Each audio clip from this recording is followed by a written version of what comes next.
The Brothers Karamazov. Novel by Fyodor Dostoevsky. Book 12. A Judicial Error. Chapter 1. The Fatal Day. At 10 o'clock in the morning of the day following the events I have described, the trial of Dmitry Karamazov began in our district court.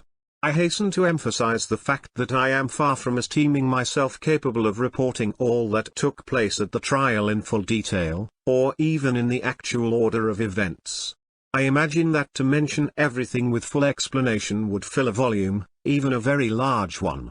And so I trust I may not be reproached for confining myself to what struck me. I may have selected as of most interest what was of secondary importance, and may have omitted the most prominent and essential details. But I see I shall do better not to apologize. I will do my best, and the reader will see for himself that I have done all I can.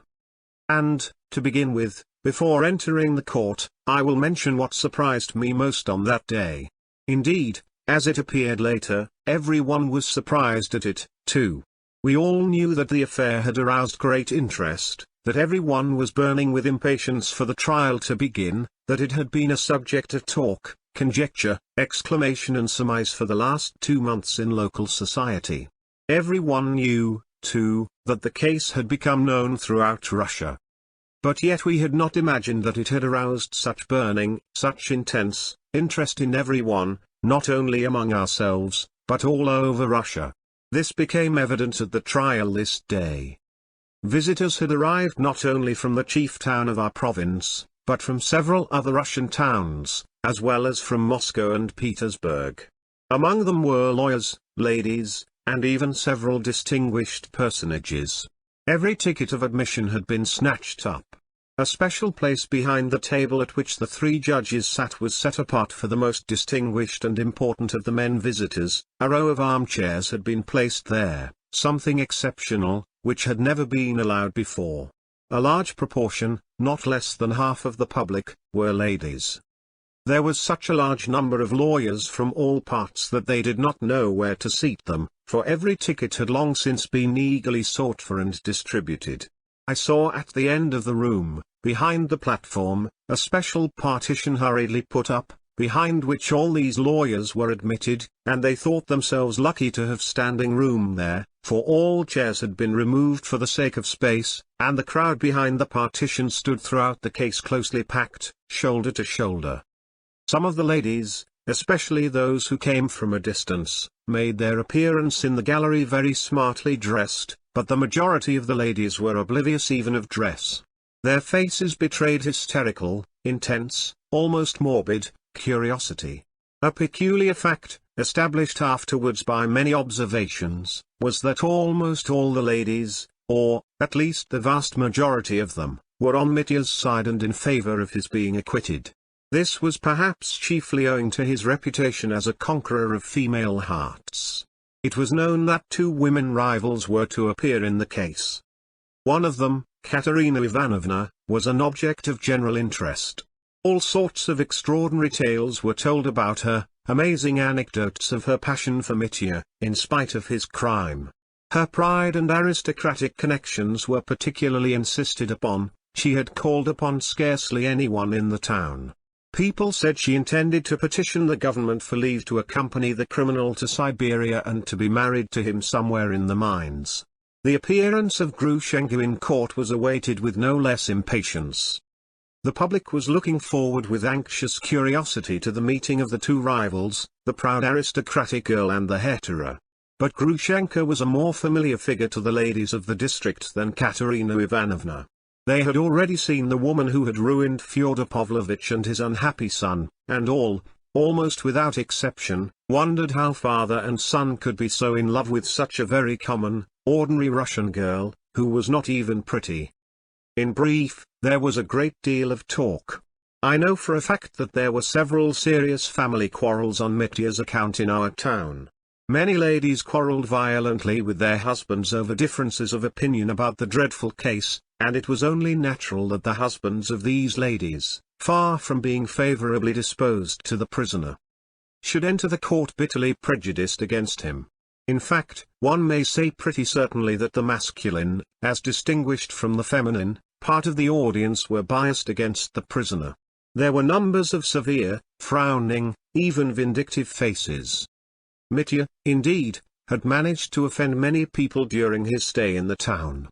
Some of the visitors were, of course, in excellent spirits and quite unconcerned as to the fate of Mitya personally. But all were interested in the trial, and the majority of the men were certainly hoping for the conviction of the criminal, except perhaps the lawyers, who were more interested in the legal than in the moral aspect of the case. Everybody was excited at the presence of the celebrated lawyer, Fyodor. His talent was well known, and this was not the first time he had defended notorious criminal cases in the provinces. And if he defended them, such cases became celebrated and long remembered all over Russia. There were stories, too, about our prosecutor and about the president of the court. It was said that Ippolit Kirillevich was in a tremor at meeting Fyodor, and that they had been enemies from the beginning of their careers in Petersburg. That though our sensitive prosecutor, who always considered that he had been aggrieved by someone in Petersburg because his talents had not been properly appreciated, was keenly excited over the Karamazov case, and was even dreaming of rebuilding his flagging fortunes by means of it. Fyodor, they said, was his one anxiety. But these rumors were not quite just. Our prosecutor was not one of those men who lose heart in face of danger. On the contrary, his self-confidence increased with the increase of danger. It must be noted that our prosecutor was in general too hasty and morbidly impressionable.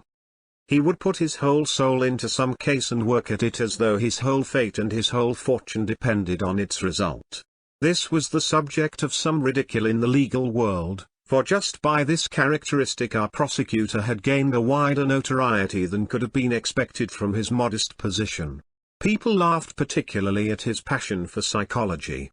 In my opinion, they were wrong, and our prosecutor was, I believe, a character of greater depth than was generally supposed. But with his delicate health he had failed to make his mark at the outset of his career and had never made up for it later.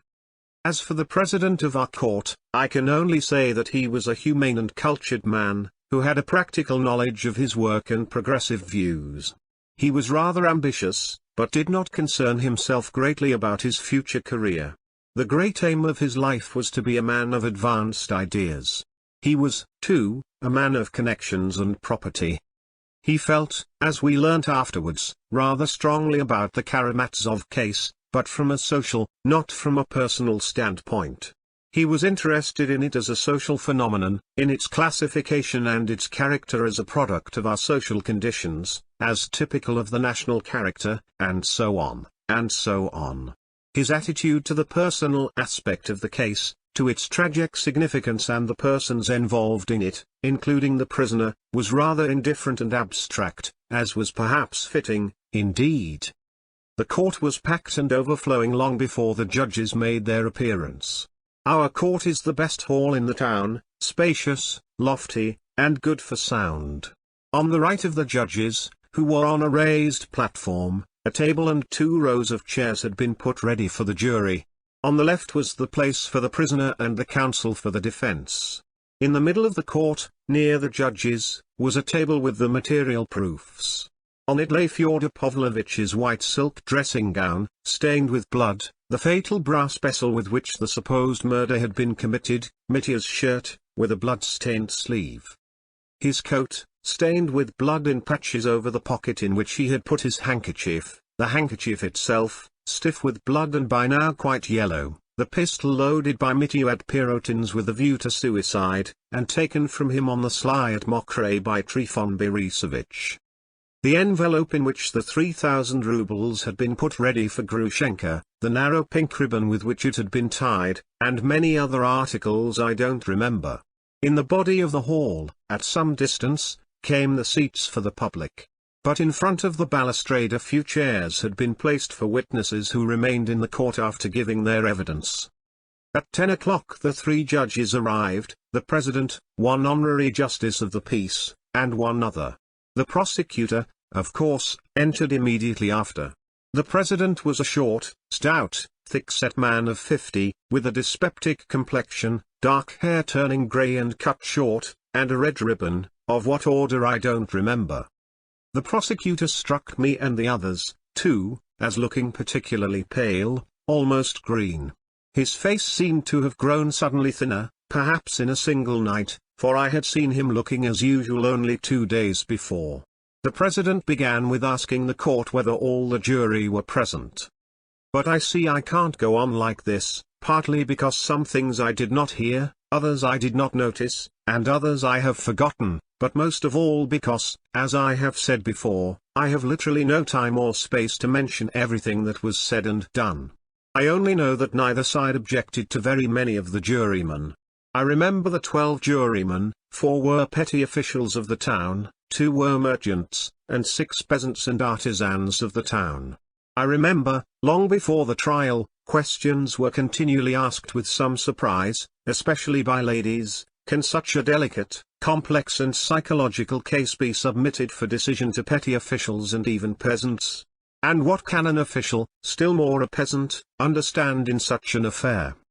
All the 4 officials in the jury were, in fact, men of no consequence and of low rank. Except one who was rather younger, they were grey-headed men, little known in society, who had vegetated on a pitiful salary, and who probably had elderly, unpresentable wives and crowds of children, perhaps even without shoes and stockings. At most, they spent their leisure over cards and, of course, had never read a single book. The 2 merchants looked respectable, but were strangely silent and stolid. One of them was close-shaven, and was dressed in European style, the other had a small, grey beard, and wore a red ribbon with some sort of a medal upon it on his neck. There is no need to speak of the artisans and the peasants. The artisans of Skotopriganevsk are almost peasants, and even work on the land. 2 of them also wore European dress, and, perhaps for that reason, were dirtier and more uninviting looking than the others. So that one might well wonder, as I did as soon as I had looked at them, what men like that could possibly make of such a case. Yet their faces made a strangely imposing, almost menacing, impression. They were stern and frowning. At last the president opened the case of the murder of Fyodor Pavlovich Karamazov. I don't quite remember how he described him. The court usher was told to bring in the prisoner, and Mitya made his appearance. There was a hush through the court. One could have heard a fly. I don't know how it was with others, but Mitya made a most unfavorable impression on me. He looked an awful dandy in a brand new frock coat. I heard afterwards that he had ordered it in Moscow expressly for the occasion from his own tailor, who had his measure.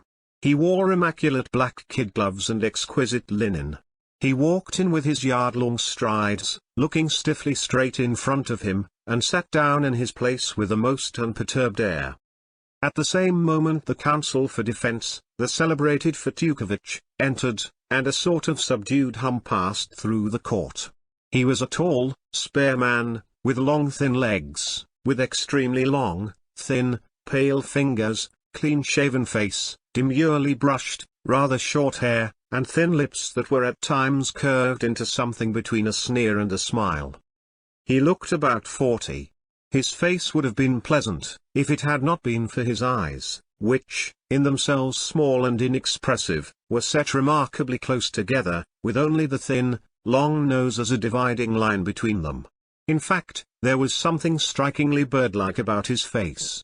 He was in evening dress and white tie. I remember the president's first questions to Mitya, about his name, his calling, and so on. Mitya answered sharply, and his voice was so unexpectedly loud that it made the president start and look at the prisoner with surprise. Then followed a list of persons who were to take part in the proceedings, that is, of the witnesses and experts. It was a long list. 4 of the witnesses were not present: Yusuf, who had given evidence at the preliminary inquiry, but was now in Paris; Madame Holikov and Maximov, who were absent through illness; and Smerdakov, through his sudden death, of which an official statement from the police was presented. The news of Smerdakov's death produced a sudden stir and whisper in the court. Many of the audience, of course, had not heard of the sudden suicide. What struck people most was Mitya's sudden outburst. As soon as the statement of Smerdakov's death was made, he cried out aloud from his place. He was a dog and died like a dog. I remember how his counsel rushed to him, and how the president addressed him, threatening to take stern measures, if such an irregularity were repeated. Mitya nodded and in a subdued voice repeated several times abruptly to his counsel, with no show of regret. "I won't again, I won't. It escaped me. I won't do it again." And, of course, this brief episode did him no good with the jury or the public. His character was displayed, and it spoke for itself. It was under the influence of this incident that the opening statement was read. It was rather short, but circumstantial. It only stated the chief reasons why he had been arrested, why he must be tried, and so on. Yet it made a great impression on me. The clerk read it loudly and distinctly. The whole tragedy was suddenly unfolded before us, concentrated, in bold relief, in a fatal and pitiless light. I remember how, immediately after it had been read, the president asked Mitya in a loud impressive voice, "Prisoner, do you plead guilty?" Mitya suddenly rose from his seat. "I plead guilty to drunkenness and dissipation," he exclaimed, again in a startling, almost frenzied, voice, "to idleness and debauchery. I meant to become an honest man for good, just at the moment when I was struck down by fate. But I am not guilty of the death of that old man, my enemy and my father. No, no, I am not guilty of robbing him. I could not be. Dmitri Karamazov is a scoundrel, but not a thief." He sat down again, visibly trembling all over. The president again briefly, but impressively, admonished him to answer only what was asked, and not to go off into irrelevant exclamations. Then he ordered the case to proceed. All the witnesses were led up to take the oath. Then I saw them all together. The brothers of the prisoner were, however, allowed to give evidence without taking the oath. After an exhortation from the priest and the president, the witnesses were led away and were made to sit as far as possible apart from one another. Then they began calling them up one by one. End of the chapter. Now, Chapter 2. Dangerous Witnesses. I do not know whether the witnesses for the defense and for the prosecution were separated into groups by the president, and whether it was arranged to call them in a certain order. But no doubt it was so. I only know that the witnesses for the prosecution were called first. I repeat, I don't intend to describe all the questions step by step. Besides, my account would be to some extent superfluous, because in the speeches for the prosecution and for the defense the whole course of the evidence was brought together and set in a strong and significant light. And I took down parts of those two remarkable speeches in full, and will quote them in due course, together with one extraordinary and quite unexpected episode, which occurred before the final speeches, and undoubtedly influenced the sinister and fatal outcome of the trial. I will only observe that from the first moments of the trial one peculiar characteristic of the case was conspicuous and observed by all, that is, the overwhelming strength of the prosecution as compared with the arguments the defense had to rely upon. Everyone realized it from the first moment that the facts began to group themselves round a single point. And the whole horrible and bloody crime was gradually revealed. Everyone, perhaps, felt from the first that the case was beyond dispute, that there was no doubt about it, that there could be really no discussion, and that the defense was only a matter of form, and that the prisoner was guilty, obviously and conclusively guilty. I imagine that even the ladies, who were so impatiently longing for the acquittal of the interesting prisoner, were at the same time, without exception, convinced of his guilt. What's more, I believe they would have been mortified if his guilt had not been so firmly established, as that would have lessened the effect of the closing scene of the criminal's acquittal. That he would be acquitted, all the ladies, strange to say, were firmly persuaded up to the very last moment. He is guilty, but he will be acquitted, from motives of humanity, in accordance with the new ideas, the new sentiments that had come into fashion, and so on, and so on. And that was why they had crowded into the court so impatiently. The men were more interested in the contest between the prosecutor and the famous Fyodor. All were wondering and asking themselves what could even a talent like Fyodor's make of such a desperate case, and so they followed his achievements, step by step, with concentrated attention. But Fyodor remained an enigma to all up to the very end, up to his speech. Persons of experience suspected that he had some design, that he was working towards some object, but it was almost impossible to guess what it was. His confidence and self-reliance were unmistakable, however. Everyone noticed with pleasure, moreover, that he, after so short a stay, not more than 3 days, perhaps, among us, had so wonderfully succeeded in mastering the case and had studied it to a nicety. People described with relish, afterwards, how cleverly he had taken down all the witnesses for the prosecution, and as far as possible perplexed them and, what's more, had aspersed their reputation and so depreciated the value of their evidence. But it was supposed that he did this rather by way of sport, so to speak, for professional glory, to show nothing had been omitted of the accepted methods, for all were convinced that he could do no real good by such disparagement of the witnesses, and probably was more aware of this than anyone, having some idea of his own in the background, some concealed weapon of defense, which he would suddenly reveal when the time came. But meanwhile, conscious of his strength, he seemed to be diverting himself. So, for instance, when Grigory, Fyodor Pavlovitch's old servant, who had given the most damning piece of evidence about the open door, was examined, the counsel for the defense positively fastened upon him when his turn came to question him. It must be noted that Grigory entered the hall with a composed and almost stately air. Not the least disconcerted by the majesty of the court or the vast audience listening to him. He gave evidence with as much confidence as though he had been talking with his Marfa, only perhaps more respectfully. It was impossible to make him contradict himself. The prosecutor questioned him first in detail about the family life of the Karamazovs. The family picture stood out in lurid colors.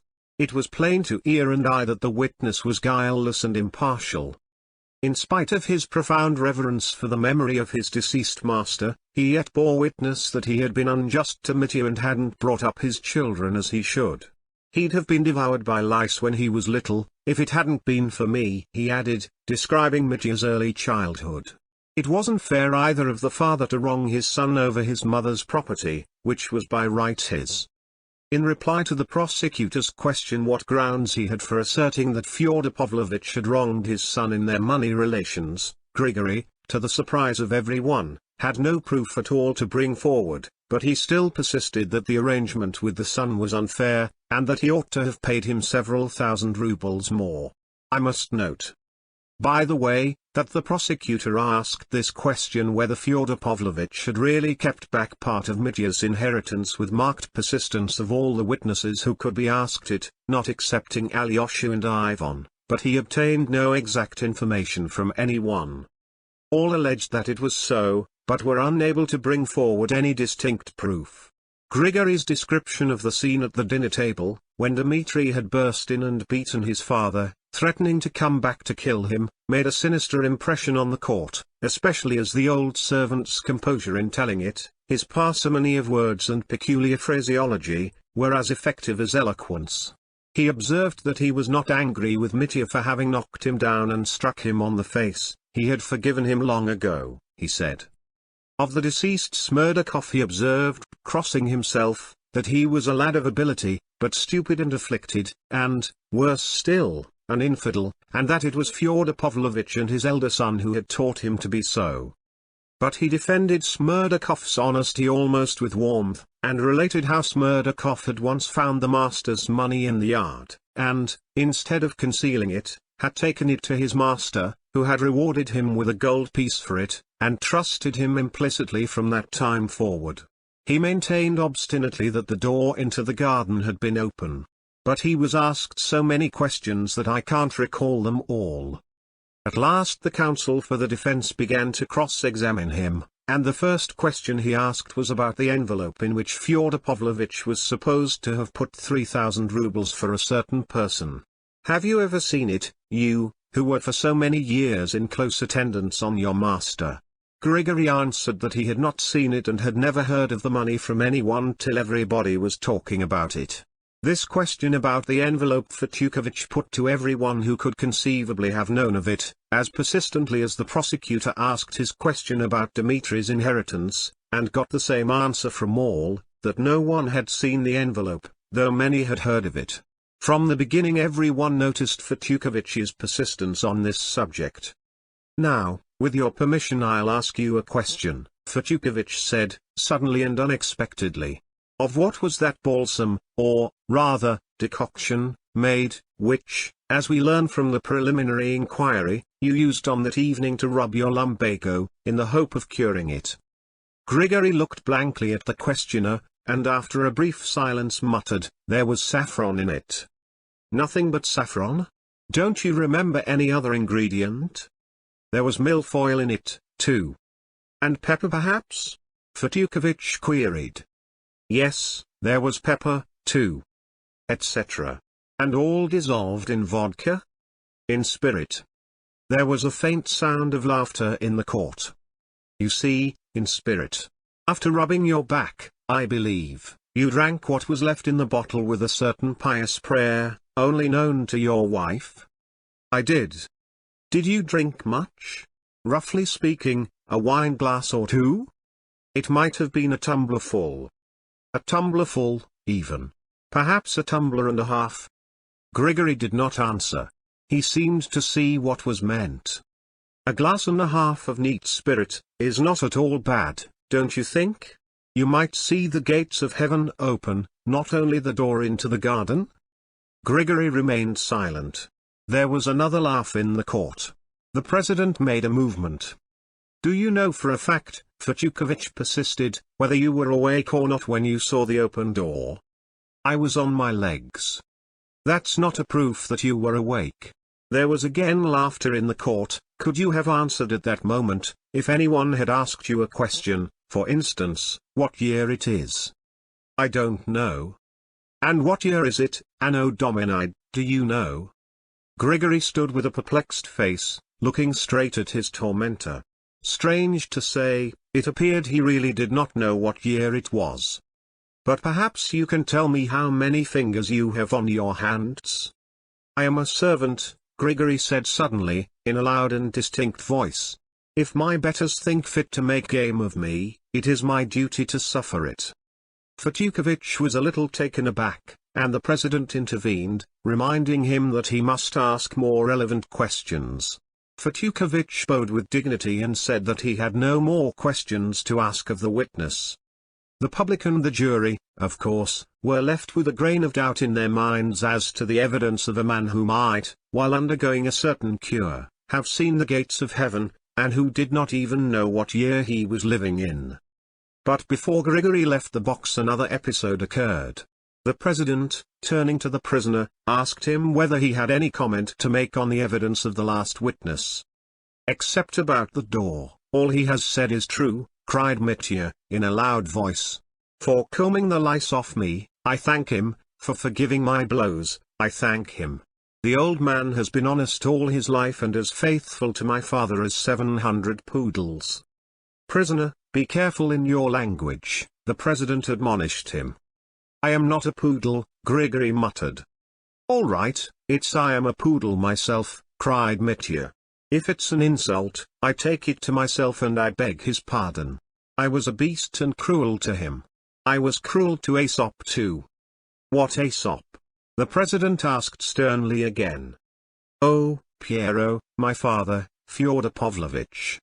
The president again and again warned Mitya impressively and very sternly to be more careful in his language. "You are injuring yourself in the opinion of your judges." The counsel for the defense was equally clever in dealing with the evidence of Rakitin. I may remark that Rakitin was one of the leading witnesses and one to whom the prosecutor attached great significance. It appeared that he knew everything, his knowledge was amazing, he had been everywhere, seen everything, talked to everybody, knew every detail of the biography of Fyodor Pavlovitch and all the Karamazovs. Of the envelope, it is true, he had only heard from Mitya himself. But he described minutely Mitya's exploits in the metropolis, all his compromising doings and sayings, and told the story of Captain Snigoyev's wisp of tow. But even Rakitin could say nothing positive about Mitya's inheritance, and confined himself to contemptuous generalities. Who could tell which of them was to blame, and which was in debt to the other, with their crazy Karamazov way of muddling things so that no one could make head or tail of it? He attributed the tragic crime to the habits that had become ingrained by ages of serfdom and the distressed condition of Russia, due to the lack of appropriate institutions.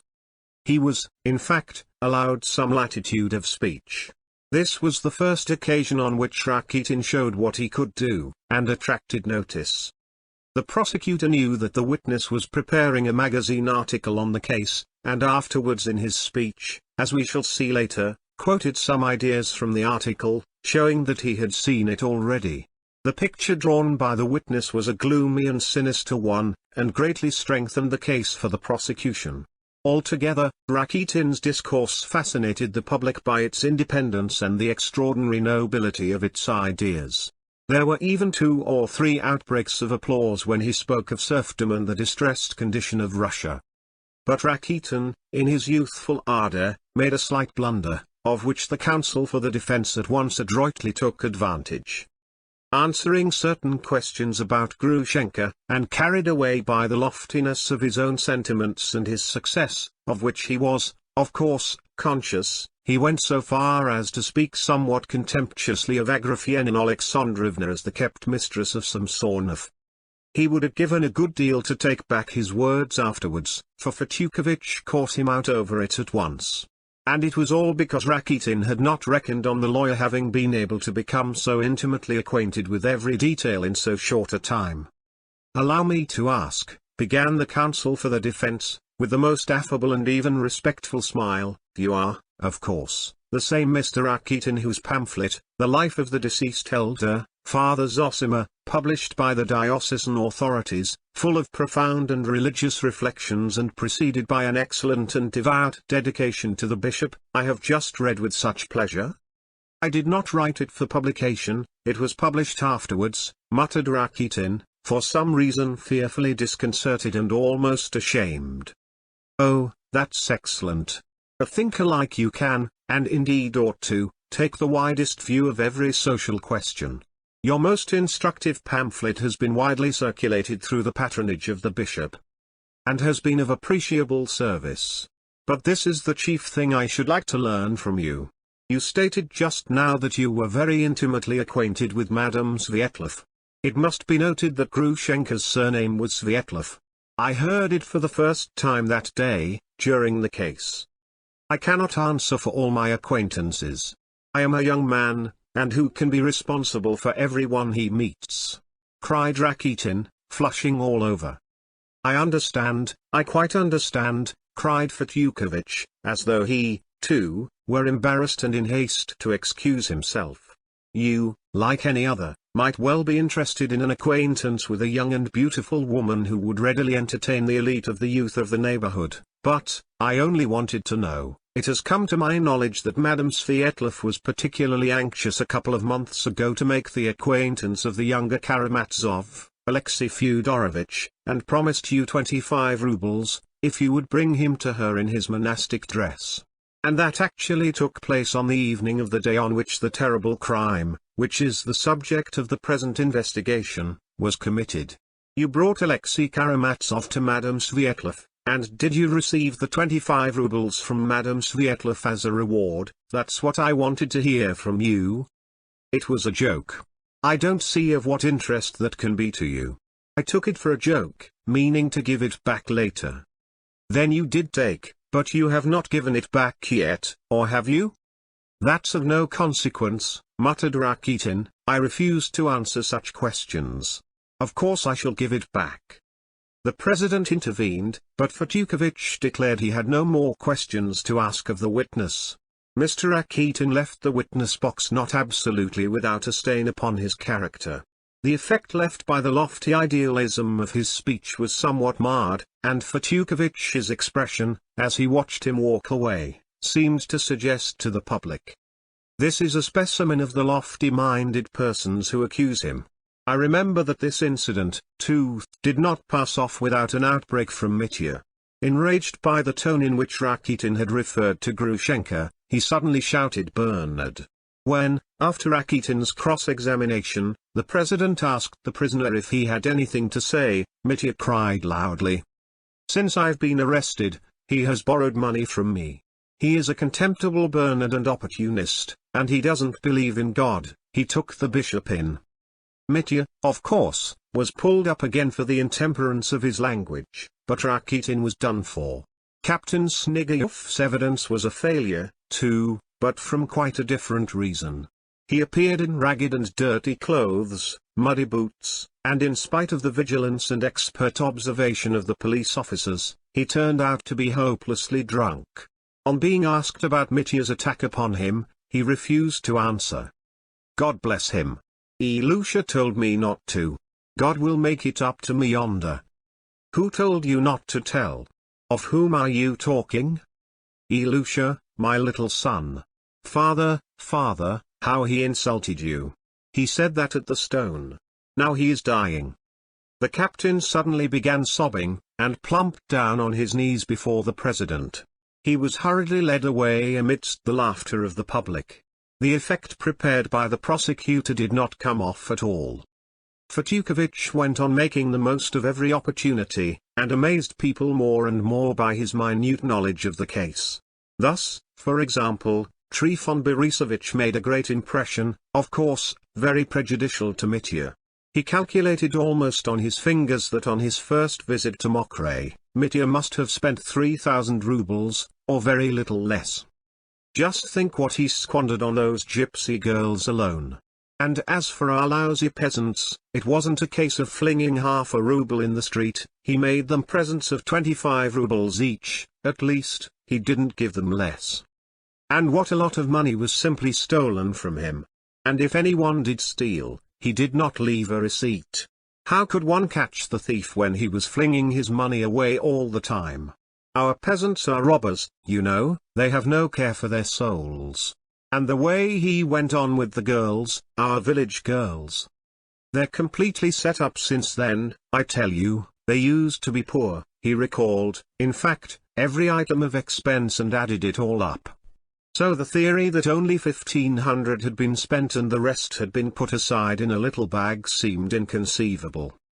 I saw 3,000 as clear as a penny in his hands, I saw it with my own eyes. I should think I ought to know how to reckon money, cried Trifon Borisovich, doing his best to satisfy his betters. When Fyodor had to cross-examine him, he scarcely tried to refute his evidence, but began asking him about an incident at the first carousal at Mokray, a month before the arrest, when Timofey and another peasant called Akim had picked up on the floor in the passage 100 rubles dropped by Mitya when he was drunk, and had given them to Trifon Borisovich and received a ruble each from him for doing so. Well, asked the lawyer, did you give that 100 rubles back to Mr. Karamazov? Trifon Borisovich shuffled in vain. He was obliged, after the peasants had been examined, to admit the finding of the 100 rubles. Only adding that he had religiously returned it all to Dmitri Fyodorovich in perfect honesty, and it's only because his honor was in liquor at the time, he wouldn't remember it. But, as he had denied the incident of the 100 rubles till the peasants had been called to prove it, his evidence as to returning the money to Mitya was naturally regarded with great suspicion. So one of the most dangerous witnesses brought forward by the prosecution was again discredited. The same thing happened with the Poles. They took up an attitude of pride and independence, they vociferated loudly that they had both been in the service of the crown, and that Pan Mitya had offered them 3,000 to buy their honor, and that they had seen a large sum of money in his hands. Pan Musielewicz introduced a terrible number of Polish words into his sentences, and seeing that this only increased his consequence in the eyes of the president and the prosecutor, grew more and more pompous, and ended by talking in Polish altogether. But Fyodor caught them, too, in his snares. Trifon Borisovich, recalled, was forced, in spite of his evasions, to admit that Pan Wróblewski had substituted another pack of cards for the one he had provided, and that Pan Musielewicz had cheated during the game. Kolganov confirmed this, and both the Poles left the witness box with damaged reputations, amidst laughter from the public. Then exactly the same thing happened with almost all the most dangerous witnesses. Fyodor succeeded in casting a slur on all of them, and dismissing them with a certain derision. The lawyers and experts were lost in admiration, and were only at a loss to understand what good purpose could be served by it. for all, I repeat, felt that the case for the prosecution could not be refuted, but was growing more and more tragically overwhelming. But from the confidence of the great magician they saw that he was serene, and they waited, feeling that such a man had not come from Petersburg for nothing, and that he was not a man to return unsuccessful. End of the chapter. Now. Chapter 3. The medical experts and a pound of nuts. The evidence of the medical experts, too, was of little use to the prisoner. And it appeared later that Fetukovich had not reckoned much upon it. The medical line of defense had only been taken up through the insistence of Katerina Ivanovna, who had sent for a celebrated doctor from Moscow on purpose. The case for the defense could, of course, lose nothing by it and might, with luck, gain something from it. There was, however, an element of comedy about it, through the difference of opinion of the doctors. The medical experts were the famous doctor from Moscow, our doctor, Herzenstube, and the young doctor, Vervinsky. The two latter appeared also as witnesses for the prosecution. The first to be called in the capacity of expert was Dr. Herzenstube. He was a grey and bald old man of 70, of middle height and sturdy build. He was much esteemed and respected by everyone in the town. He was a conscientious doctor and an excellent and pious man, a Herrnhuter or Moravian brother, I am not quite sure which. He had been living amongst us for many years and behaved with wonderful dignity. He was a kind-hearted and humane man. He treated the sick poor and peasants for nothing, visited them in their slums and huts, and left money for medicine, but he was as obstinate as a mule. If once he had taken an idea into his head, there was no shaking it. Almost everyone in the town was aware, by the way, that the famous doctor had, within the first 2 or 3 days of his presence among us, uttered some extremely offensive allusions to Dr. Herzenstube's qualifications. Though the Moscow doctor asked 25 rubles for a visit, several people in the town were glad to take advantage of his arrival, and rushed to consult him regardless of expense. All these had, of course, been previously patients of Dr. Herzenstube, and the celebrated doctor had criticized his treatment with extreme harshness. Finally, he had asked the patients as soon as he saw them, "Well, who has been cramming you with nostrums? Herzenstube?" He, Dr. Herzenstube, of course, heard all this, and now all the 3 doctors made their appearance, one after another, to be examined. Dr. Herzenstube roundly declared that the abnormality of the prisoner's mental faculties was self-evident. Then giving his grounds for this opinion, which I omit here, he added that the abnormality was not only evident in many of the prisoner's actions in the past, but was apparent even now at this very moment. When he was asked to explain how it was apparent now at this moment, the old doctor, with simple-hearted directness, pointed out that the prisoner on entering the court had an extraordinary air, remarkable in the circumstances, that he had marched in like a soldier, looking straight before him, though it would have been more natural for him to look to the left where, among the public, the ladies were sitting, seeing that he was a great admirer of the fair sex and must be thinking much of what the ladies are saying of him now, the old man concluded in his peculiar language. I must add that he spoke Russian readily, but every phrase was formed in German style, which did not, however, trouble him, for it had always been a weakness of his to believe that he spoke Russian perfectly, better indeed than Russians. And he was very fond of using Russian proverbs, always declaring that the Russian proverbs were the best and most expressive sayings in the whole world. I may remark, too, that in conversation, through absent-mindedness he often forgot the most ordinary words, which sometimes went out of his head, though he knew them perfectly. The same thing happened, though, when he spoke German, and at such times he always waved his hand before his face as though trying to catch the lost word, and no one could induce him to go on speaking till he had found the missing word. His remark that the prisoner ought to have looked at the ladies on entering roused a whisper of amusement in the audience. All our ladies were very fond of our old doctor. They knew, too, that having been all his life a bachelor and a religious man of exemplary conduct, he looked upon women as lofty creatures. And so his unexpected observation struck everyone as very queer. The Moscow doctor, being questioned in his turn, definitely and emphatically repeated that he considered the prisoner's mental condition abnormal in the highest degree. He talked at length and with erudition of aberration and mania, and argued that, from all the facts collected, the prisoner had undoubtedly been in a condition of aberration for several days before his arrest, and, if the crime had been committed by him, it must, even if he were conscious of it, have been almost involuntary, as he had not the power to control the morbid impulse that possessed him. But apart from temporary aberration, the doctor diagnosed mania, which premised, in his words, to lead to complete insanity in the future. It must be noted that I report this in my own words. The doctor made use of very learned and professional language. All his actions are in contravention of common sense and logic, he continued. Not to refer to what I have not seen, that is, the crime itself and the whole catastrophe, the day before yesterday, while he was talking to me, he had an unaccountably fixed look in his eye. He laughed unexpectedly when there was nothing to laugh at. He showed continual and inexplicable irritability, using strange words, Bernard, ethics, and others equally inappropriate. But the doctor detected mania, above all, in the fact that the prisoner could not even speak of the 3,000 rubles, of which he considered himself to have been cheated, without extraordinary irritation, though he could speak comparatively lightly of other misfortunes and grievances. According to all accounts, he had even in the past, whenever the subject of the 3,000 rubles was touched on, flown into a perfect frenzy, and yet he was reported to be a disinterested and not grasping man. As to the opinion of my learned colleague, the Moscow doctor added ironically in conclusion, that the prisoner would, on entering the court, have naturally looked at the ladies and not straight before him. I will only say that, apart from the playfulness of this theory, it is radically unsound.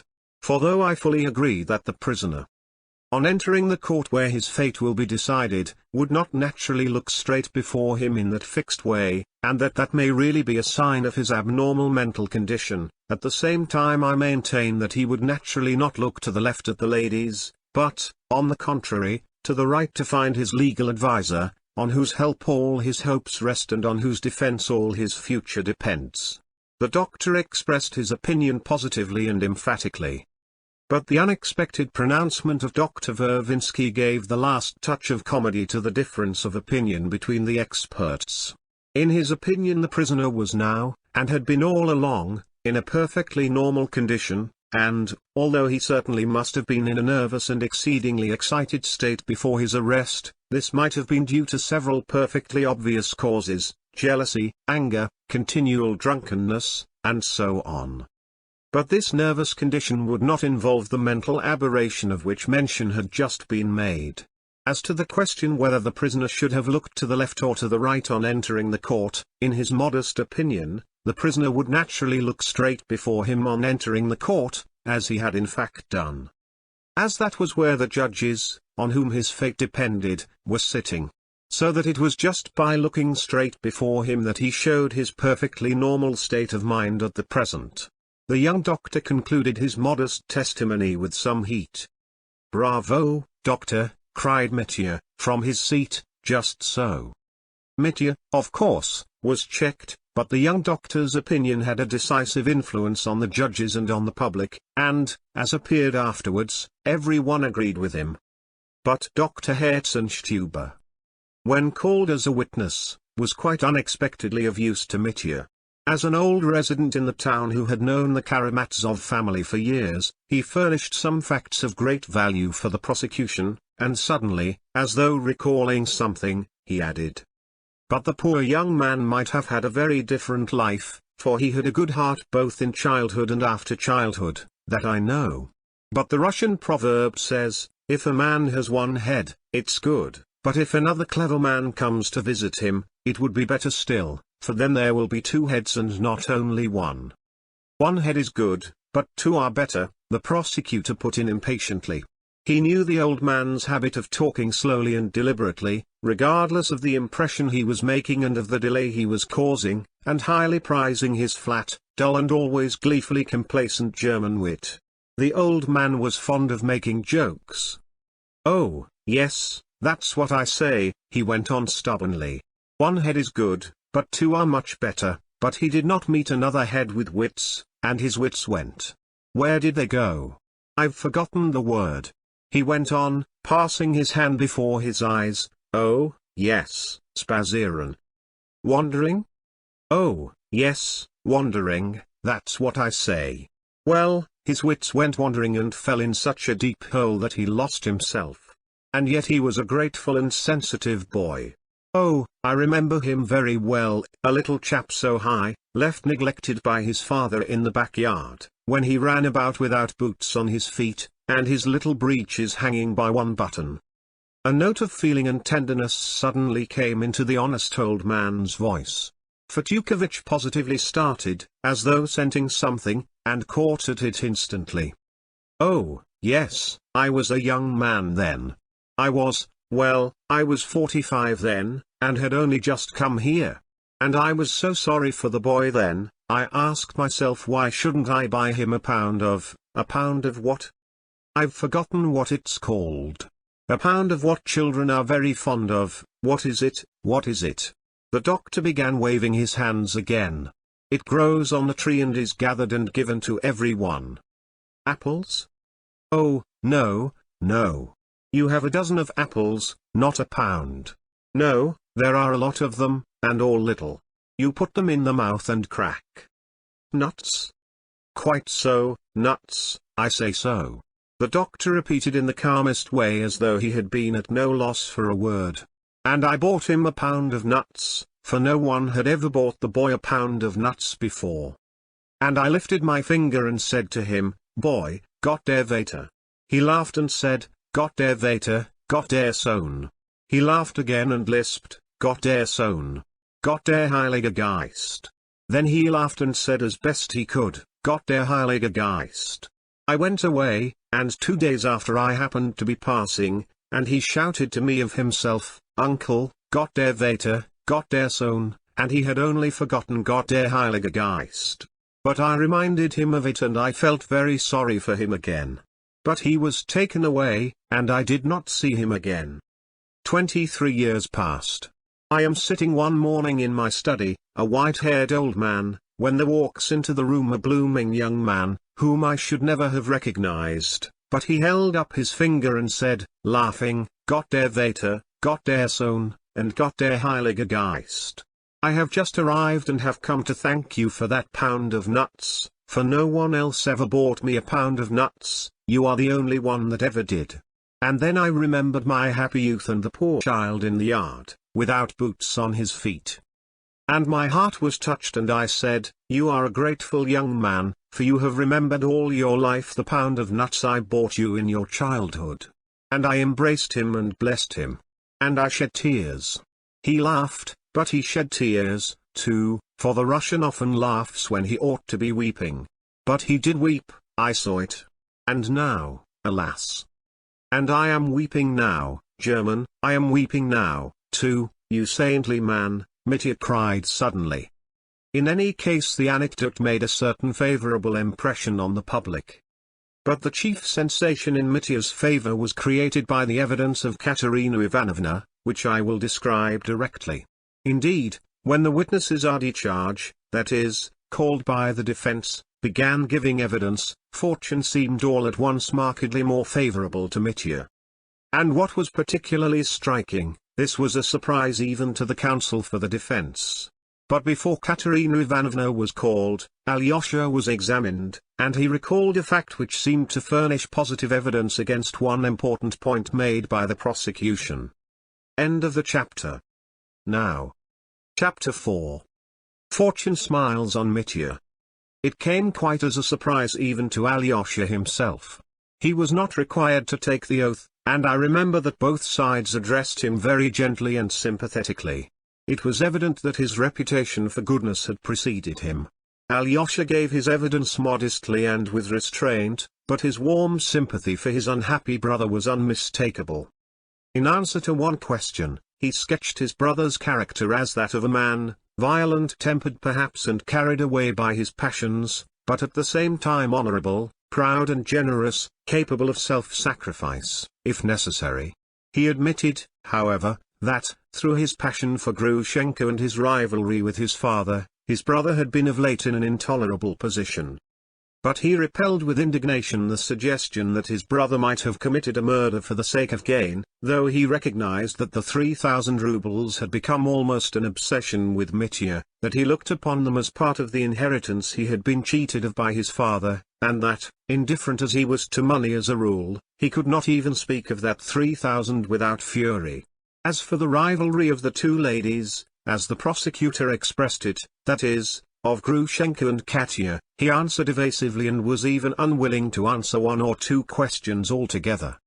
"Did your brother tell you, anyway, that he intended to kill your father?" asked the prosecutor. "You can refuse to answer if you think necessary," he added.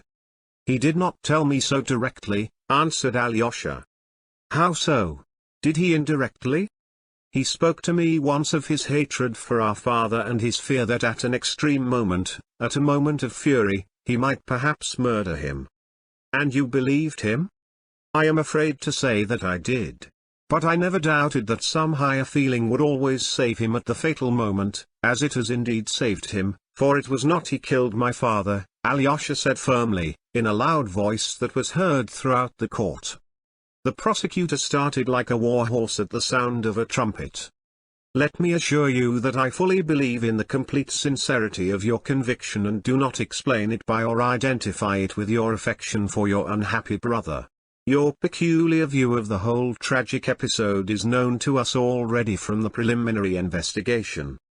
I won't attempt to conceal from you that it is highly individual and contradicts all the other evidence collected by the prosecution. And so I think it essential to press you to tell me what facts have led you to this conviction of your brother's innocence and of the guilt of another person against whom you gave evidence at the preliminary inquiry." "I only answered the questions asked me at the preliminary inquiry," replied Alyosha, slowly and calmly. "I made no accusation against Smerdakov of myself." "Yet you gave evidence against him?" "I was led to do so by my brother Dmitri's words. I was told what took place at his arrest and how he had pointed to Smerdakov before I was examined. I believe absolutely that my brother is innocent, and if he didn't commit the murder, then Smerdakov? Why Smerdakov? And why are you so completely persuaded of your brother's innocence?" "I cannot help believing my brother. I know he wouldn't lie to me. I saw from his face he wasn't lying." "Only from his face? Is that all the proof you have?" "I have no other proof." "And of Smerdakov's guilt you have no proof whatever but your brother's word and the expression of his face?" "No, I have no other proof." The prosecutor dropped the examination at this point. The impression left by Alyosha's evidence on the public was most disappointing. There had been talk about Smerdakov before the trial, someone had heard something, someone had pointed out something else. It was said that Alyosha had gathered together some extraordinary proofs of his brother's innocence and Smerdakov's guilt, and after all there was nothing, no evidence except certain moral convictions so natural in a brother. But Fetyukovitch began his cross-examination. On his asking Alyosha when it was that the prisoner had told him of his hatred for his father and that he might kill him, and whether he had heard it, for instance, at their last meeting before the catastrophe, Alyosha started as he answered, as though only just recollecting and understanding something. "I remember one circumstance now which I'd quite forgotten myself. It wasn't clear to me at the time, but now." And, obviously only now for the first time struck by an idea, he recounted eagerly how, at his last interview with Mitya that evening under the tree, on the road to the monastery, Mitya had struck himself on the breast, the upper part of the breast, and had repeated several times that he had a means of regaining his honor, that means was here on his breast. I thought, when he struck himself on the breast, he meant that it was in his heart, Alyosha continued, that he might find in his heart strength to save himself from some awful disgrace which was awaiting him and which he did not dare confess even to me. I must confess I did think at the time that he was speaking of our father, and that the disgrace he was shuddering at was the thought of going to our father and doing some violence to him. Yet it was just then that he pointed to something on his breast, so that I remember the idea struck me at the time that the heart is not on that part of the breast, but below, and that he struck himself much too high, just below the neck, and kept pointing to that place. My idea seemed silly to me at the time, but he was perhaps pointing then to that little bag in which he had 1,500 rubles. Just so, Mitya cried from his place. That's right, Alyosha, it was the little bag I struck with my fist.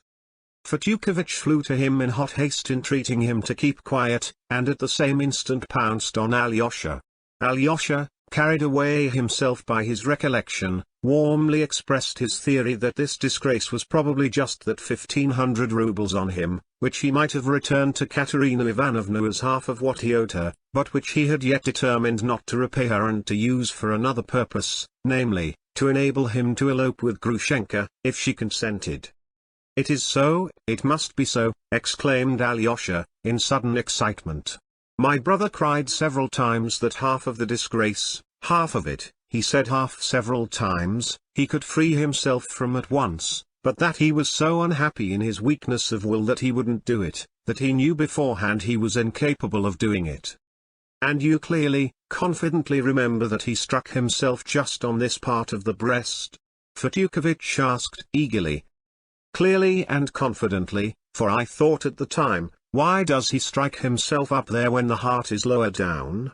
And the thought seemed stupid to me at the time. I remember it seeming stupid, it flashed through my mind. That's what brought it back to me just now. How could I have forgotten it till now?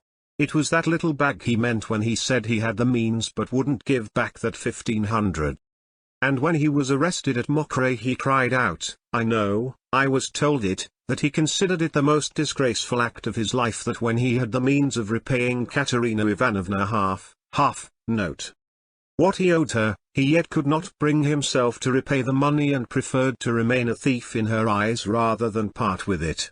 And what torture that debt has been to him, Alyosha exclaimed in conclusion.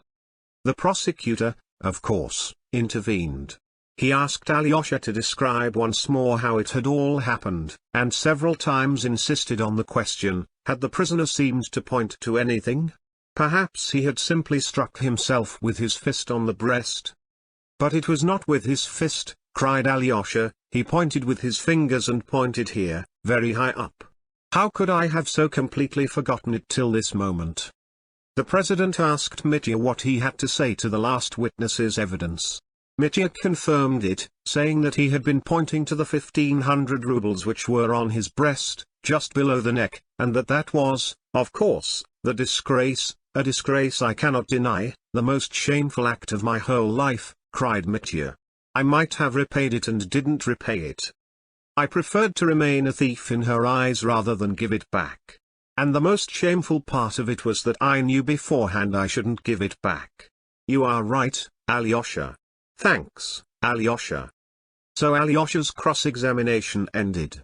What was important and striking about it was that one fact at least had been found, and even though this were only one tiny bit of evidence, a mere hint at evidence, it did go some little way towards proving that the bag had existed and had contained 1,500 rubles and that the prisoner had not been lying at the preliminary inquiry when he alleged at Mokre that those 1,500 rubles were his own. Alyosha was glad. With a flushed face he moved away to the seat assigned to him. He kept repeating to himself, how was it I forgot? How could I have forgotten it? And what made it come back to me now? Katerina Ivanovna was called to the witness box. As she entered something extraordinary happened in the court. The ladies clutched their lorgnettes and opera glasses. There was a stir among the men, some stood up to get a better view. Everybody alleged afterwards that Mitya had turned white as a sheet on her entrance. All in black, she advanced modestly, almost timidly. It was impossible to tell from her face that she was agitated, but there was a resolute gleam in her dark and gloomy eyes. I may remark that many people mentioned that she looked particularly handsome at that moment. She spoke softly but clearly, so that she was heard all over the court. She expressed herself with composure, or at least tried to appear composed. The president began his examination discreetly and very respectfully, as though afraid to touch on certain chords, and showing consideration for her great unhappiness. But in answer to one of the first questions, Katerina Ivanovna replied firmly that she had been formally betrothed to the prisoner, until he left me of his own accord. She added quietly. When they asked her about the 3,000 she had entrusted to Mitya to post to her relations, she said firmly, "I didn't give him the money simply to send it off. I felt at the time that he was in great need of money. I gave him the 3,000 on the understanding that he should post it within the month if he cared to. There was no need for him to worry himself about that debt afterwards." I will not repeat all the questions asked her and all her answers in detail. I will only give the substance of her evidence. I was firmly convinced that he would send off that sum as soon as he got money from his father, she went on. I have never doubted his disinterestedness and his honesty, his scrupulous honesty, in money matters. He felt quite certain that he would receive the money from his father, and spoke to me several times about it. I knew he had a feud with his father and have always believed that he had been unfairly treated by his father. I don't remember any threat uttered by him against his father. He certainly never uttered any such threat before me. If he had come to me at that time, I should have at once relieved his anxiety about that unlucky 3,000 rubles, but he had given up coming to see me, and I myself was put in such a position, that I could not invite him. And I had no right, indeed, to be exacting as to that money, she added suddenly, and there was a ring of resolution in her voice. I was once indebted to him for assistance in money for more than 3,000, and I took it, although I could not at the time foresee that I should ever be in a position to repay my debt. There was a note of defiance in her voice. It was then Fyodor began his cross-examination. Did that take place not here, but at the beginning of your acquaintance? Fyodor suggested cautiously, feeling his way, instantly scenting something favorable. I must mention in parenthesis that, though Fyodor had been brought from Petersburg partly at the instance of Katerina Ivanovna herself, he knew nothing about the episode of the 4,000 rubles given her by Mitya, and of her bowing to the ground to him. She concealed this from him and said nothing about it, and that was strange. It may be pretty certainly assumed that she herself did not know till the very last minute whether she would speak of that episode in the court, and waited for the inspiration of the moment. No, I can never forget those moments. She began telling her story. She told everything, the whole episode that Mitya had told Alyosha, and her bowing to the ground, and her reason.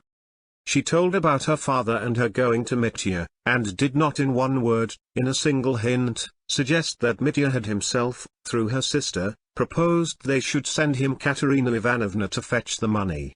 She generously concealed that and was not ashamed to make it appear as though she had of her own impulse run to the young officer, relying on something, to beg him for the money. It was something tremendous. I turned cold and trembled as I listened. The court was hushed, trying to catch each word. It was something unexampled. Even from such a self-willed and contemptuously proud girl as she was, such an extremely frank avowal, such sacrifice, such self-immolation, seemed incredible. And for what, for whom? To save the man who had deceived and insulted her, and to help, in however small a degree, in saving him, by creating a strong impression in his favor. And, indeed, the figure of the young officer who, with a respectful bow to the innocent girl, handed her his last 4,000 rubles, all he had in the world, was thrown into a very sympathetic and attractive light, but, I had a painful misgiving at heart. I felt that calumny might come of it later, and it did, in fact, it did. It was repeated all over the town afterwards with spiteful laughter that the story was perhaps not quite complete, that is, in the statement that the officer had let the young lady depart with nothing but a respectful bow. It was hinted that something was here omitted.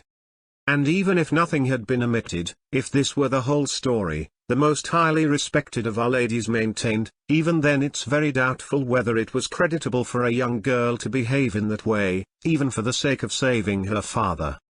And can Katerina Ivanovna, with her intelligence, her morbid sensitiveness, have failed to understand that people would talk like that? She must have understood it, yet she made up her mind to tell everything. Of course, All these nasty little suspicions as to the truth of her story only arose afterwards, and at the first moment all were deeply impressed by it. As for the judges and the lawyers, they listened in reverent, almost shamefaced silence to Katerina Ivanovna. The prosecutor did not venture upon even one question on the subject. Fetyukovitch made a low bow to her. Oh, he was almost triumphant. Much ground had been gained. For a man to give his last 4,000 on a generous impulse, and then for the same man to murder his father for the sake of robbing him of 3,000, the idea seemed too incongruous. Fetyukovitch felt that now the charge of theft, at least, was as good as disproved. The case was thrown into quite a different light. There was a wave of sympathy for Mitya. As for him, I was told that once or twice, while Katerina Ivanovna was giving her evidence, he jumped up from his seat, sank back again, and hid his face in his hands. But when she had finished, he suddenly cried in a sobbing voice, "Katya, why have you ruined me?" And his sobs were audible all over the court. But he instantly restrained himself, and cried again, "Now I am condemned." Then he sat rigid in his place, with his teeth clenched and his arms across his chest. Katerina Ivanovna remained in the court and sat down in her place. She was pale and sat with her eyes cast down. Those who were sitting near her declared that for a long time she shivered all over as though in a fever. Grushenka was called. I am approaching the sudden catastrophe which was perhaps the final cause of Mitya's ruin. For I am convinced, so is everyone, all the lawyers said the same afterwards, that if the episode had not occurred, the prisoner would at least have been recommended to mercy. But of that later. A few words first about Grushenka. She, too, was dressed entirely in black, with her magnificent black shawl on her shoulders. She walked to the witness box with her smooth, noiseless tread, with the slightly swaying gait common in women of full figure. She looked steadily at the president, turning her eyes neither to the right nor to the left. To my thinking she looked very handsome at that moment, and not at all pale, as the ladies alleged afterwards. They declared, too, that she had a concentrated and spiteful expression. I believe that she was simply irritated and painfully conscious of the contemptuous and inquisitive eyes of our scandal-loving public. She was proud and could not stand contempt. She was one of those people who flare up, angry and eager to retaliate, at the mere suggestion of contempt. There was an element of timidity, too, of course, and inward shame at her own timidity. So it was not strange that her tone kept changing. At one moment it was angry, contemptuous and rough, and at another there was a sincere note of self-condemnation. Sometimes she spoke as though she were taking a desperate plunge, as though she felt, "I don't care what happens, I'll say it." Apropos of her acquaintance with Fyodor Pavlovitch, she remarked curtly, "That's all nonsense, and was it my fault that he would pester me?" But a minute later she added, "It was all my fault. I was laughing at them both, at the old man and at him, too, and I brought both of them to this. It was all on account of me it happened." Samsonov's name came up somehow. "That's nobody's business," she snapped at once, with a sort of insolent defiance. "He was my benefactor, he took me when I hadn't a shoe to my foot, when my family had turned me out." The president reminded her, though very politely, that she must answer the questions directly, without going off into irrelevant details. Grushenka crimsoned and her eyes flashed. The envelope with the notes in it she had not seen, but had only heard from that wicked wretch that Fyodor Pavlovitch had an envelope with notes for 3,000 in it. But that was all foolishness. I was only laughing. I wouldn't have gone to him for anything. "To whom are you referring as that wicked wretch?" inquired the prosecutor. "The lackey, Smerdakov, who murdered his master and hanged himself last night." She was, of course, at once asked what ground she had for such a definite accusation, but it appeared that she, too, had no grounds for it. "Dmitri Fyodorovitch told me so himself, you can believe him. The woman who came between us has ruined him, she is the cause of it all, let me tell you," Grushenka added. She seemed to be quivering with hatred, and there was a vindictive note in her voice. She was again asked to whom she was referring. "The young lady, Katerina Ivanovna there." She sent for me, offered me chocolate, tried to fascinate me. There's not much true shame about her, I can tell you that." At this point the president checked her sternly, begging her to moderate her language. But the jealous woman's heart was burning, and she did not care what she did. When the prisoner was arrested at Mokre, the prosecutor asked, "Everyone saw and heard you run out of the next room and cry out, 'It's all my fault. We'll go to Siberia together.' So you already believed him to have murdered his father?" "I don't remember what I felt at the time," answered Grushenka. "Everyone was crying out that he had killed his father, and I felt that it was my fault, that it was on my account he had murdered him. But when he said he wasn't guilty, I believed him at once, and I believe him now and always shall believe him. He is not the man to tell a lie." Fetyukovich began his cross-examination. "I remember that among other things he asked about Rakitin and the 25 rubles you paid him for bringing Alexei Fyodorovich Karamazov to see you." "There was nothing strange about his taking the money," sneered Grushenka, with angry contempt.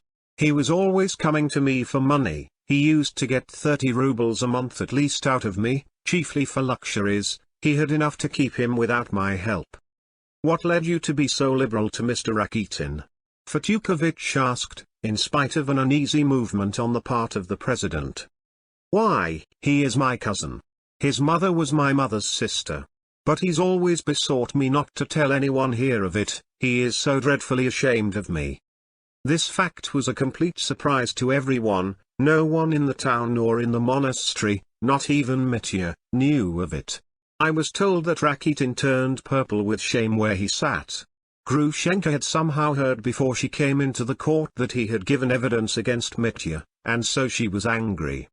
The whole effect on the public, of Rakitin's speech, of his noble sentiments, of his attacks upon serfdom and the political disorder of Russia, was this time finally ruined.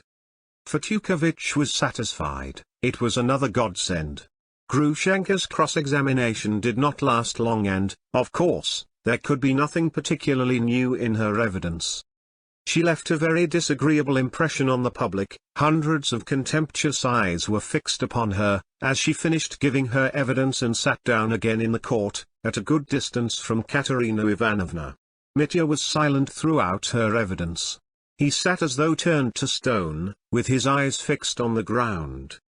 Ivan was called to give evidence. End of the chapter. Now.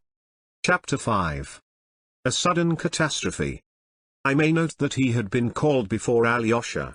But the usher of the court announced to the president that, owing to an attack of illness or some sort of fit, the witness could not appear at the moment, but was ready to give his evidence as soon as he recovered. But no one seemed to have heard it and it only came out later. His entrance was for the first moment almost unnoticed. The principal witnesses, especially the two rival ladies, had already been questioned. Curiosity was satisfied for the time, the public was feeling almost fatigued. Several more witnesses were still to be heard, who probably had little information to give after all that had been given. Time was passing. Ivan walked up with extraordinary slowness, looking at no one, and with his head bowed, as though plunged in gloomy thought. He was irreproachably dressed, but his face made a painful impression, on me at least. There was an earthy look in it, a look like a dying man's. His eyes were lustreless. He raised them and looked slowly round the court. Alyosha jumped up from his seat and moaned, "Ah! I remember that," but it was hardly noticed. The president began by informing him that he was a witness not on oath, that he might answer or refuse to answer, but that, of course, he must bear witness according to his conscience, and so on, and so on. Ivan listened and looked at him blankly, but his face gradually relaxed into a smile, and as soon as the president, looking at him in astonishment, finished, he laughed outright. "Well, and what else?" he asked in a loud voice. There was a hush in the court, there was a feeling of something strange. The president showed signs of uneasiness. "You are perhaps still unwell?" he began, looking everywhere for the usher. "Don't trouble yourself, Your Excellency, I am well enough and can tell you something interesting," Ivan answered with sudden calmness and respectfulness. You have some special communication to make. The president went on, still mistrustfully. Ivan looked down, waited a few seconds and, raising his head, answered, almost stammering. No, I haven't. I have nothing particular. They began asking him questions. He answered, as it were, reluctantly, with extreme brevity, with a sort of disgust which grew more and more marked, though he answered rationally. To many questions he answered that he did not know. He knew nothing of his father's money relations with Dmitri. I wasn't interested in the subject, he added. Threats to murder his father he had heard from the prisoner. Of the money in the envelope he had heard from Smerdakov. The same thing over and over again, he interrupted suddenly, with a look of weariness. I have nothing particular to tell the court. I see you are unwell and understand your feelings, the president began. He turned to the prosecutor and the counsel for the defense to invite them to examine the witness, if necessary, when Ivan suddenly asked in an exhausted voice. Let me go, Your Excellency, I feel very ill. And with these words, without waiting for permission, he turned to walk out of the court. But after taking 4 steps he stood still, as though he had reached a decision, smiled slowly, and went back. I am like the peasant girl, Your Excellency, you know. How does it go? I'll stand up if I like, and I won't if I don't. They were trying to put on her sarafan to take her to church to be married, and she said, I'll stand up if I like, and I won't if I don't. It's in some book about the peasantry. What do you mean by that? The president asked severely. Why, this, Ivan suddenly pulled out a roll of notes. Here's the money, the notes that lay in that envelope. He nodded towards the table on which lay the material evidence, for the sake of which our father was murdered. Where shall I put them? Mr. Superintendent, take them. The usher of the court took the whole roll and handed it to the president. How could this money have come into your possession if it is the same money? The president asked wonderingly. I got them from Smerdakov, from the murderer, yesterday. I was with him just before he hanged himself. It was he, not my brother, killed our father. He murdered him and I incited him to do it. Who doesn't desire his father's death? Are you in your right mind? Broke involuntarily from the president. I should think I am in my right mind, in the same nasty mind as all of you, as all these ugly faces. He turned suddenly to the audience. My father has been murdered and they pretend they are horrified, he snarled, with furious contempt. They keep up the sham with one another. Liars. They all desire the death of their fathers. One reptile devours another. If there hadn't been a murder, they'd have been angry and gone home ill-humored. It's a spectacle they want. Panemetsa senses. Though I am one to talk. Have you any water? Give me a drink for Christ's sake. He suddenly clutched his head. The usher at once approached him. Alyosha jumped up and cried, he is ill. Don't believe him, he has brain fever. Katerina Ivanovna rose impulsively from her seat and, rigid with horror, gazed at Ivan. Mitya stood up and greedily looked at his brother and listened to him with a wild, strange smile. Don't disturb yourselves. I am not mad, I am only a murderer, Ivan began again. You can't expect eloquence from a murderer, he added suddenly for some reason and laughed a queer laugh. The prosecutor bent over to the president in obvious dismay.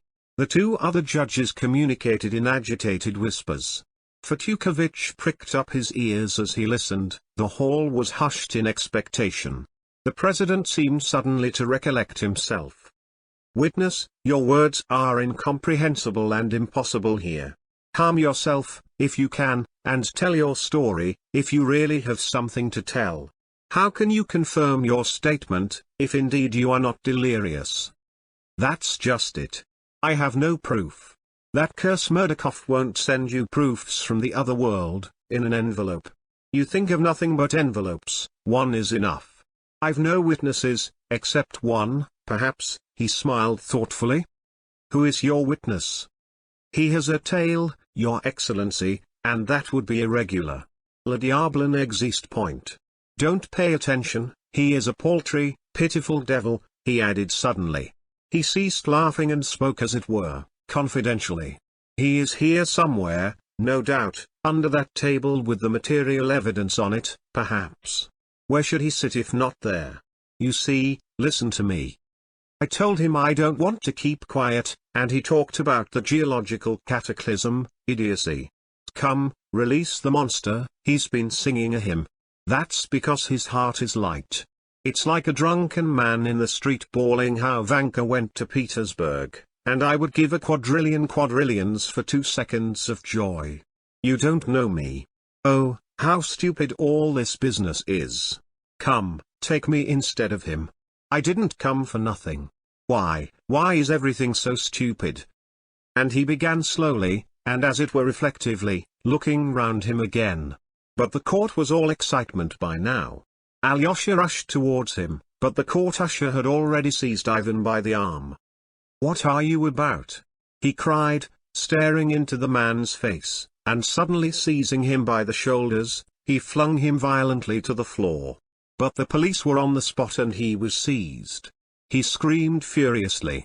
And all the time he was being removed, he yelled and screamed something incoherent. The whole court was thrown into confusion. I don't remember everything as it happened. I was excited myself and could not follow. I only know that afterwards, when everything was quiet again and everyone understood what had happened, the court usher came in for a reprimand. Though he very reasonably explained that the witness had been quite well, that the doctor had seen him an hour ago, when he had a slight attack of giddiness, but that, until he had come into the court, he had talked quite consecutively. So that nothing could have been foreseen, that he had, in fact, insisted on giving evidence. But before everyone had completely regained their composure and recovered from this scene, it was followed by another. Katerina Ivanovna had an attack of hysterics. She sobbed, shrieking loudly, but refused to leave the court, struggled, and besought them not to remove her.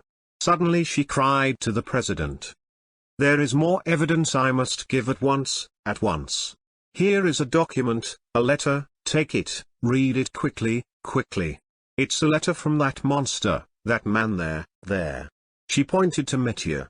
It was he killed his father, you will see that directly. He wrote to me how he would kill his father. But the other one is ill, he is delirious. She kept crying out, beside herself. The court usher took the document she held out to the president, and she, dropping into her chair, hiding her face in her hands, began convulsively and noiselessly sobbing, shaking all over, and stifling every sound for fear she should be ejected from the court.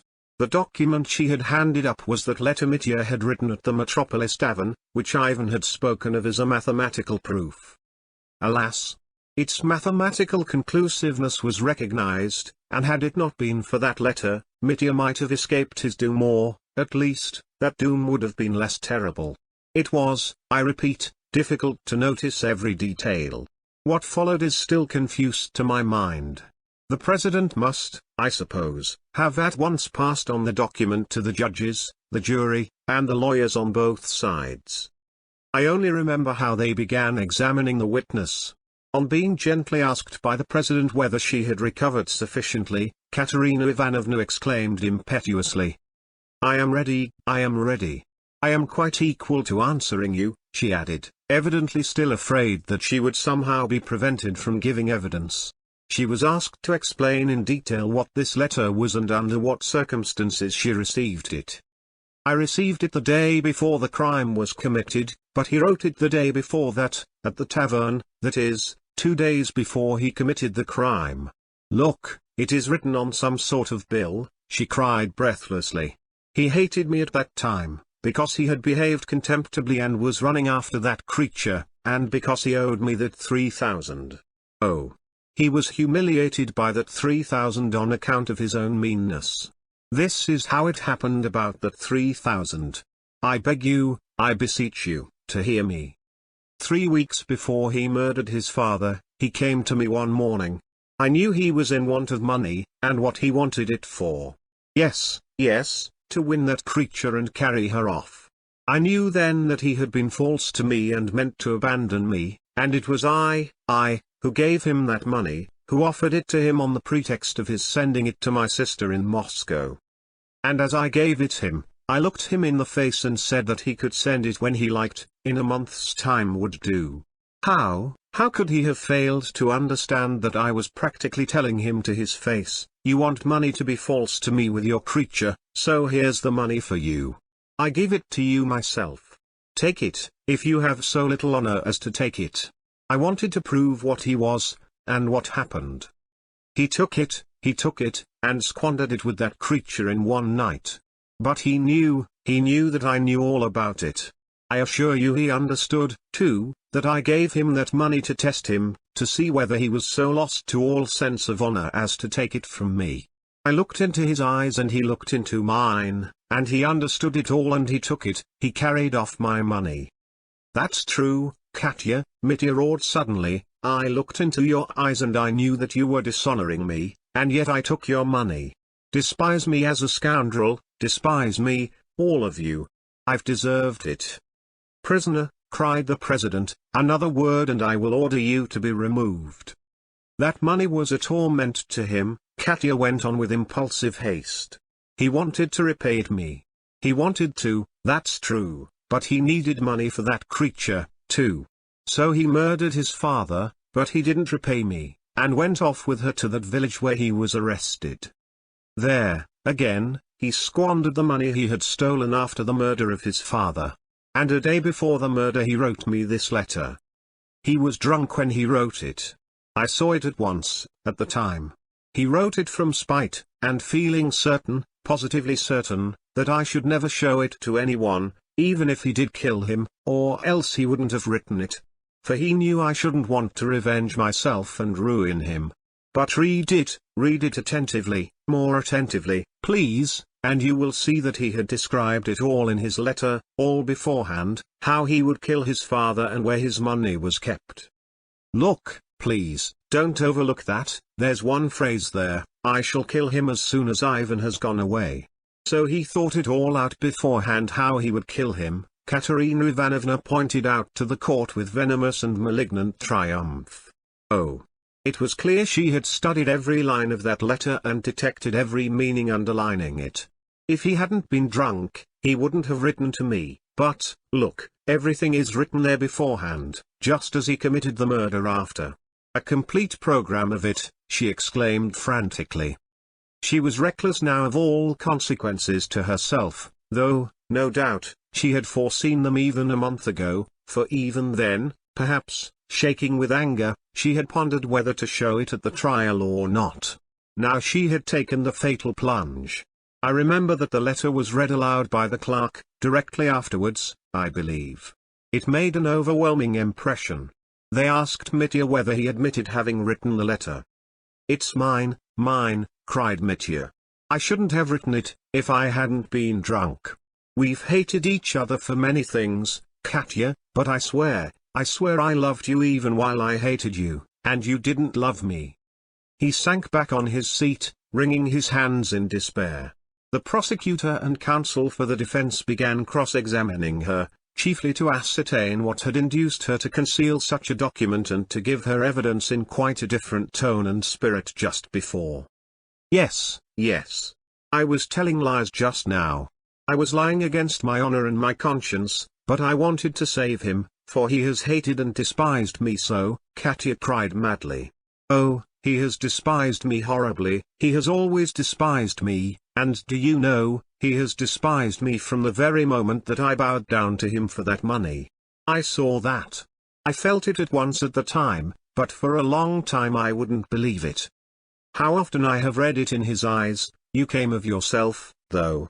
Oh, he didn't understand, he had no idea why I ran to him, he can suspect nothing but baseness, he judged me by himself, he thought everyone was like himself, Katya hissed furiously, in a perfect frenzy. And he only wanted to marry me, because I'd inherited a fortune, because of that. I always suspected it was because of that. Oh, he is a brute. He was always convinced that I should be trembling with shame all my life before him, because I went to him then, and that he had a right to despise me forever for it, and so to be superior to me. That's why he wanted to marry me. That's so, that's all so. I tried to conquer him by my love, a love that knew no bounds. I even tried to forgive his faithlessness, but he understood nothing, nothing. How could he understand indeed? He is a monster. I only received that letter the next evening. It was brought me from the tavern, and only that morning I wanted to forgive him everything, everything, even his treachery. The president and the prosecutor, of course, tried to calm her. I can't help thinking that they felt ashamed of taking advantage of her hysteria and of listening to such avowals. I remember hearing them say to her, "We understand how hard it is for you, be sure we are able to feel for you," and so on, and so on. And yet they dragged the evidence out of the raving, hysterical woman. She described at last with extraordinary clearness, which is so often seen, though only for a moment, in such overwrought states, how Ivan had been nearly driven out of his mind during the last 2 months trying to save the monster and murderer, his brother. He tortured himself, she exclaimed. He was always trying to minimize his brother's guilt and confessing to me that he, too, had never loved his father, and perhaps desired his death himself. Oh, he has a tender, over-tender conscience. He tormented himself with his conscience. He told me everything, everything. He came every day and talked to me as his only friend. I have the honor to be his only friend. She cried suddenly with a sort of defiance, and her eyes flashed. He had been twice to see Smerdakov. One day he came to me and said, "If it was not my brother." But Smerdakov committed the murder, for the legend was circulating everywhere that Smerdakov had done it. Perhaps I too am guilty, for Smerdakov knew I didn't like my father and perhaps believed that I desired my father's death. Then I brought out that letter and showed it him. He was entirely convinced that his brother had done it, and he was overwhelmed by it. He couldn't endure thought that his own brother was a parricide. Only a week ago I saw that it was making him ill. During the last few days he has talked incoherently in my presence. I saw his mind was giving way. He walked about, raving, he was seen muttering in the streets. The doctor from Moscow, at my request, examined him the day before yesterday and told me that he was on the eve of brain fever, and all on his account, on account of this monster. And last night he learnt that Smerdakov was dead. It was such a shock that it drove him out of his mind, and all through this monster, all for the sake of saving the monster. Oh, of course, such an outpouring, such an avowal is only possible once in a lifetime, at the hour of death, for instance, on the way to the scaffold. But it was in Katya's character, and it was such a moment in her life. It was the same impetuous Katya who had thrown herself on the mercy of a young profligate to save her father, the same Katya who had just before, in her pride and chastity, sacrificed herself and her maidenly modesty before all these people, telling of Mitya's generous conduct, in the hope of softening his fate a little. And now, again, she sacrificed herself, but this time it was for another, and perhaps only now, perhaps only at this moment, she felt and knew how dear that other was to her. She had sacrificed herself in terror for him, conceiving all of a sudden that he had ruined himself by his confession that it was he who had committed the murder, not his brother. She had sacrificed herself to save him, to save his good name, his reputation. And yet one terrible doubt occurred to one: was she lying in her description of her former relations with Mitya? That was the question. No, she had not intentionally slandered him when she cried that Mitya despised her for her bowing down to him. She believed it herself. She had been firmly convinced, perhaps ever since that bow, that the simple-hearted Mitya, who even then adored her, was laughing at her and despising her. She had loved him with an hysterical, lacerated love only from pride, from wounded pride, and that love was not like love, but more like revenge. Oh! Perhaps that lacerated love would have grown into real love, perhaps Katya longed for nothing more than that, but Mitya's faithlessness had wounded her to the bottom of her heart, and her heart could not forgive him. The moment of revenge had come upon her suddenly, and all that had been accumulating so long and so painfully in the offended woman's breast burst out all at once and unexpectedly. She betrayed Mitya, but she betrayed herself, too. And no sooner had she given full expression to her feelings than the tension of course was over and she was overwhelmed with shame. Hysterics began again, she fell on the floor, sobbing and screaming. She was carried out. At that moment Grushenka, with a wail, rushed towards Mitya before they had time to prevent her. "Mitya," she wailed, "your serpent has destroyed you. There, she has shown you what she is," she shouted to the judges, shaking with anger. At a signal from the president they seized her and tried to remove her from the court. She wouldn't allow it. She fought and struggled to get back to Mitya. Mitya uttered a cry and struggled to get to her. He was overpowered. Yes, I think the ladies who came to see the spectacle must have been satisfied. The show had been a varied one. Then I remember the Moscow doctor appeared on the scene. I believe the president had previously sent the court usher to arrange for medical aid for Ivan. The doctor announced to the court that the sick man was suffering from a dangerous attack of brain fever, and that he must be at once removed. In answer to questions from the prosecutor and the counsel for the defense, he said that the patient had come to him of his own accord the day before yesterday and that he had warned him that he had such an attack coming on, but he had not consented to be looked after. He was certainly not in a normal state of mind. He told me himself that he saw visions when he was awake, that he met several persons in the street, who were dead, and that Satan visited him every evening, said the doctor, in conclusion. Having given his evidence, the celebrated doctor withdrew. The letter produced by Katerina Ivanovna was added to the material proofs. After some deliberation, the judges decided to proceed with the trial and to enter both the unexpected pieces of evidence, given by Ivan and Katerina Ivanovna, on the protocol. But I will not detail the evidence of the other witnesses, who only repeated and confirmed what had been said before, though all with their characteristic peculiarities. I repeat, all was brought together in the prosecutor's speech, which I shall quote immediately. Everyone was excited, everyone was electrified by the late catastrophe, and all were awaiting the speeches for the prosecution and the defense with intense impatience. Fetyukovitch was obviously shaken by Katerina Ivanovna's evidence. But the prosecutor was triumphant. When all the evidence had been taken, the court was adjourned for almost an hour. I believe it was just 8 o'clock when the president returned to his seat and our prosecutor, Ippolit Kirillovich, began his speech. End of the chapter. Chapter 6. The prosecutor's speech. Sketches of character. Ippolit Kirillovich began his speech, trembling with nervousness, with cold sweat on his forehead, feeling hot and cold all over by turns. He described this himself afterwards. He regarded this speech as his chef-d'oeuvre, the chef-d'oeuvre of his whole life. As his swan song. He died, it is true, 9 months later of rapid consumption, so that he had the right, as it turned out, to compare himself to a swan singing his last song.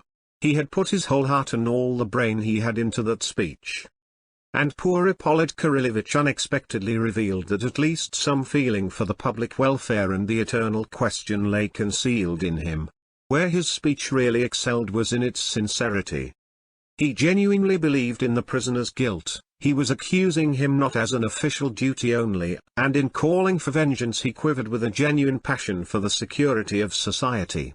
Even the ladies in the audience, though they remained hostile to Ippolit Kirillovich, admitted that he made an extraordinary impression on them.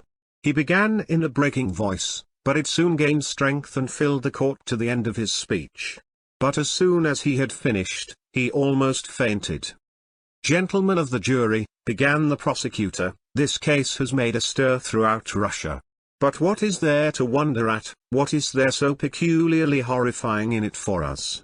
We are so accustomed to such crimes. That's what's so horrible, that such dark deeds have ceased to horrify us. What ought to horrify us is that we are so accustomed to it, and not this or that isolated crime. What are the causes of our indifference, our lukewarm attitude to such deeds?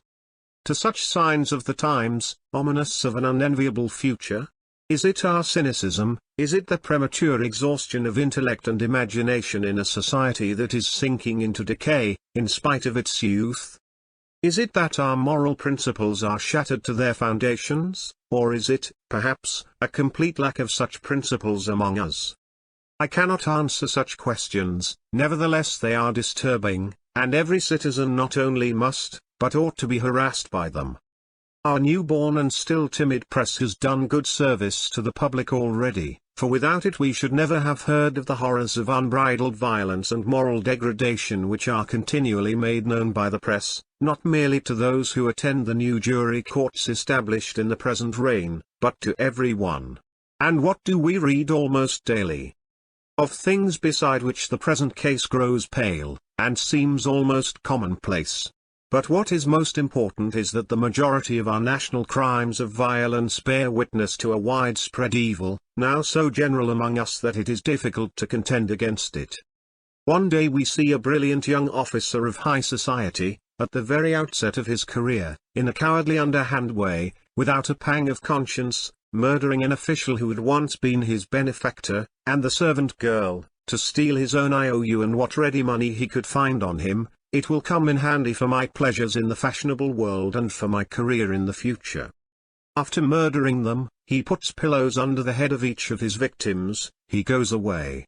Next, a young hero decorated for bravery kills the mother of his chief and benefactor, like a highwayman, and to urge his companions to join him he asserts that she loves him like a son, and so will follow all his directions and take no precautions.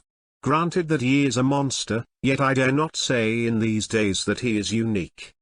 Another man will not commit the murder, but will feel and think like him, and is as dishonorable in soul. In silence, alone with his conscience, he asks himself perhaps, what is honor, and isn't the condemnation of bloodshed a prejudice? Perhaps people will cry out against me that I am morbid, hysterical, that it is a monstrous slander, that I am exaggerating. Let them say so, and heavens, I should be the first to rejoice if it were so. Oh, don't believe me, think of me as morbid, but remember my words, if only a tenth, if only a 20th part of what I say is true, even so it's awful. Look how our young people commit suicide. Without asking themselves Hamlet's question what there is beyond, without a sign of such a question, as though all that relates to the soul and to what awaits us beyond the grave had long been erased in their minds and buried under the sands. Look at our vice, at our profligates. Fyodor Pavlovitch, the luckless victim in the present case, was almost an innocent babe compared with many of them. And yet we all knew him, he lived among us. Yes, one day perhaps the leading intellects of Russia and of Europe will study the psychology of Russian crime, for the subject is worth it. But this study will come later, at leisure, when all the tragic topsy-turvydom of today is farther behind us, so that it's possible to examine it with more insight and more impartiality than I can do. Now we are either horrified or pretend to be horrified, though we really gloat over the spectacle, and love strong and eccentric sensations which tickle our cynical, pampered idleness. Or, like little children, we brush the dreadful ghosts away and hide our heads in the pillow so as to return to our sports and merriment as soon as they have vanished. But we must one day begin life in sober earnest, we must look at ourselves as a society. It's time we tried to grasp something of our social position, or at least to make a beginning in that direction. A great writer of the last epoch, comparing Russia to a swift troika galloping to an unknown goal, exclaims, "Oh, troika, bird-like troika, who invented thee?" and adds, in proud ecstasy, that all the peoples of the world stand aside respectfully to make way for the recklessly galloping troika to pass. That may be, they may stand aside, respectfully or no, but in my poor opinion the great writer ended his book in this way either in an access of childish and naive optimism, or simply in fear of the censorship of the day. For if the troika were drawn by his heroes, Sobakevich, Nozdreyev, Chichikov, it could reach no rational goal, whoever might be driving it. And those were the heroes of an older generation, ours are worse specimens still. At this point Ippolit Kirillovich's speech was interrupted by applause. The liberal significance of this simile was appreciated. The applause was, it's true, of brief duration, so that the president did not think it necessary to caution the public, and only looked severely in the direction of the offenders. But Ippolit Kirillovich was encouraged. He had never been applauded before.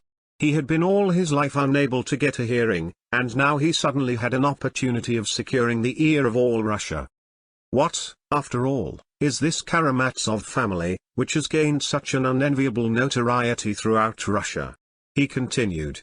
Perhaps I am exaggerating, but it seems to me that certain fundamental features of the educated class of today are reflected in this family picture, only, of course, in miniature, like the sun in a drop of water. Think of that unhappy, vicious, unbridled old man, who has met with such a melancholy end, the head of a family. Beginning life of noble birth, but in a poor dependent position, through an unexpected marriage he came into a small fortune. A petty knave, a toady and buffoon, of fairly good, though undeveloped, intelligence, he was, above all, a money-lender, who grew bolder with growing prosperity. His abject and servile characteristics disappeared, his malicious and sarcastic cynicism was all that remained.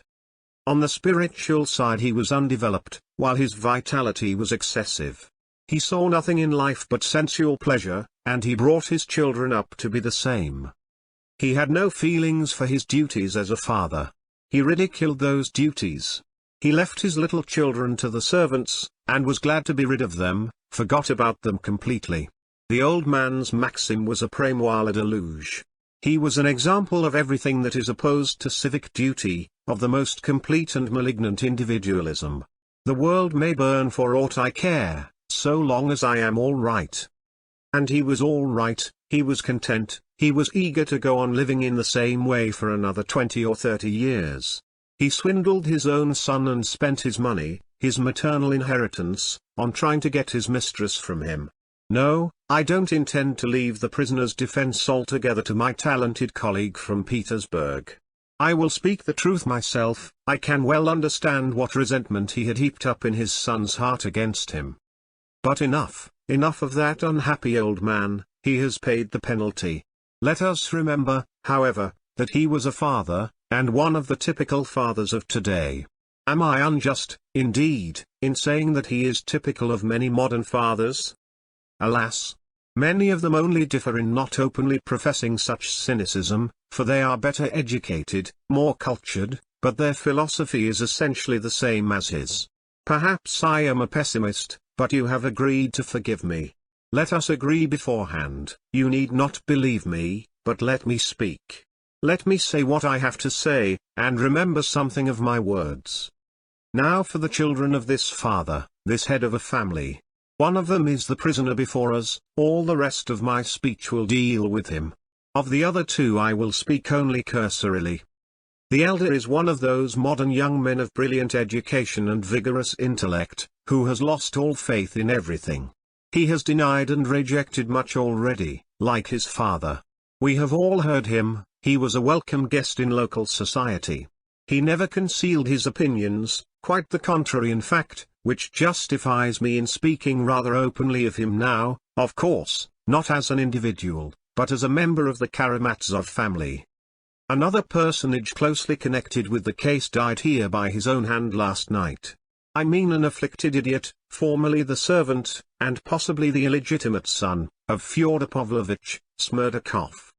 At the preliminary inquiry, he told me with hysterical tears how the young Ivan Karamazov had horrified him by his spiritual audacity. Everything in the world is lawful according to him, and nothing must be forbidden in the future. That is what he always taught me. I believe that idiot was driven out of his mind by this theory, though, of course, the epileptic attacks from which he suffered, and this terrible catastrophe, have helped to unhinge his faculties. But he dropped one very interesting observation, which would have done credit to a more intelligent observer, and that is, indeed, why I've mentioned it. If there is one of the sons that is like Fyodor Pavlovitch in character, it is Ivan Fyodorovitch. With that remark I conclude my sketch of his character, feeling it indelicate to continue further. Oh, I don't want to draw any further conclusions and croak like a raven over the young man's future. We've seen today in this court that there are still good impulses in his young heart, that family feeling has not been destroyed in him by lack of faith and cynicism, which have come to him rather by inheritance than by the exercise of independent thought. Then the third son. Oh, he is a devout and modest youth, who does not share his elder brother's gloomy and destructive theory of life. He has sought to cling to the ideas of the people, or to what goes by that name in some circles of our intellectual classes. He clung to the monastery, and was within an ace of becoming a monk. He seems to me to have betrayed unconsciously, and so early, that timid despair which leads so many in our unhappy society, who dread cynicism and its corrupting influences, and mistakenly attribute all the mischief to European enlightenment, to return to their native soil, as they say, to the bosom, so to speak, of their Mother Earth, like frightened children, yearning to fall asleep on the withered bosom of their decrepit mother, and to sleep there forever, only to escape the horrors that terrify them. For my part, I wish the excellent and gifted young man every success. I trust that his youthful idealism and impulse towards the ideas of the people may never degenerate, as often happens, on the moral side into gloomy mysticism, and on the political into blind chauvinism, two elements which are even a greater menace to Russia than the premature decay, due to misunderstanding and gratuitous adoption of European ideas, from which his elder brother is suffering. 2 or 3 people clapped their hands at the mention of chauvinism and mysticism. Ippolit Kirillovitch had been, indeed, carried away by his own eloquence.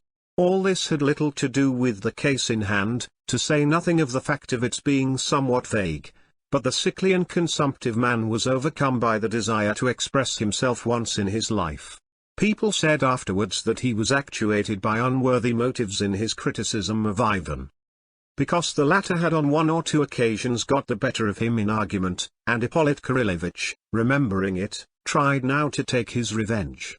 But I don't know whether it was true. All this was only introductory, however, and the speech passed to more direct consideration of the case. But to return to the eldest son, Ippolit Kirillovitch went on. He is the prisoner before us. We have his life and his actions, too, before us. The fatal day has come and all has been brought to the surface. While his brothers seem to stand for Europeanism and the principles of the people, he seems to represent Russia as she is. Oh, not all Russia, not all. God preserve us, if it were. Yet, here we have her, our mother Russia. The very scent and sound of her. Oh, he is spontaneous, he is a marvelous mingling of good and evil, he is a lover of culture and Schiller, yet he brawls in taverns and plucks out the beards of his boon companions. Oh, he, too, can be good and noble, but only when all goes well with him. What is more, he can be carried off his feet, positively carried off his feet by noble ideals, but only if they come of themselves, if they fall from heaven for him, if they need not be paid for. He dislikes paying for anything, but is very fond of receiving, and that's so with him in everything. Oh, give him every possible good in life, he couldn't be content with less, and put no obstacle in his way, and he will show that he, too, can be noble. He is not greedy, no, but he must have money, a great deal of money, and you will see how generously, with what scorn of filthy lucre, he will fling it all away in the reckless dissipation of one night. But if he has not money, he will show what he is ready to do to get it when he is in great need of it. But all this later. Let us take events in their chronological order. First, we have before us a poor abandoned child, running about the backyard without boots on his feet, as our worthy and esteemed fellow citizen, of foreign origin, alas, expressed it just now. I repeat it again, I yield to no one the defense of the criminal. I am here to accuse him, but to defend him also. Yes, I, too, am human, I, too, can weigh the influence of home and childhood on the character. But the boy grows up and becomes an officer. For a duel and other reckless conduct he is exiled to one of the remote frontier towns of Russia. There he led a wild life as an officer. And, of course, he needed money, money before all things, and so after prolonged disputes he came to a settlement with his father, and the last 6,000 was sent him. A letter is in existence in which he practically gives up his claim to the rest and settles his conflict with his father over the inheritance on the payment of this 6,000. Then came his meeting with a young girl of lofty character and brilliant education.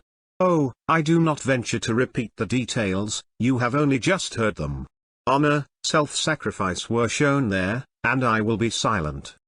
The figure of the young officer, frivolous and profligate, doing homage to true nobility and a lofty ideal, was shown in a very sympathetic light before us. But the other side of the medal was unexpectedly turned to us immediately after in this very court. Again, I will not venture to conjecture why it happened so, but there were causes. The same lady, bathed in tears of long-concealed indignation, alleged that he of all men, had despised her for her action, which, though incautious, reckless perhaps, was still dictated by lofty and generous motives. He, the girl's betrothed, looked at her with that smile of mockery, which was more insufferable from him than from anyone. And knowing that he had already deceived her, he had deceived her, believing that she was bound to endure everything from him, even treachery, she intentionally offered him 3,000 rubles, and clearly, too clearly, let him understand that she was offering him money to deceive her. "Well, will you take it or not? Are you so lost to shame?"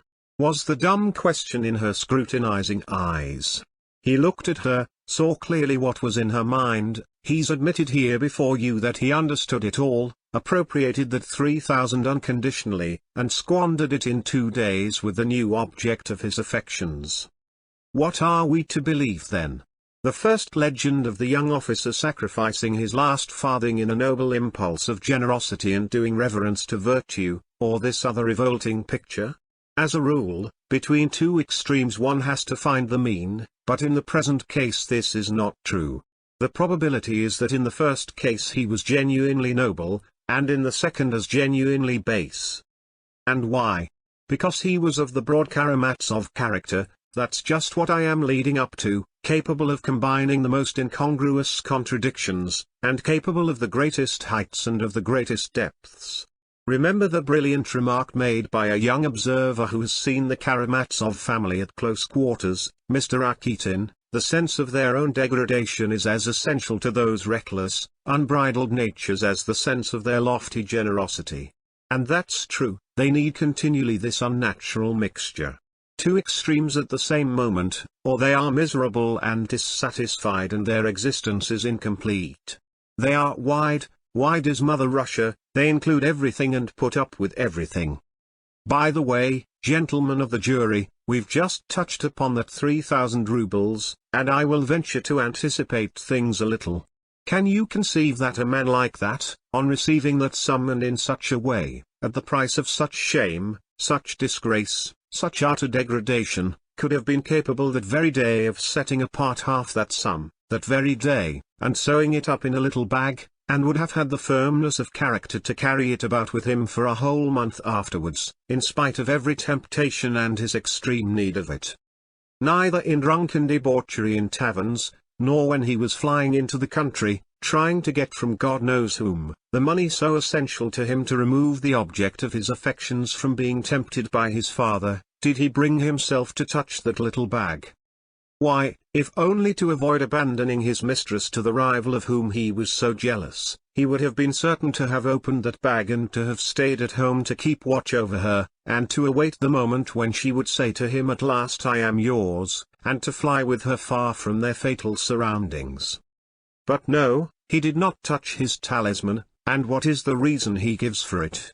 The chief reason, as I have just said, was that when she would say, I am yours, take me where you will, he might have the wherewithal to take her. But that first reason, in the prisoner's own words, was of little weight beside the second. While I have that money on me, he said, I am a scoundrel, not a thief, for I can always go to my insulted betrothed. And, laying down half the sum I have fraudulently appropriated, I can always say to her, you see, I've squandered half your money, and shown I am a weak and immoral man, and, if you like, a scoundrel. I use the prisoner's own expressions, but though I am a scoundrel, I am not a thief, for if I had been a thief, I shouldn't have brought you back this half of the money, but should have taken it as I did the other half. A marvelous explanation. This frantic, but weak man, who could not resist the temptation of accepting the 3,000 rubles at the price of such disgrace, this very man suddenly develops the most stoical firmness, and carries about 1,000 rubles without daring to touch it. Does that fit in at all with the character we have analyzed? No, and I venture to tell you how the real Dmitri Karamazov would have behaved in such circumstances, if he really had brought himself to put away the money. At the first temptation, for instance, to entertain the woman with whom he had already squandered half the money, he would have unpicked his little bag and have taken out some 100 rubles, for why should he have taken back precisely half the money, that is, 1,500 rubles? Why not 1,400? He could just as well have said then that he was not a thief, because he brought back 1,400 rubles. Then another time he would have unpicked it again and taken out another 100, and then a third, and then a fourth, and before the end of the month he would have taken the last note but one, feeling that if he took back only 100 it would answer the purpose, for a thief would have stolen it all. And then he would have looked at this last note, and have said to himself, it's really not worthwhile to give back 100, let's spend that, too.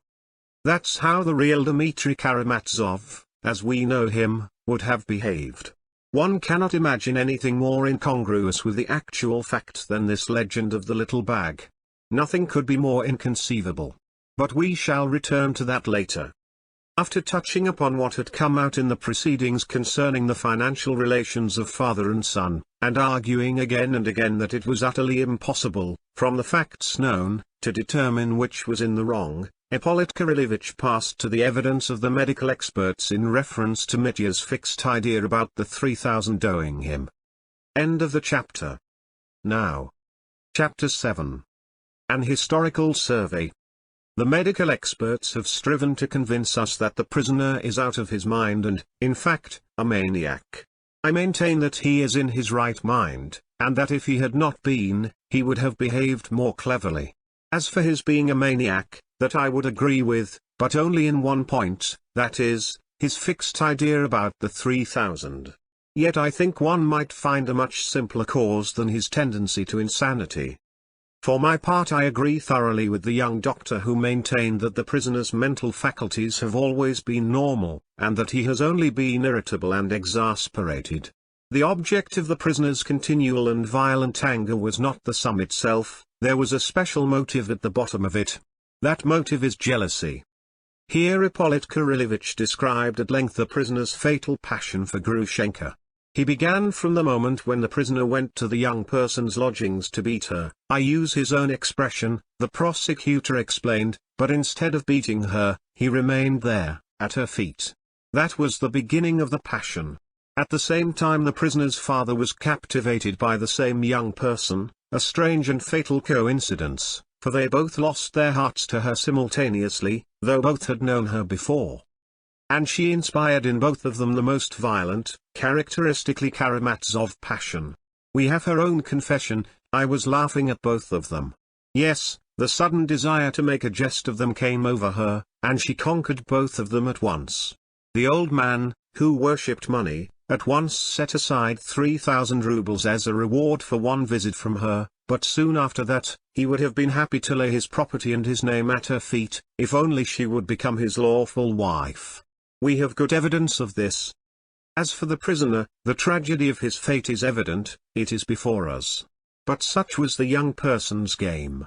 The enchantress gave the unhappy young man no hope until the last moment, when he knelt before her, stretching out hands that were already stained with the blood of his father and rival. It was in that position that he was arrested. Send me to Siberia with him, I have brought him to this, I am most to blame, the woman herself cried, in genuine remorse at the moment of his arrest. The talented young man, to whom I have referred already, Mr. Rakitin, characterized this heroine in brief and impressive terms. She was disillusioned early in life, deceived and ruined by a betrothed, who seduced and abandoned her. She was left in poverty, cursed by her respectable family, and taken under the protection of a wealthy old man, whom she still, however, considers as her benefactor. There was perhaps much that was good in her young heart, but it was embittered too early. She became prudent and saved money. She grew sarcastic and resentful against society. After this sketch of her character it may well be understood that she might laugh at both of them simply from mischief, from malice. After a month of hopeless love and moral degradation, during which he betrayed his betrothed and appropriated money entrusted to his honor. The prisoner was driven almost to frenzy, almost to madness by continual jealousy, and of whom? His father. And the worst of it was that the crazy old man was alluring and enticing the object of his affection by means of that very 3,000 rubles, which the son looked upon as his own property, part of his inheritance from his mother, of which his father was cheating him. Yes, I admit it was hard to bear. It might well drive a man to madness. It was not the money, but the fact that this money was used with such revolting cynicism to ruin his happiness. Then the prosecutor went on to describe how the idea of murdering his father had entered the prisoner's head, and illustrated his theory with facts. At first he only talked about it in taverns, he was talking about it all that month. He likes being always surrounded with company, and he likes to tell his companions everything, even his most diabolical and dangerous ideas. He likes to share every thought with others, and expects, for some reason, that those he confides in will meet him with perfect sympathy, enter into all his troubles and anxieties, take his part and not oppose him in anything. If not, he flies into a rage and smashes up everything in the tavern. Then followed the anecdote about Captain Snigayev. Those who heard the prisoner began to think at last that he might mean more than threats, and that such a frenzy might turn threats into actions. Here the prosecutor described the meeting of the family at the monastery, the conversations with Alyosha, and the horrible scene of violence when the prisoner had rushed into his father's house just after dinner. I cannot positively assert, the prosecutor continued, that the prisoner fully intended to murder his father before that incident. Yet the idea had several times presented itself to him, and he had deliberated on it. For that we have facts, witnesses, and his own words. I confess, gentlemen of the jury, he added, that till today I have been uncertain whether to attribute to the prisoner conscious premeditation. I was firmly convinced that he had pictured the fatal moment beforehand, but had only pictured it, contemplating it as a possibility. He had not definitely considered when and how he might commit the crime. But I was only uncertain till today, till that fatal document was presented to the court just now. You yourselves heard that young lady's exclamation, "It is the plan, the program of the murder." That is how she defined that miserable, drunken letter of the unhappy prisoner. And, in fact, from that letter we see that the whole fact of the murder was premeditated. It was written 2 days before, and so we know now for a fact that, 48 hours before the perpetration of his terrible design, the prisoner swore that, if he could not get money next day, he would murder his father in order to take the envelope with the notes from under his pillow, as soon as Ivan had left. As soon as Ivan had gone away, you hear that, so he had thought everything out, weighing every circumstance, and he carried it all out just as he had written it. The proof of premeditation is conclusive. The crime must have been committed for the sake of the money, that is stated clearly, that is written and signed. The prisoner does not deny his signature. I shall be told he was drunk when he wrote it. But that does not diminish the value of the letter, quite the contrary, he wrote when drunk what he had planned when sober. Had he not planned it when sober, he would not have written it when drunk. I shall be asked, then why did he talk about it in taverns? A man who premeditates such a crime is silent and keeps it to himself.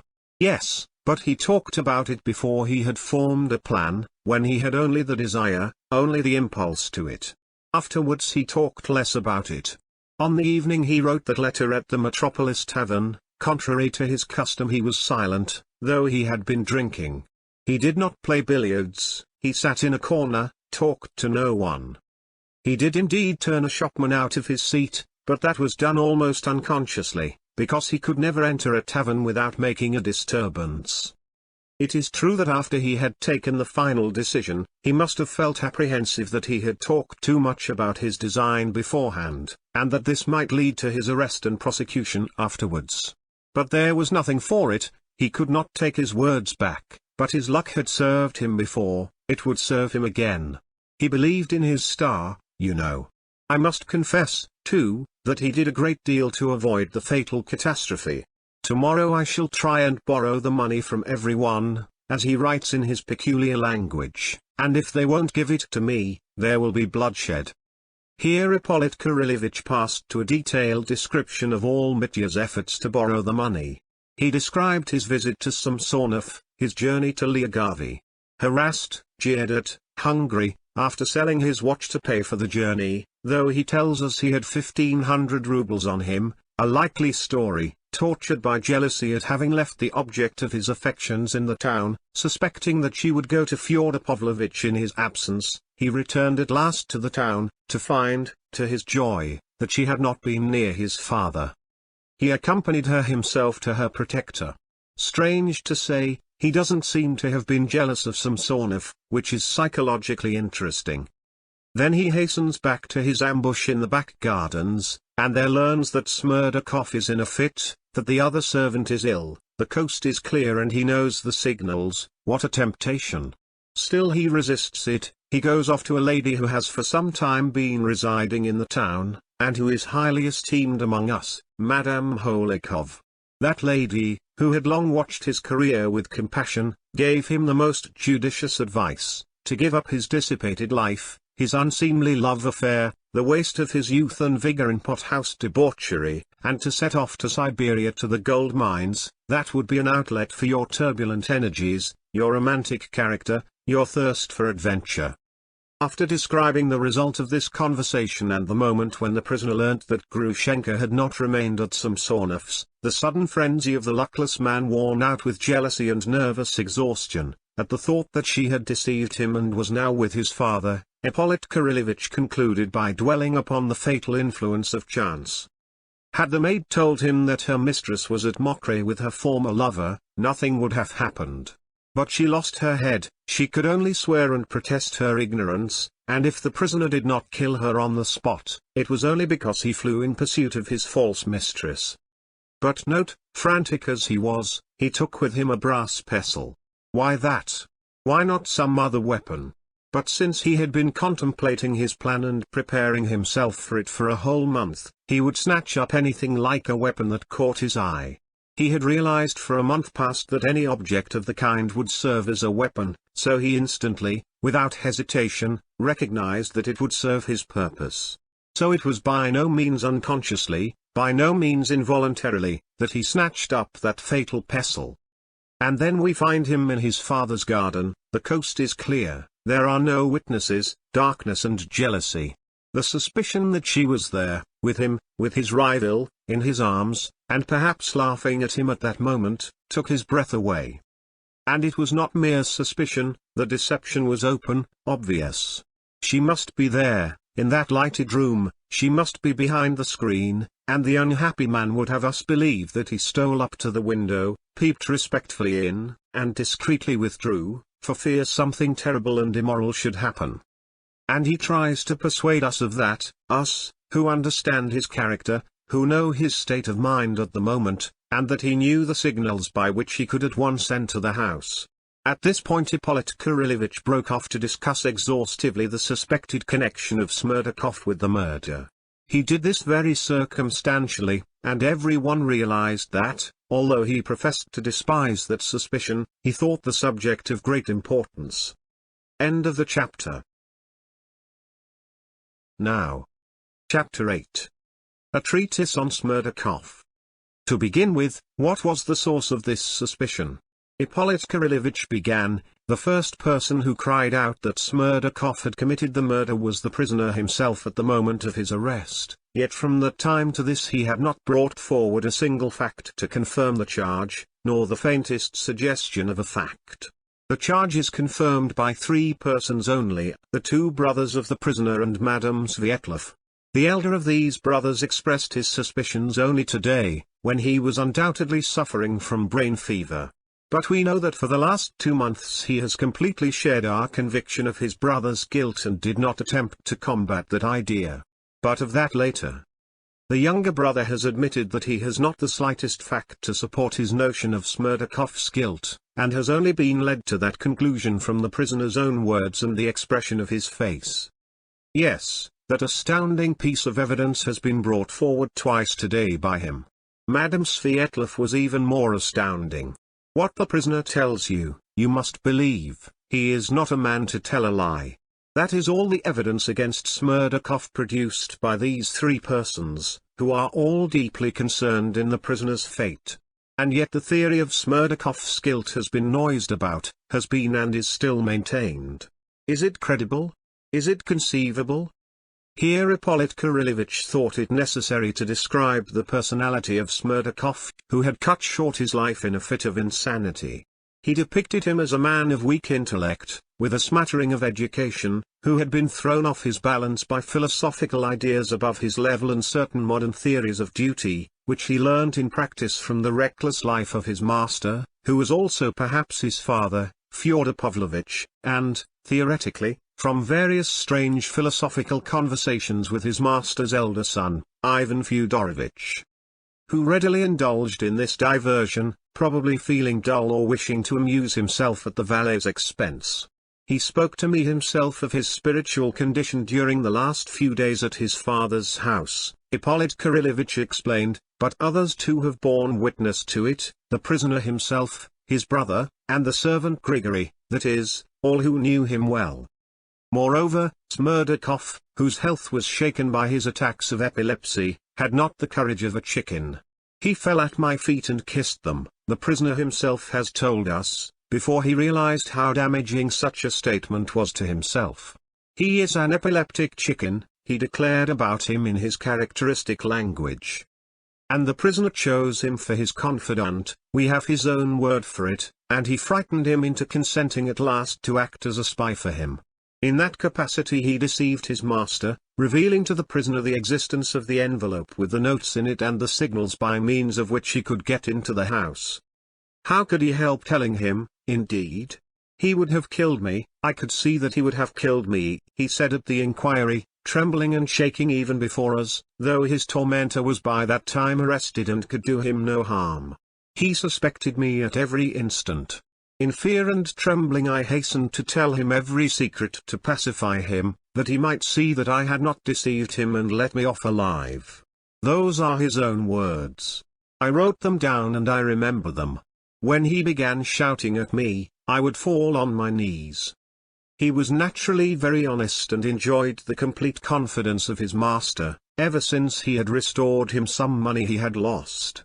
So it may be supposed that the poor fellow suffered pangs of remorse at having deceived his master, whom he loved as his benefactor. Persons severely afflicted with epilepsy are, so the most skillful doctors tell us, always prone to continual and morbid self-reproach. They worry over their wickedness, they are tormented by pangs of conscience, often entirely without cause, they exaggerate and often invent all sorts of faults and crimes. And here we have a man of that type who had really been driven to wrongdoing by terror and intimidation. He had, besides, a strong presentiment that something terrible would be the outcome of the situation that was developing before his eyes. When Ivan Fyodorovich was leaving for Moscow, just before the catastrophe, Smerdakov besought him to remain, though he was too timid to tell him plainly what he feared. He confined himself to hints, but his hints were not understood. It must be observed that he looked on Ivan Fyodorovich as a protector, whose presence in the house was a guarantee that no harm would come to pass. Remember the phrase in Dmitri Karamazov's drunken letter, I shall kill the old man, if only Ivan goes away. So Ivan Fyodorovich's presence seemed to everyone a guarantee of peace and order in the house. But he went away, and within an hour of his young master's departure Smerdakov was taken with an epileptic fit. But that's perfectly intelligible.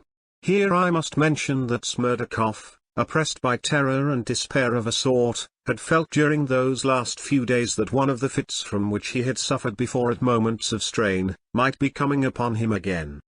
The day and hour of such an attack cannot, of course, be foreseen, but every epileptic can feel beforehand that he is likely to have one. So the doctors tell us. And so, as soon as Ivan Fyodorovich had driven out of the yard, Smerdakov, depressed by his lonely and unprotected position, went to the cellar. He went down the stairs wondering if he would have a fit or not, and what if it were to come upon him at once.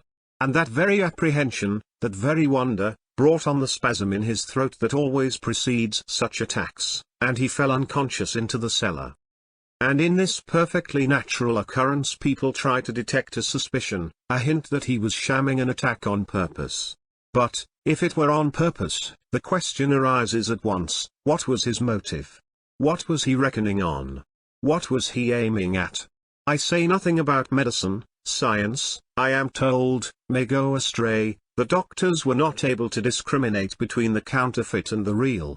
That may be so, but answer me one question, what motive had he for such a counterfeit? Could he, had he been plotting the murder, have desired to attract the attention of the household by having a fit just before?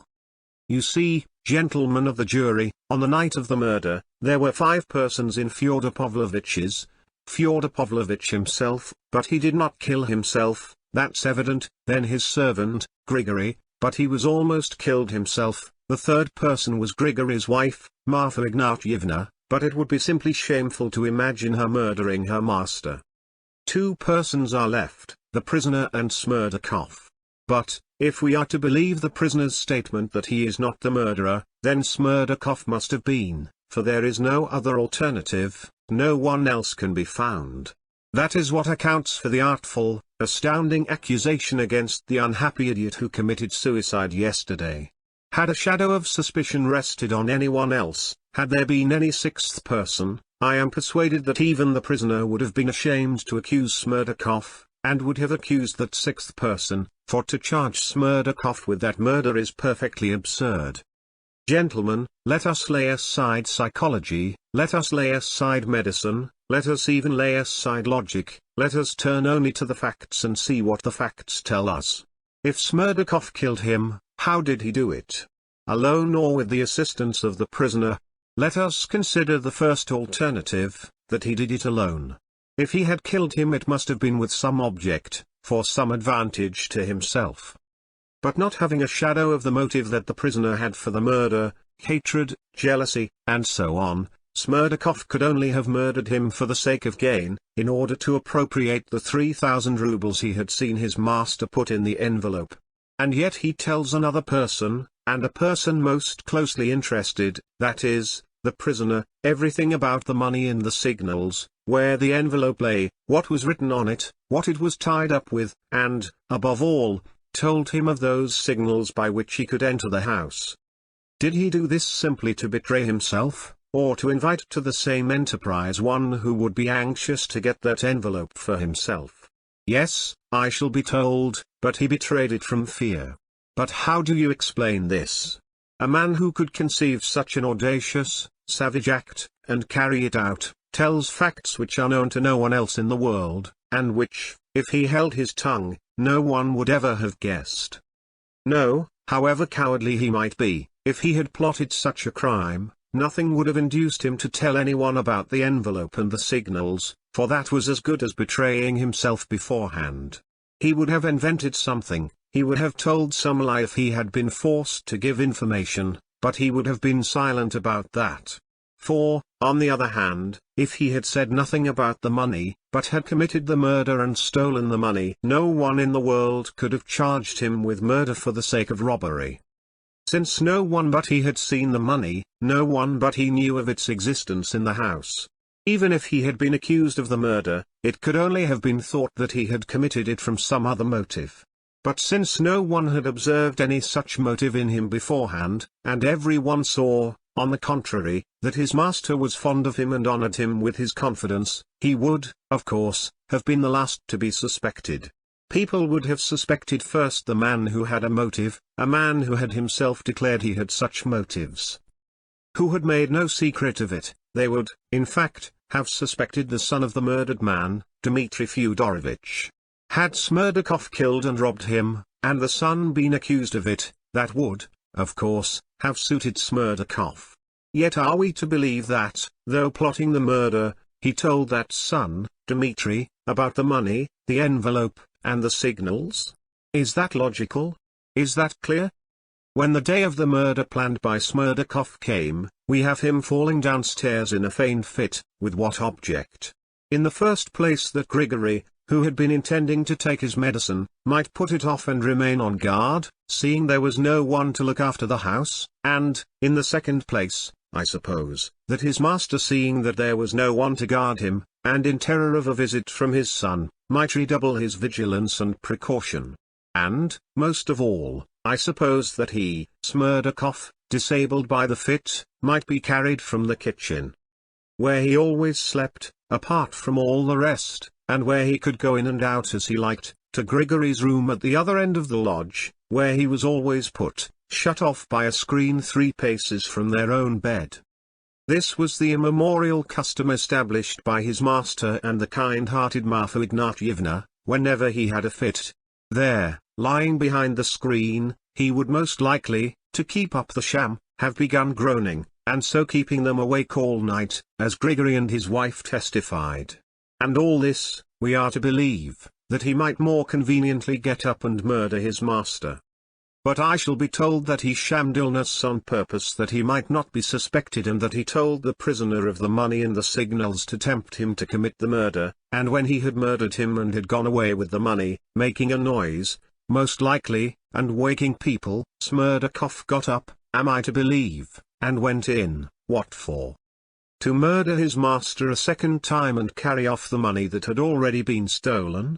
Gentlemen, are you laughing? I am ashamed to put forward such suggestions, but, incredible as it seems, that's just what the prisoner alleges. When he had left the house, had knocked Grigory down and raised an alarm, he tells us Smerdakov got up, went in and murdered his master and stole the money. I won't press the point that Smerdakov could hardly have reckoned on this beforehand, and have foreseen that the furious and exasperated son would simply come to peep in respectfully, though he knew the signals, and beat a retreat, leaving Smerdakov his booty. Gentlemen of the jury, I put this question to you in earnest: when was the moment when Smerdakov could have committed his crime?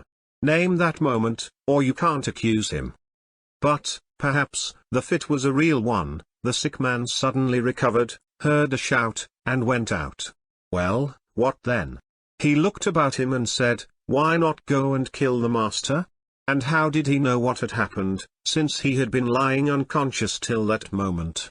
But there's a limit to these flights of fancy. Quite so, some astute people will tell me, but what if they were in agreement? What if they murdered him together and shared the money? What then? A weighty question, truly. And the facts to confirm it are astounding. One commits the murder and takes all the trouble while his accomplice lies on one side shamming a fit, apparently to arouse suspicion in everyone, alarm in his master and alarm in Grigory. It would be interesting to know what motives could have induced the two accomplices to form such an insane plan. But perhaps it was not a case of active complicity on Smerdakov's part, but only of passive acquiescence. Perhaps Smerdakov was intimidated and agreed not to prevent the murder, and foreseeing that he would be blamed for letting his master be murdered. Without screaming for help or resisting, he may have obtained permission from Dmitri Karamazov to get out of the way by shamming a fit. You may murder him as you like, it's nothing to me. But as this attack of Smerdakov's was bound to throw the household into confusion, Dmitri Karamazov could never have agreed to such a plan. I will waive that point, however. Supposing that he did agree, it would still follow that Dmitri Karamazov is the murderer and the instigator, and Smerdakov is only a passive accomplice, and not even an accomplice, but merely acquiesced against his will through terror. But what do we see? As soon as he is arrested, the prisoner instantly throws all the blame on Smerdakov, not accusing him of being his accomplice, but of being himself the murderer. He did it alone, he says. He murdered and robbed him. It was the work of his hands. Strange sort of accomplices who begin to accuse one another at once. And think of the risk for Karamazov. After committing the murder while his accomplice lay in bed, he throws the blame on the invalid, who might well have resented it and in self-preservation might well have confessed the truth. For he might well have seen that the court would at once judge how far he was responsible, and so he might well have reckoned that if he were punished, it would be far less severely than the real murderer. But in that case he would have been certain to make a confession, yet he has not done so. Smerdakov never hinted at their complicity, though the actual murderer persisted in accusing him and declaring that he had committed the crime alone. What's more, Smerdakov at the inquiry volunteered the statement that it was he who had told the prisoner of the envelope of notes and of the signals, and that, but for him, he would have known nothing about them. If he had really been a guilty accomplice, would he so readily have made this statement at the inquiry? On the contrary, he would have tried to conceal it, to distort the facts or minimize them. But he was far from distorting or minimizing them. No one but an innocent man, who had no fear of being charged with complicity, could have acted as he did. And in a fit of melancholy arising from his disease and this catastrophe he hanged himself yesterday. He left a note written in his peculiar language. I destroy myself of my own will and inclination so as to throw no blame on anyone. What would it have cost him to add, I am the murderer, not Karamazov? But that he did not add. Did his conscience lead him to suicide and not to avowing his guilt? And what followed? Notes for 3,000 rubles were brought into the court just now, and we were told that they were the same that lay in the envelope now on the table before us, and that the witness had received them from Smerdakov the day before. But I need not recall the painful scene, though I will make one or two comments, selecting such trivial ones as might not be obvious at first sight to everyone, and so may be overlooked. In the first place, Smerdakov must have given back the money and hanged himself yesterday from remorse. And only yesterday he confessed his guilt to Ivan Karamazov, as the latter informs us. If it were not so, indeed, why should Ivan Fyodorovich have kept silence till now? And so, if he has confessed, then why, I ask again, did he not avow the whole truth in the last letter he left behind, knowing that the innocent prisoner had to face this terrible ordeal the next day? The money alone is no proof. A week ago, quite by chance, the fact came to the knowledge of myself and two other persons in this court that Ivan Fyodorovich had sent 2 5% coupons of 5,000 each, that is, 10,000 in all, to the chief town of the province to be changed. I only mention this to point out that anyone may have money, and that it can't be proved that these notes are the same as were in Fyodor Pavlovich's envelope. Ivan Karamazov, after receiving yesterday a communication of such importance from the real murderer, did not stir. Why didn't he report it at once? Why did he put it all off till morning? I think I have a right to conjecture why. His health had been giving way for a week past. He had admitted to a doctor and to his most intimate friends that he was suffering from hallucinations and seeing phantoms of the dead. He was on the eve of the attack of brain fever by which he has been stricken down today. In this condition he suddenly heard of Smerdakov's death, and at once reflected, the man is dead, I can throw the blame on him and save my brother. I have money. I will take a roll of notes and say that Smerdakov gave them me before his death. You will say that was dishonorable. It's dishonorable to slander even the dead. And even to save a brother. True, but what if he slandered him unconsciously? What if, finally unhinged by the sudden news of the valet's death, he imagined it really was so? You saw the recent scene, you have seen the witness's condition. He was standing up and was speaking, but where was his mind?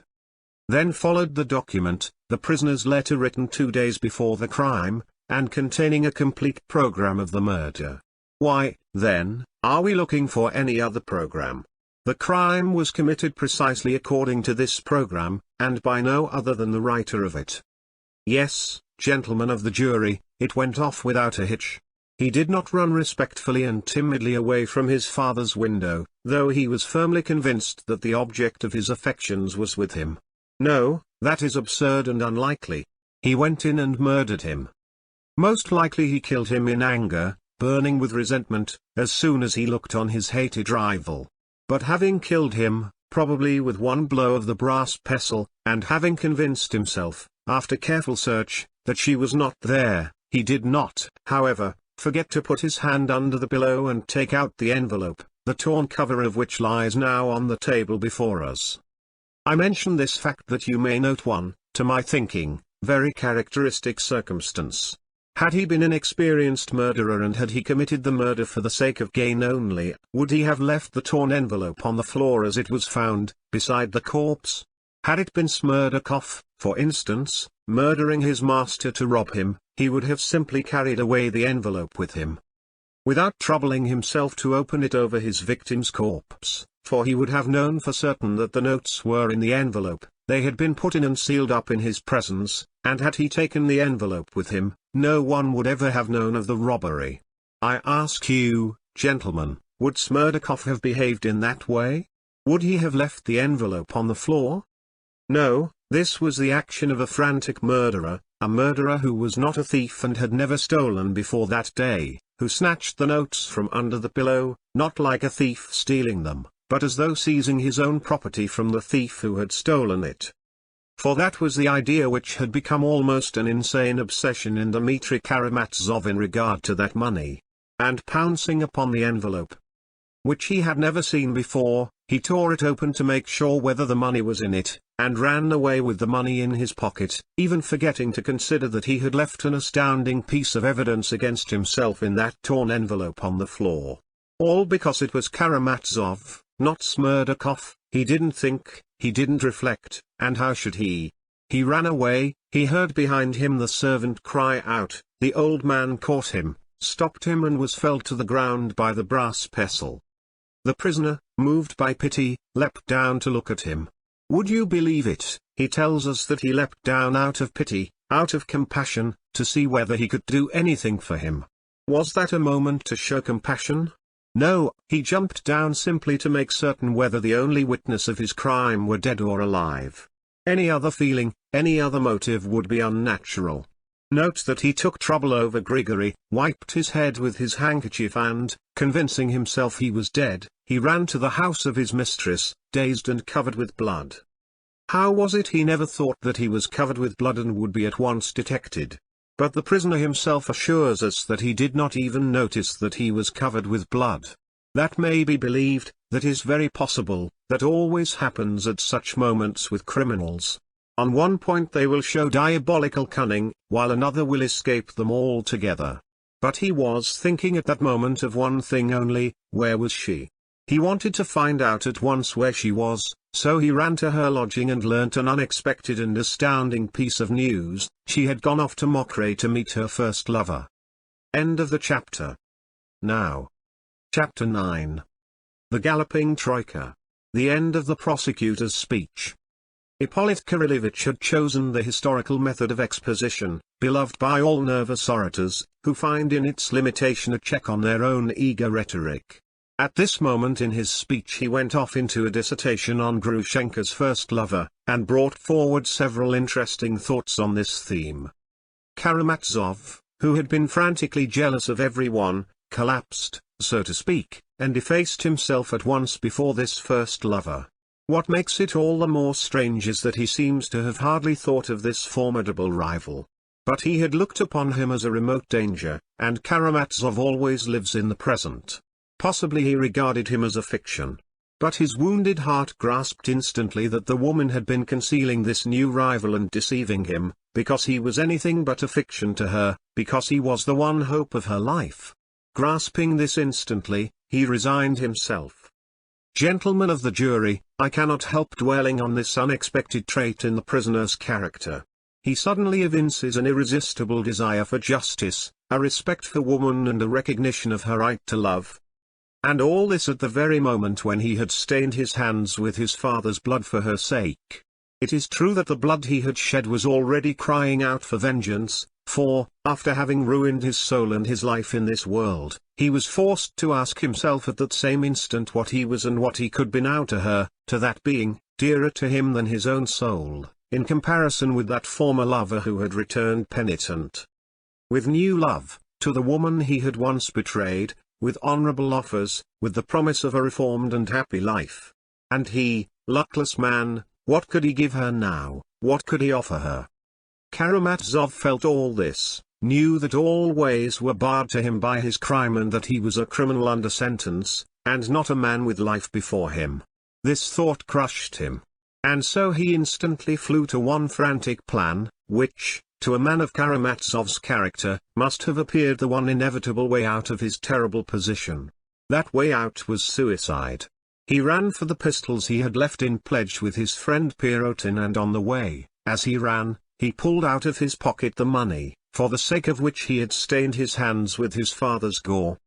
Oh, now he needed money more than ever. Karamazov would die, Karamazov would shoot himself, and it should be remembered. To be sure, he was a poet and had burnt the candle at both ends all his life. To her. And there, oh, there I will give a feast to the whole world, such as never was before, that will be remembered and talked of long after. In the midst of shouts of wild merriment, reckless gypsy songs and dances, I shall raise the glass and drink to the woman I adore and her new-found happiness. And then, on the spot, at her feet, I shall dash out my brains before her and punish myself. She will remember Mitya Karamazov sometimes, she will see how Mitya loved her, she will feel for Mitya. Here we see in excess a love of effect, a romantic despair and sentimentality, and the wild recklessness of the Karamazovs. Yes, but there is something else, gentlemen of the jury, something that cries out in the soul, throbs incessantly in the mind, and poisons the heart unto death. That something is conscience, gentlemen of the jury, its judgment, its terrible torments. The pistol will settle everything, the pistol is the only way out. But beyond, I don't know whether Karamazov wondered at that moment what lies beyond, and whether Karamazov could, like Hamlet, wonder what lies beyond. No, gentlemen of the jury, they have their Hamlets, but we still have our Karamazovs. Here Ippolit Kirillovich drew a minute picture of Mitya's preparations, the scene at Pirotin's, at the shop, with the drivers. He quoted numerous words and actions, confirmed by witnesses, and the picture made a terrible impression on the audience. The guilt of this harassed and desperate man stood out clear and convincing, when the facts were brought together. What need had he of precaution? 2 or 3 times he almost confessed, hinted at it, all but spoke out. Then followed the evidence given by witnesses. He even cried out to the peasant who drove him, "Do you know, you are driving a murderer." But it was impossible for him to speak out, he had to get to Mokray and there to finish his romance. But what was awaiting the luckless man? Almost from the first minute at Mokray he saw that his invincible rival was perhaps by no means so invincible, that the toast to their new-found happiness was not desired and would not be acceptable. But you know the facts, gentlemen of the jury, from the preliminary inquiry. Karamazov's triumph over his rival was complete and his soul passed into quite a new phase, perhaps the most terrible phase through which his soul has passed or will pass. One may say with certainty, gentlemen of the jury, the prosecutor continued, that outraged nature and the criminal heart bring their own vengeance more completely than any earthly justice. What's more, justice and punishment on earth positively alleviate the punishment of nature and are, indeed, essential to the soul of the criminal at such moments, as its salvation from despair. For I cannot imagine the horror and moral suffering of Karamazov when he learnt that she loved him, that for his sake she had rejected her first lover, that she was summoning him, Mitya, to a new life, that she was promising him happiness, and when everything was over for him and nothing was possible. By the way, I will note in parenthesis a point of importance for the light it throws on the prisoner's position at the moment. This woman, this love of his, had been till the last moment, till the very instant of his arrest, a being unattainable, passionately desired by him but unattainable. Yet why did he not shoot himself then? Why did he relinquish his design and even forget where his pistol was? It was just that passionate desire for love and the hope of satisfying it that restrained him. Throughout their revels he kept close to his adored mistress, who was at the banquet with him and was more charming and fascinating to him than ever. He did not leave her side, abasing himself in his homage before her. His passion might well, for a moment, stifle not only the fear of arrest, but even the torments of conscience.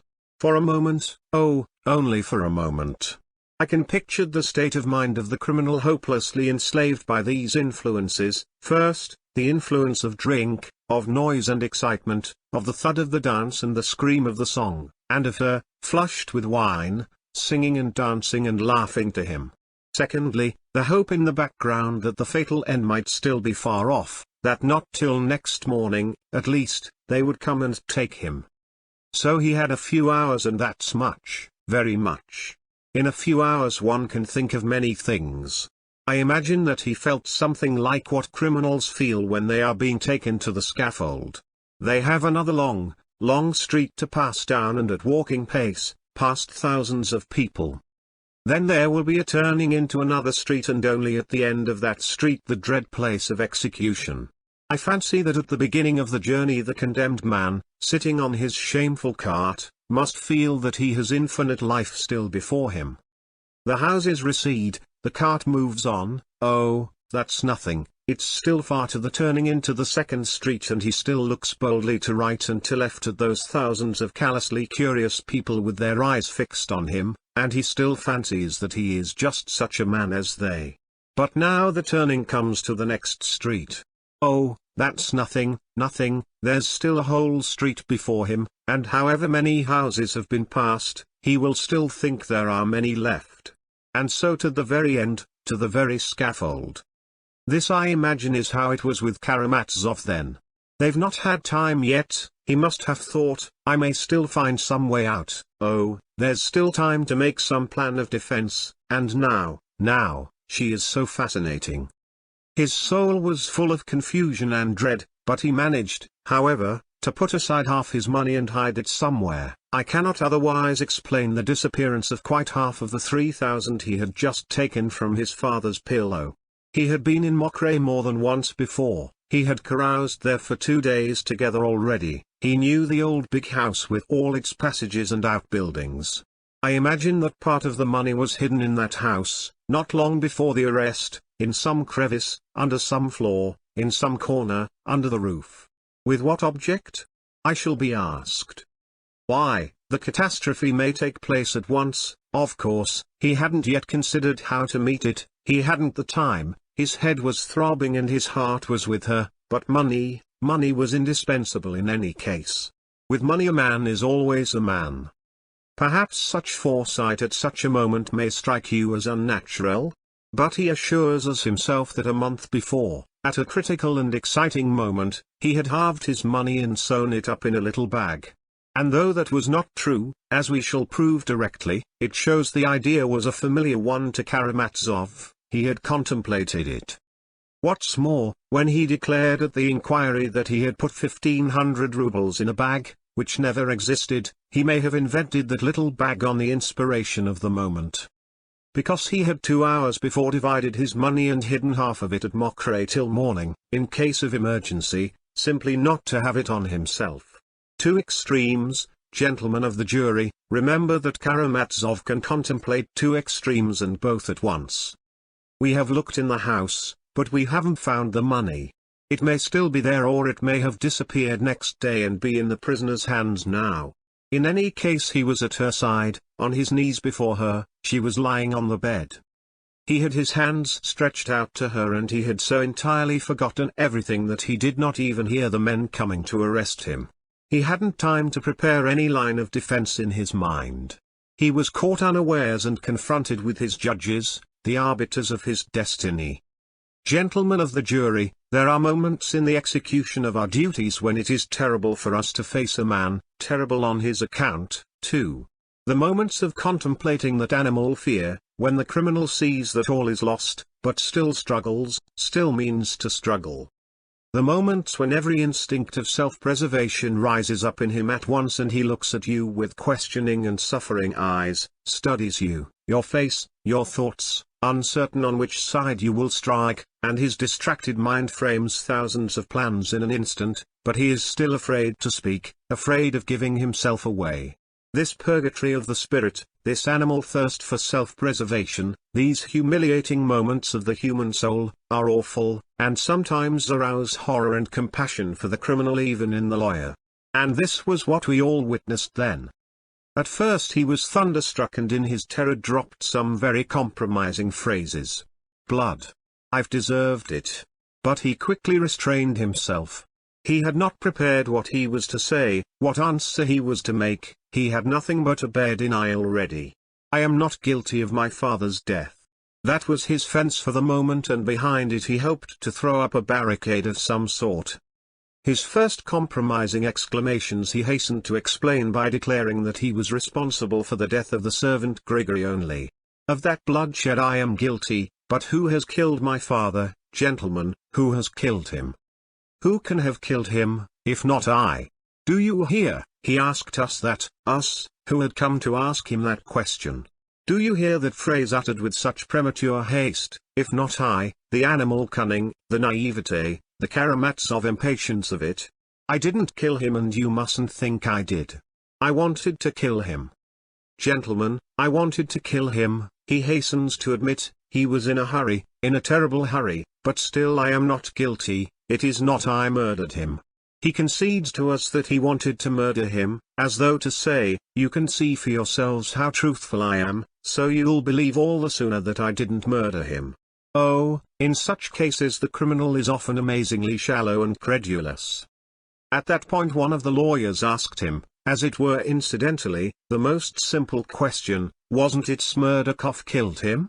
Then, as we expected, he was horribly angry at our having anticipated him and caught him unawares, before he had time to pave the way to choose and snatch the moment when it would be most natural to bring in Smerdakov's name. He rushed at once to the other extreme, as he always does, and began to assure us that Smerdakov could not have killed him, was not capable of it. But don't believe him, that was only his cunning, he didn't really give up the idea of Smerdakov, on the contrary, he meant to bring him forward again, for, indeed, he had no one else to bring forward. But he would do that later, because for the moment that line was spoiled for him. He would bring him forward perhaps next day, or even a few days later, choosing an opportunity to cry out to us, you know I was more skeptical about Smerdakov than you remember that yourselves, but now I am convinced. He killed him, he must have done. And for the present he falls back upon a gloomy and irritable denial. Impatience and anger prompted him, however, to the most inept and incredible explanation of how he looked into his father's window and how he respectfully withdrew. The worst of it was that he was unaware of the position of affairs, of the evidence given by Grigory. We proceeded to search him. The search angered, but encouraged him. The whole 3,000 had not been found on him, only half of it. And no doubt only at that moment of angry silence, the fiction of the little bag first occurred to him. No doubt he was conscious himself of the improbability of the story and strove painfully to make it sound more likely, to weave it into a romance that would sound plausible. In such cases the first duty, the chief task of the investigating lawyers, is to prevent the criminal being prepared, to pounce upon him unexpectedly so that he may blurt out his cherished ideas in all their simplicity, improbability and inconsistency. The criminal can only be made to speak by the sudden and apparently incidental communication of some new fact, of some circumstance of great importance in the case, of which he had no previous idea and could not have foreseen. We had such a fact in readiness, that was Grigory's evidence about the open door through which the prisoner had run out. He had completely forgotten about that door and had not even suspected that Grigory could have seen it. The effect of it was amazing. He leapt up and shouted to us, then Smerdakov murdered him, it was Smerdakov. And so betrayed the basis of the defense he was keeping back, and betrayed it in its most improbable shape, for Smerdakov could only have committed the murder after he had knocked Grigory down and run away.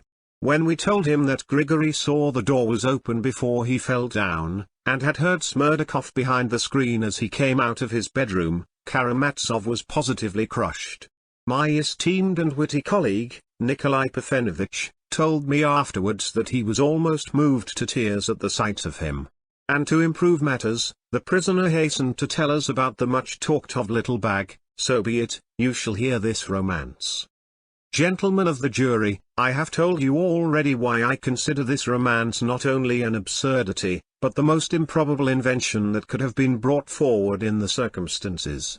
If one tried for a bet to invent the most unlikely story, one could hardly find anything more incredible.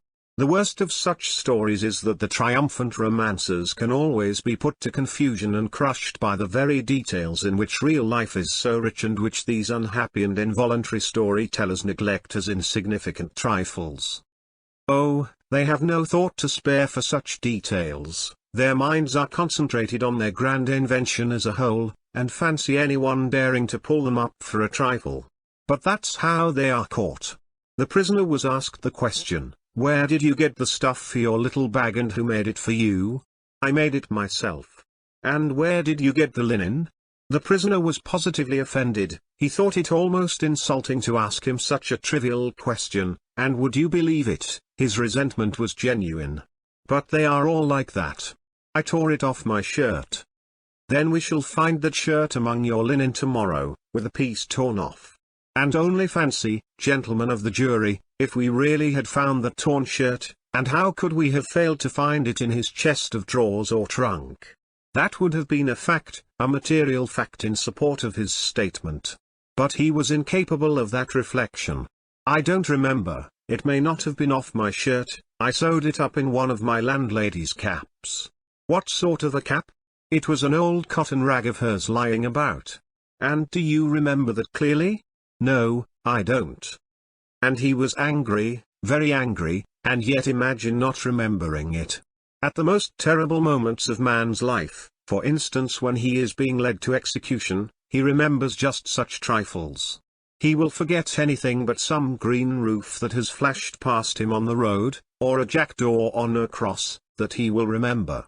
He concealed the making of that little bag from his household. He must have remembered his humiliating fear that someone might come in and find him needle in hand, how at the slightest sound he slipped behind the screen. There is a screen in his lodgings. "But, gentlemen of the jury, why do I tell you all this, all these details, trifles?" cried Ippolit Kirillovitch suddenly. "Just because the prisoner still persists in these absurdities to this moment. He has not explained anything since that fatal night 2 months ago, he has not added one actual illuminating fact to his former fantastic statements, all those are trivialities. You must believe it on my honor." "Oh, we are glad to believe it, we are eager to believe it, even if only on his word of honor. Are we jackals thirsting for human blood? Show us a single fact in the prisoner's favor and we shall rejoice, but let it be a substantial, real fact, and not a conclusion drawn from the prisoner's expression by his own brother, or that when he beat himself on the breast he must have meant to point to the little bag, in the darkness, too. We shall rejoice at the new fact, we shall be the first to repudiate our charge, we shall hasten to repudiate it. But now justice cries out and we persist, we cannot repudiate anything."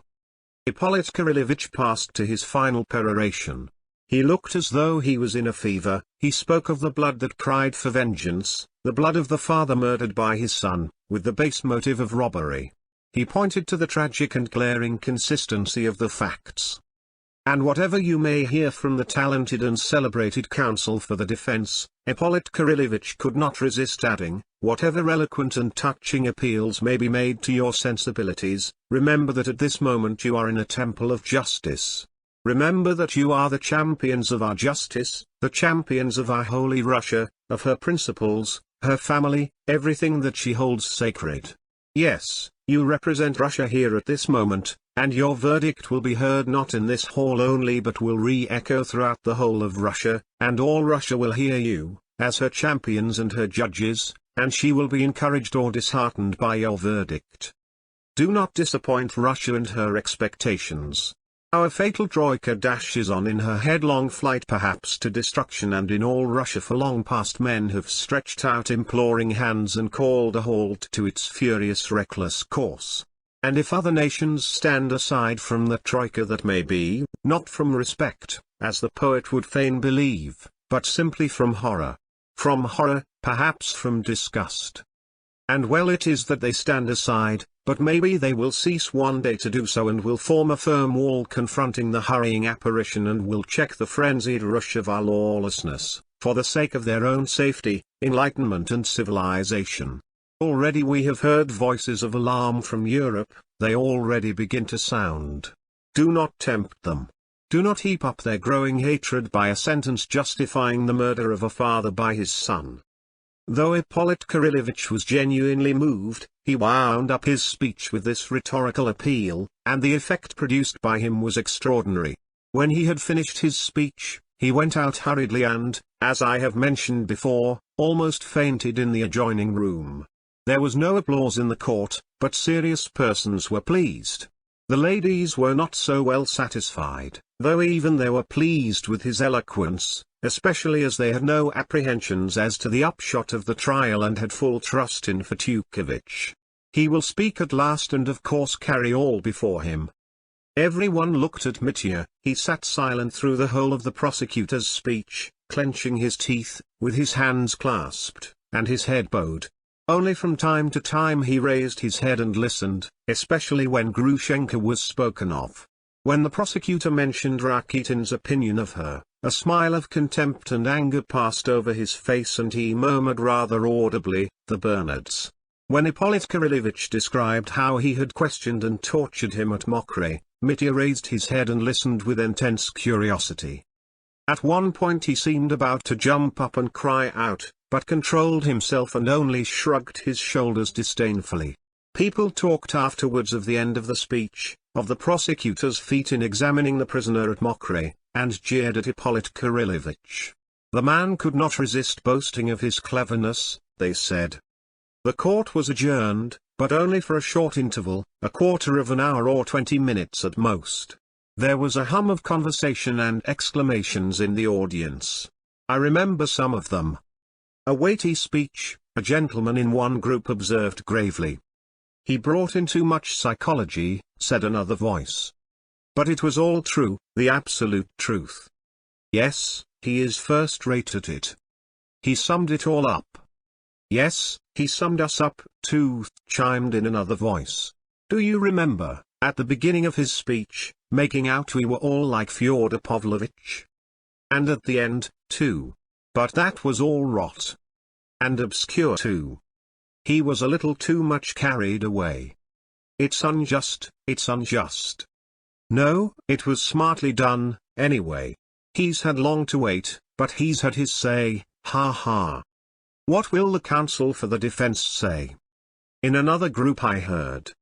"He had no business to make a thrust at the Petersburg man like that, appealing to your sensibilities, do you remember?"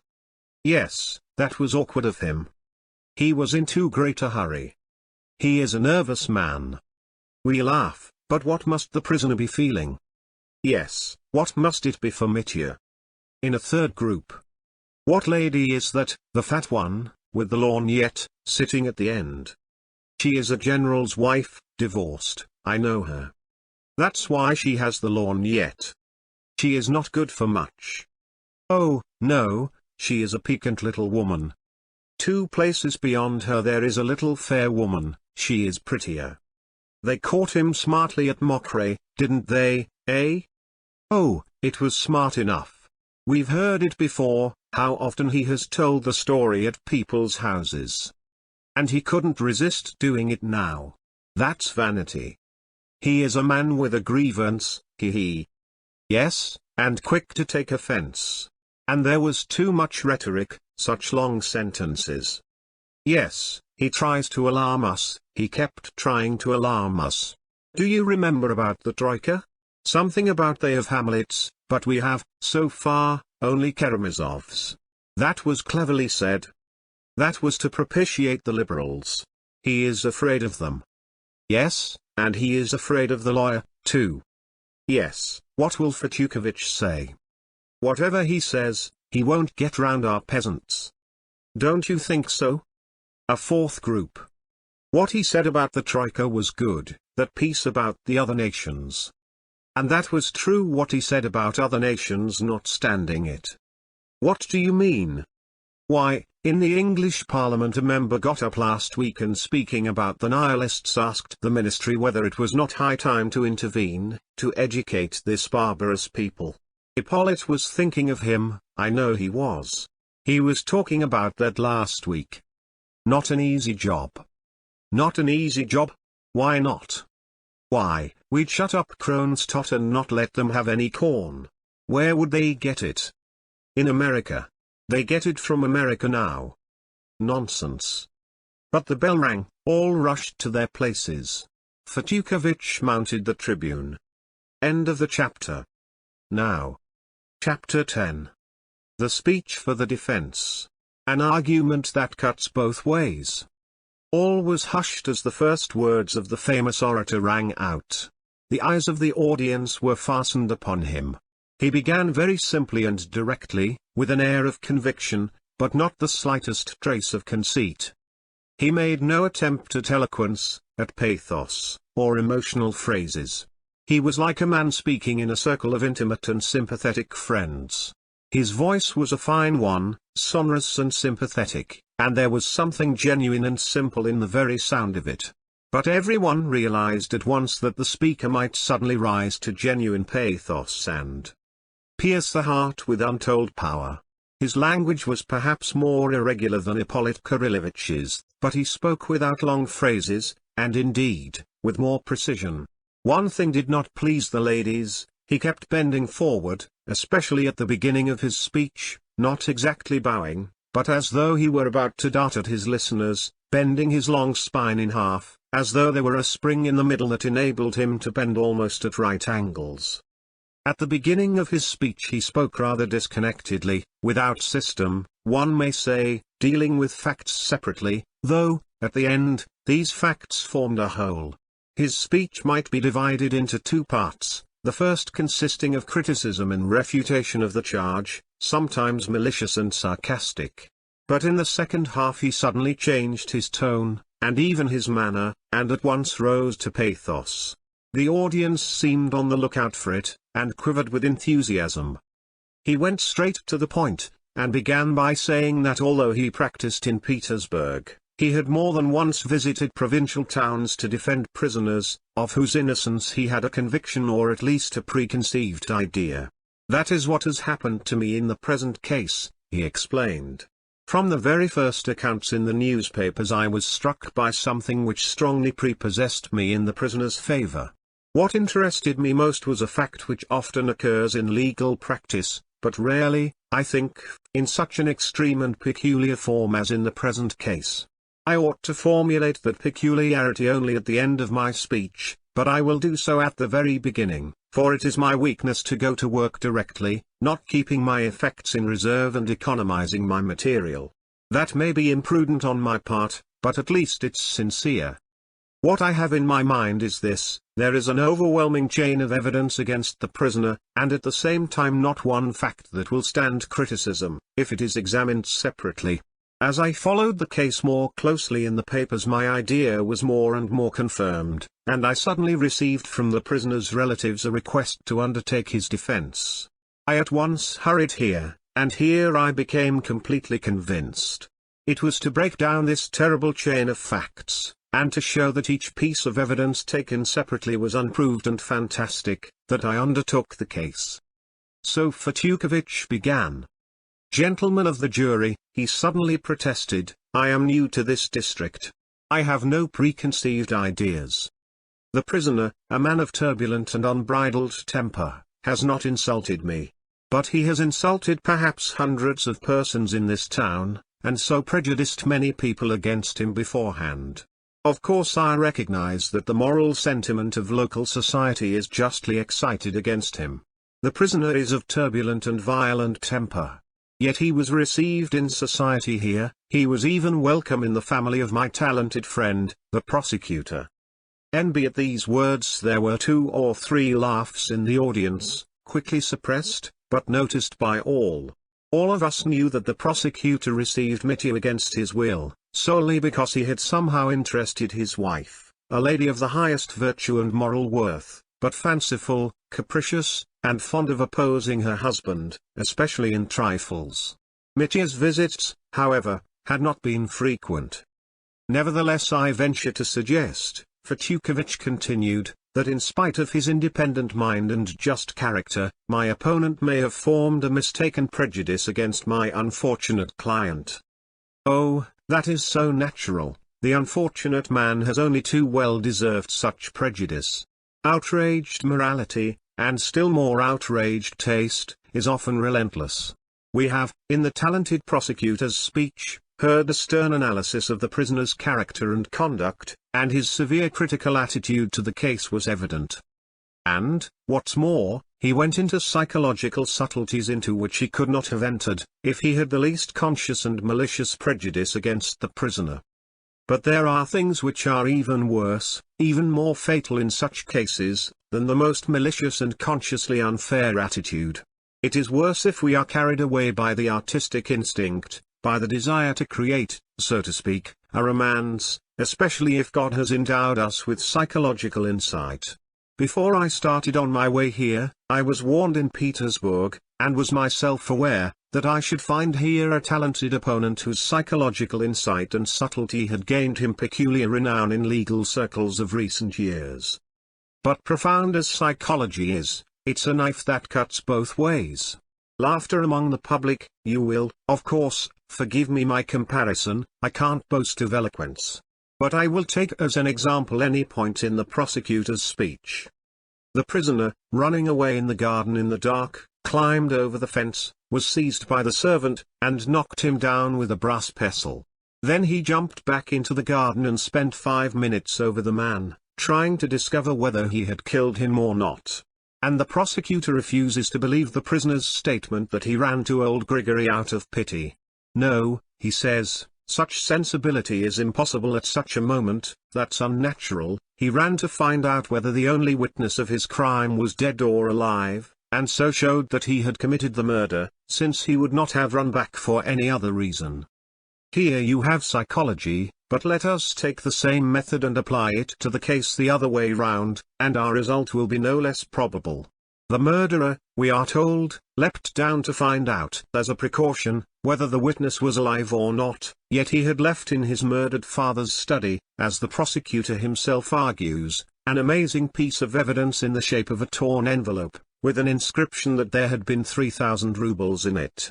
If he had carried that envelope away with him, no one in the world would have known of that envelope and of the notes in it, and that the money had been stolen by the prisoner. Those are the prosecutor's own words. So on one side you see a complete absence of precaution, a man who has lost his head and run away in a fright, leaving that clue on the floor, and 2 minutes later, when he has killed another man, we are entitled to assume the most heartless and calculating foresight in him. But even admitting this was so, it is psychological subtlety, I suppose, that discerns that under certain circumstances I become as bloodthirsty and keen-sighted as a Caucasian eagle, while at the next I am as timid and blind as a mole. But if I am so bloodthirsty and cruelly calculating that when I kill a man I only run back to find out whether he is alive to witness against me, why should I spend 5 minutes looking after my victim at the risk of encountering other witnesses? Why soak my handkerchief, wiping the blood off his head so that it may be evidence against me later?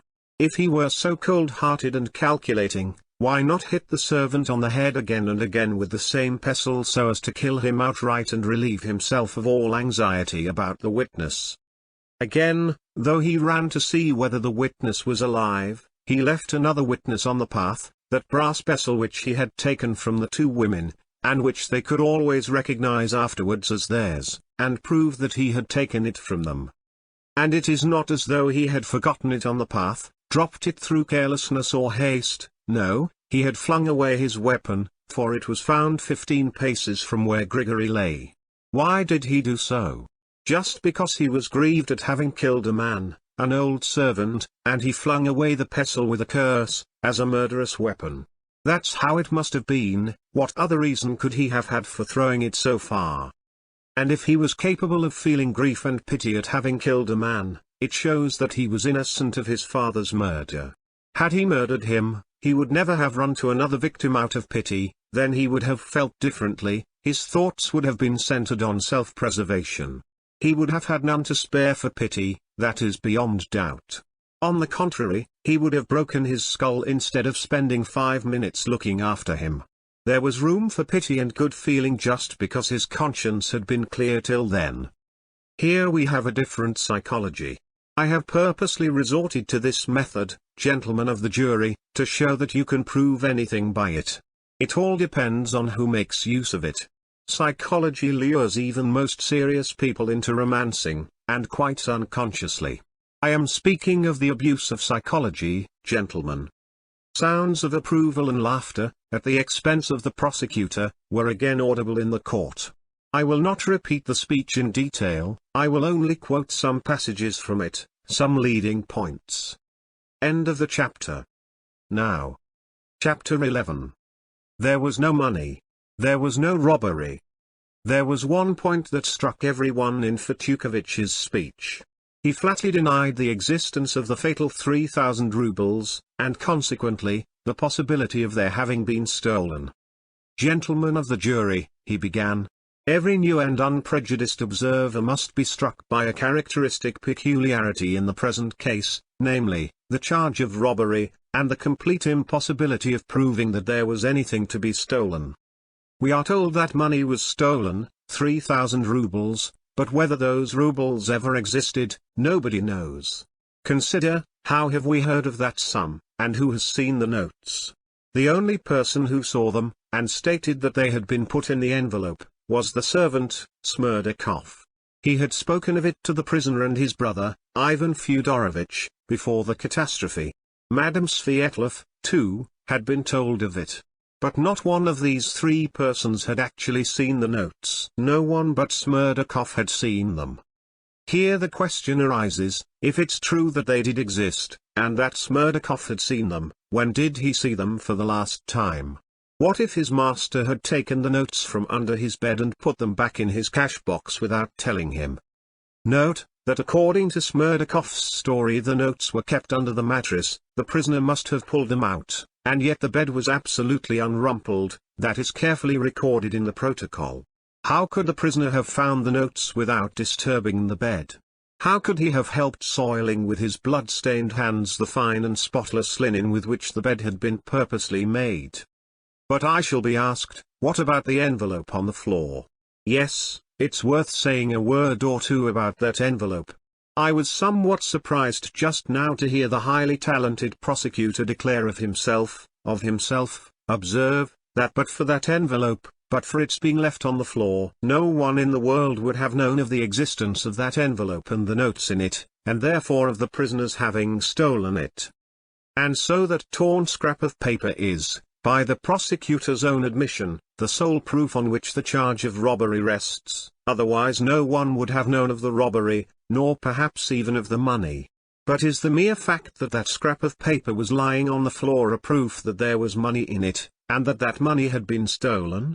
Yet, it will be objected, Smerdakov had seen the money in the envelope. But when had he seen it for the last time, I ask you that? I talked to Smerdakov, and he told me that he had seen the notes 2 days before the catastrophe. Then why not imagine that old Fyodor Pavlovitch, locked up alone in impatient and hysterical expectation of the object of his adoration, may have whiled away the time by breaking open the envelope and taking out the notes? What's the use of the envelope? He may have asked himself.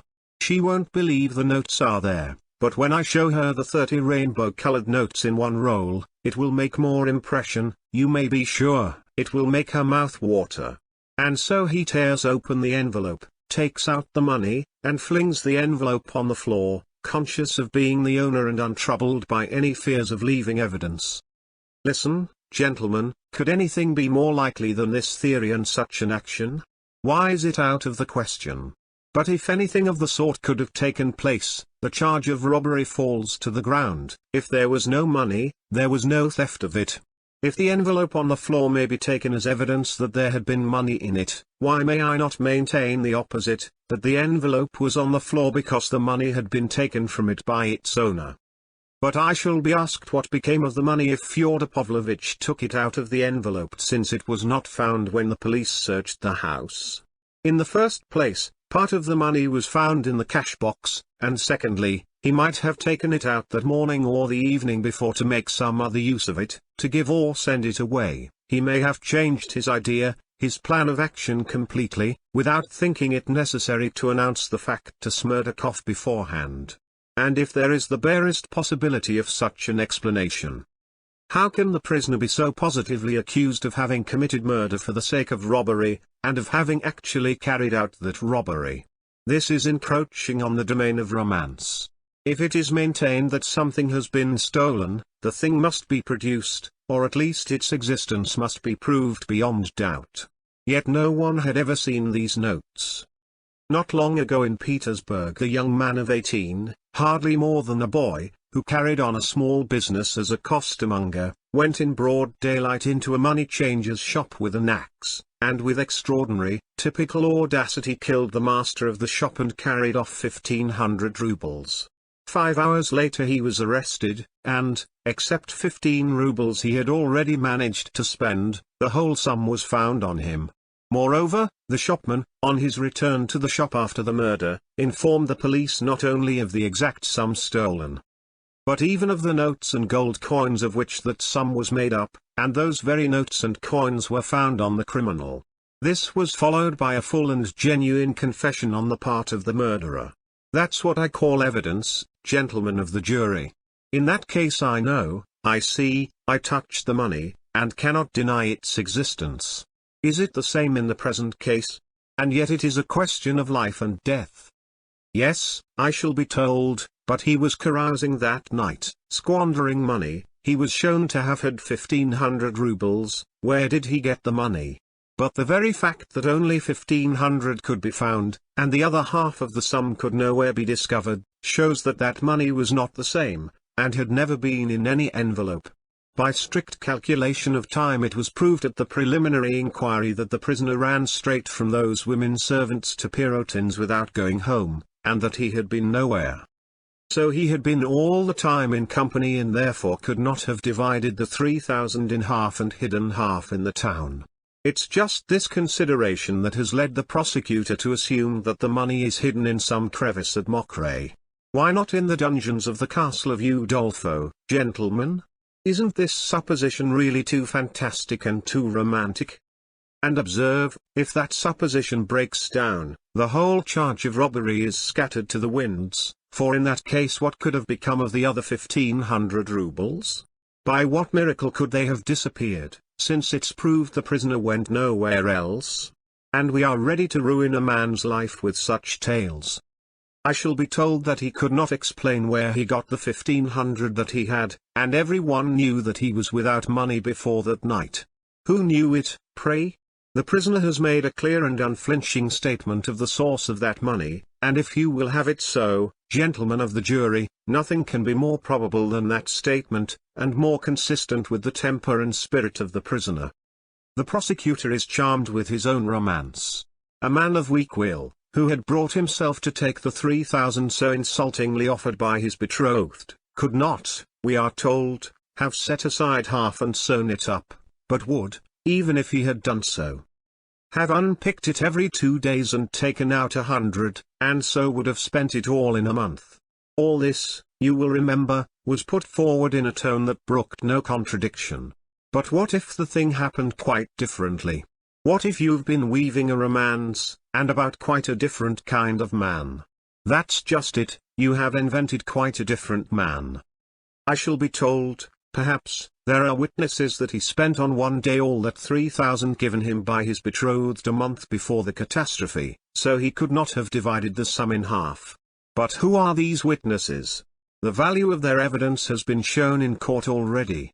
Besides, in another man's hand a crust always seems larger, and no one of these witnesses counted that money, they all judged simply at sight. And the witness Maximov has testified that the prisoner had 20,000 in his hand.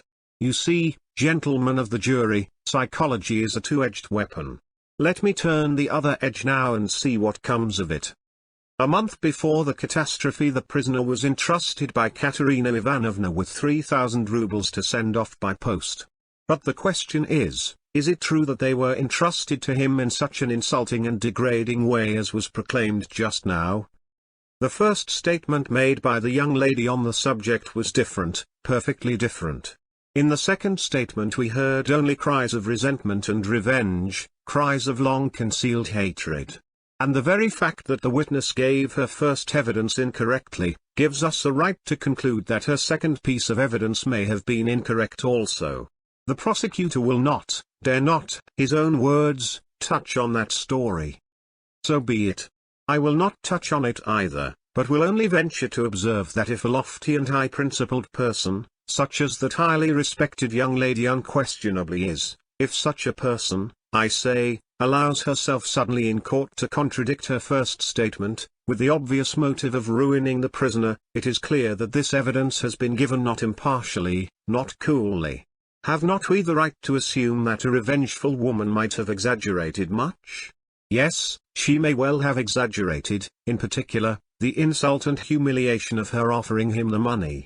No, it was offered in such a way that it was possible to take it, especially for a man so easygoing as the prisoner, above all, as he expected to receive shortly from his father the 3,000 rubles that he reckoned was owing to him. It was unreflecting of him, but it was just his irresponsible want of reflection that made him so confident that his father would give him the money, that he would get it, and so could always dispatch the money entrusted to him and repay the debt. But the prosecutor refuses to allow that he could the same day have set aside half the money and sewn it up in a little bag. That's not his character, he tells us. He couldn't have had such feelings. But yet he talked himself of the broad Karamazov nature. He cried out about the two extremes which a Karamazov can contemplate at once. Karamazov is just such a two-sided nature, fluctuating between two extremes, that even when moved by the most violent craving for riotous gaiety, he can pull himself up, if something strikes him on the other side.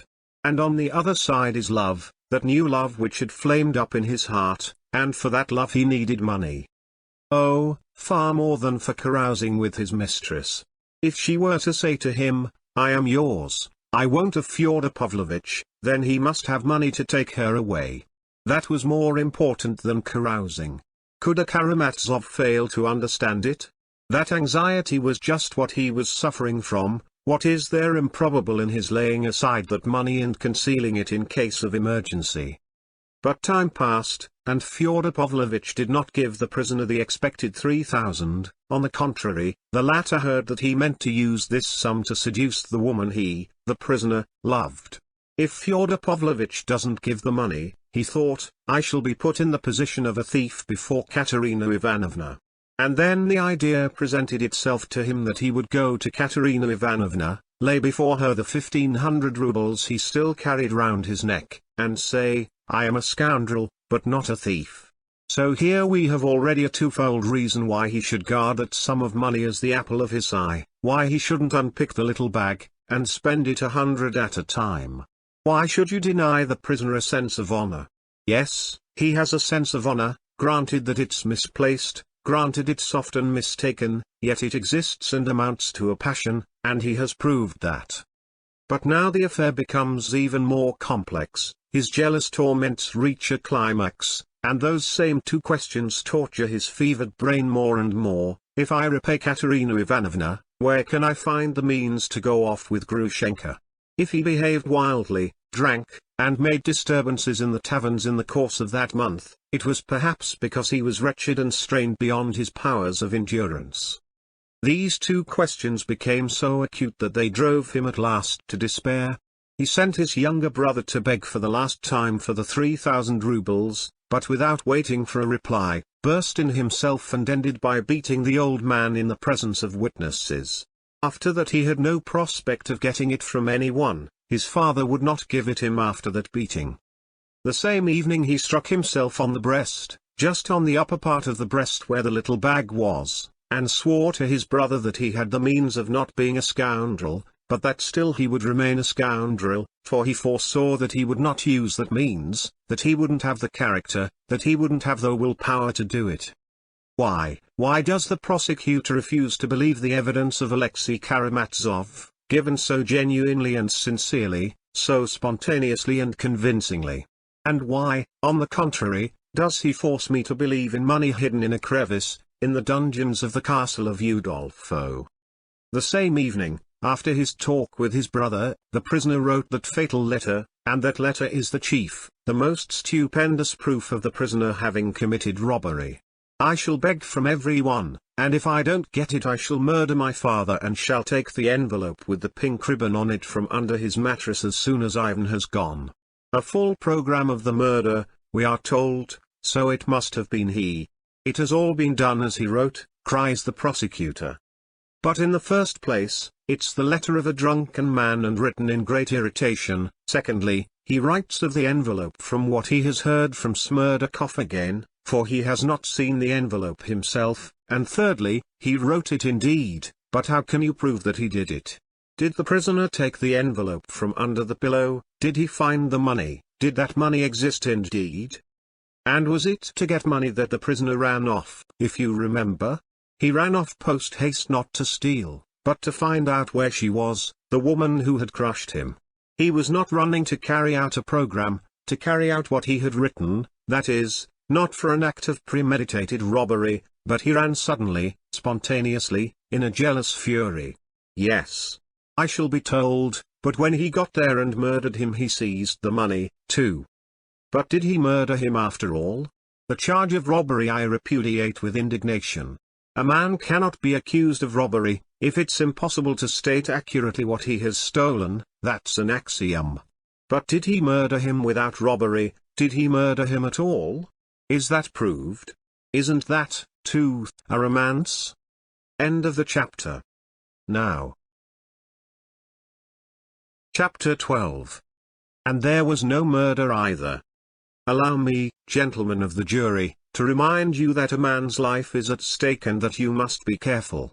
We have heard the prosecutor himself admit that until today he hesitated to accuse the prisoner of a full and conscious premeditation of the crime. He hesitated till he saw that fatal drunken letter which was produced in court today. All was done as written. But, I repeat again, he was running to her, to seek her, solely to find out where she was. That's a fact that can't be disputed. Had she been at home, he would not have run away, but would have remained at her side. And so would not have done what he promised in the letter. He ran unexpectedly and accidentally, and by that time very likely he did not even remember his drunken letter. He snatched up the pestle, they say, and you will remember how a whole edifice of psychology was built on that pestle, why he was bound to look at that pestle as a weapon, to snatch it up, and so on, and so on. A very commonplace idea occurs to me at this point: what if that pestle had not been in sight, had not been lying on the shelf from which it was snatched by the prisoner, but had been put away in a cupboard? It would not have caught the prisoner's eye, and he would have run away without a weapon, with empty hands, and then he would certainly not have killed anyone. How then can I look upon the pestle as a proof of premeditation? Yes, but he talked in the taverns of murdering his father, and 2 days before, on the evening when he wrote his drunken letter, he was quiet and only quarrelled with a shopman in the tavern, because a Karamazov could not help quarrelling, forsooth. But my answer to that is, that, if he was planning such a murder in accordance with his letter, he certainly would not have quarrelled even with a shopman, and probably would not have gone into the tavern at all, because a person plotting such a crime seeks quiet and retirement, seeks to efface himself, to avoid being seen and heard. And that not from calculation, but from instinct. Gentlemen of the jury, the psychological method is a two-edged weapon, and we, too, can use it. As for all this shouting in taverns throughout the month, don't we often hear children, or drunkards coming out of taverns shout, "I'll kill you"? But they don't murder anyone. And that fatal letter, isn't that simply drunken irritability, too? Isn't that simply the shout of the brawler outside the tavern, "I'll kill you. I'll kill the lot of you"? Why not? Why could it not be that? What reason have we to call that letter fatal rather than absurd? Because his father has been found murdered, because a witness saw the prisoner running out of the garden with a weapon in his hand, and was knocked down by him, therefore, we are told, everything was done as he had planned in writing, and the letter was not absurd, but fatal. Now, thank God. We've come to the real point: since he was in the garden, he must have murdered him. In those few words, since he was, then he must lies the whole case for the prosecution. He was there, so he must have. And what if there is no must about it, even if he was there? Oh, I admit that the chain of evidence, the coincidences, are really suggestive. But examine all these facts separately, regardless of their connection. Why, for instance, does the prosecution refuse to admit the truth of the prisoner's statement that he ran away from his father's window? Remember the sarcasms in which the prosecutor indulged at the expense of the respectful and pious sentiments which suddenly came over the murderer. But what if there were something of the sort, a feeling of religious awe, if not of filial respect? "My mother must have been praying for me at that moment," were the prisoner's words at the preliminary inquiry, and so he ran away as soon as he convinced himself that Madame Svyetlov was not in his father's house. But he could not convince himself by looking through the window, the prosecutor objects. But why couldn't he?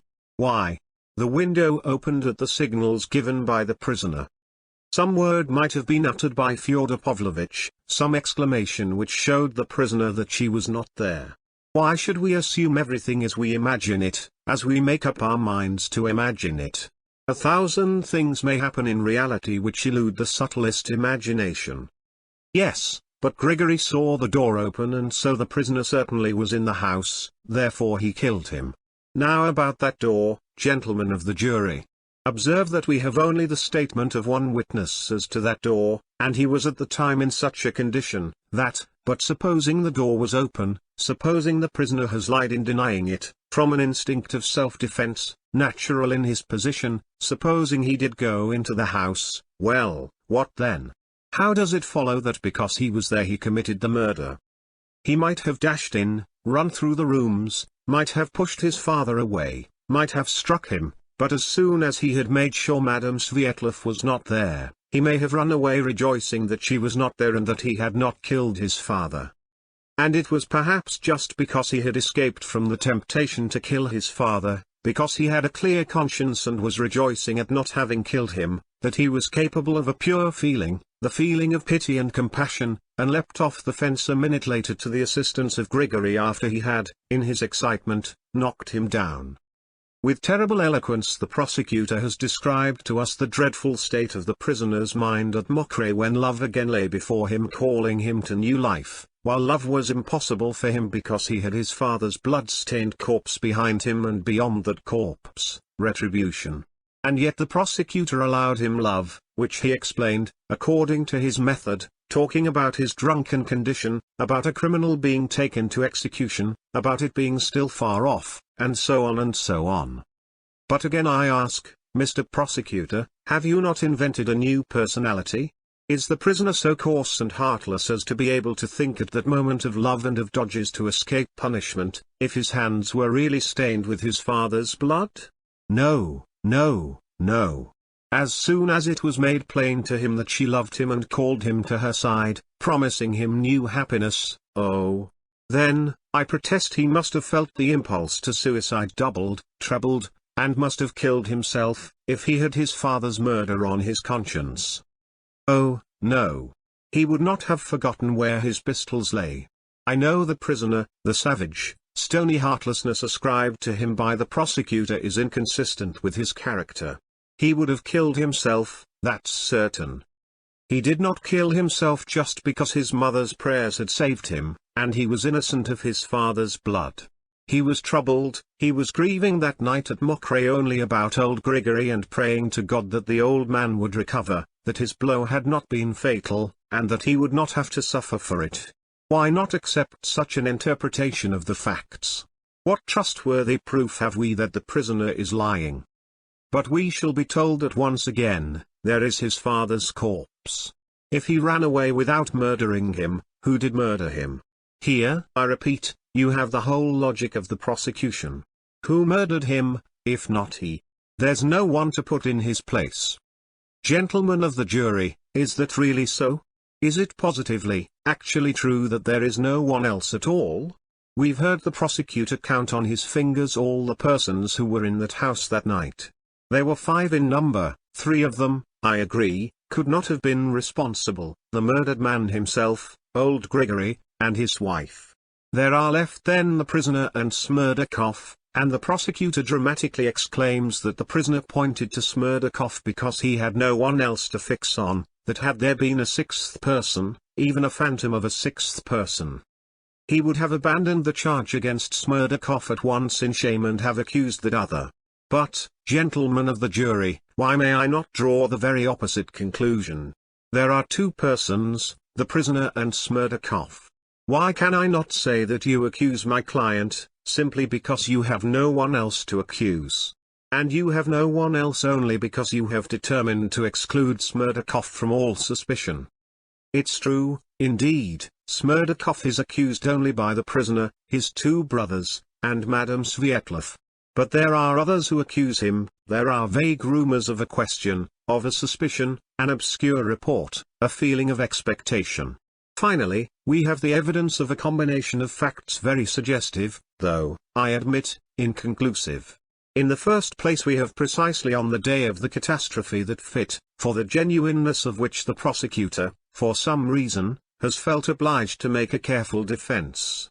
Then Smerdyakov's sudden suicide on the eve of the trial. Then the equally startling evidence given in court today by the elder of the prisoner's brothers, who had believed in his guilt, but has today produced a bundle of notes and proclaimed Smerdyakov as the murderer. Oh, I fully share the court's and the prosecutor's conviction that Ivan Karamazov is suffering from brain fever, that his statement may really be a desperate effort, planned in delirium, to save his brother by throwing the guilt on the dead man.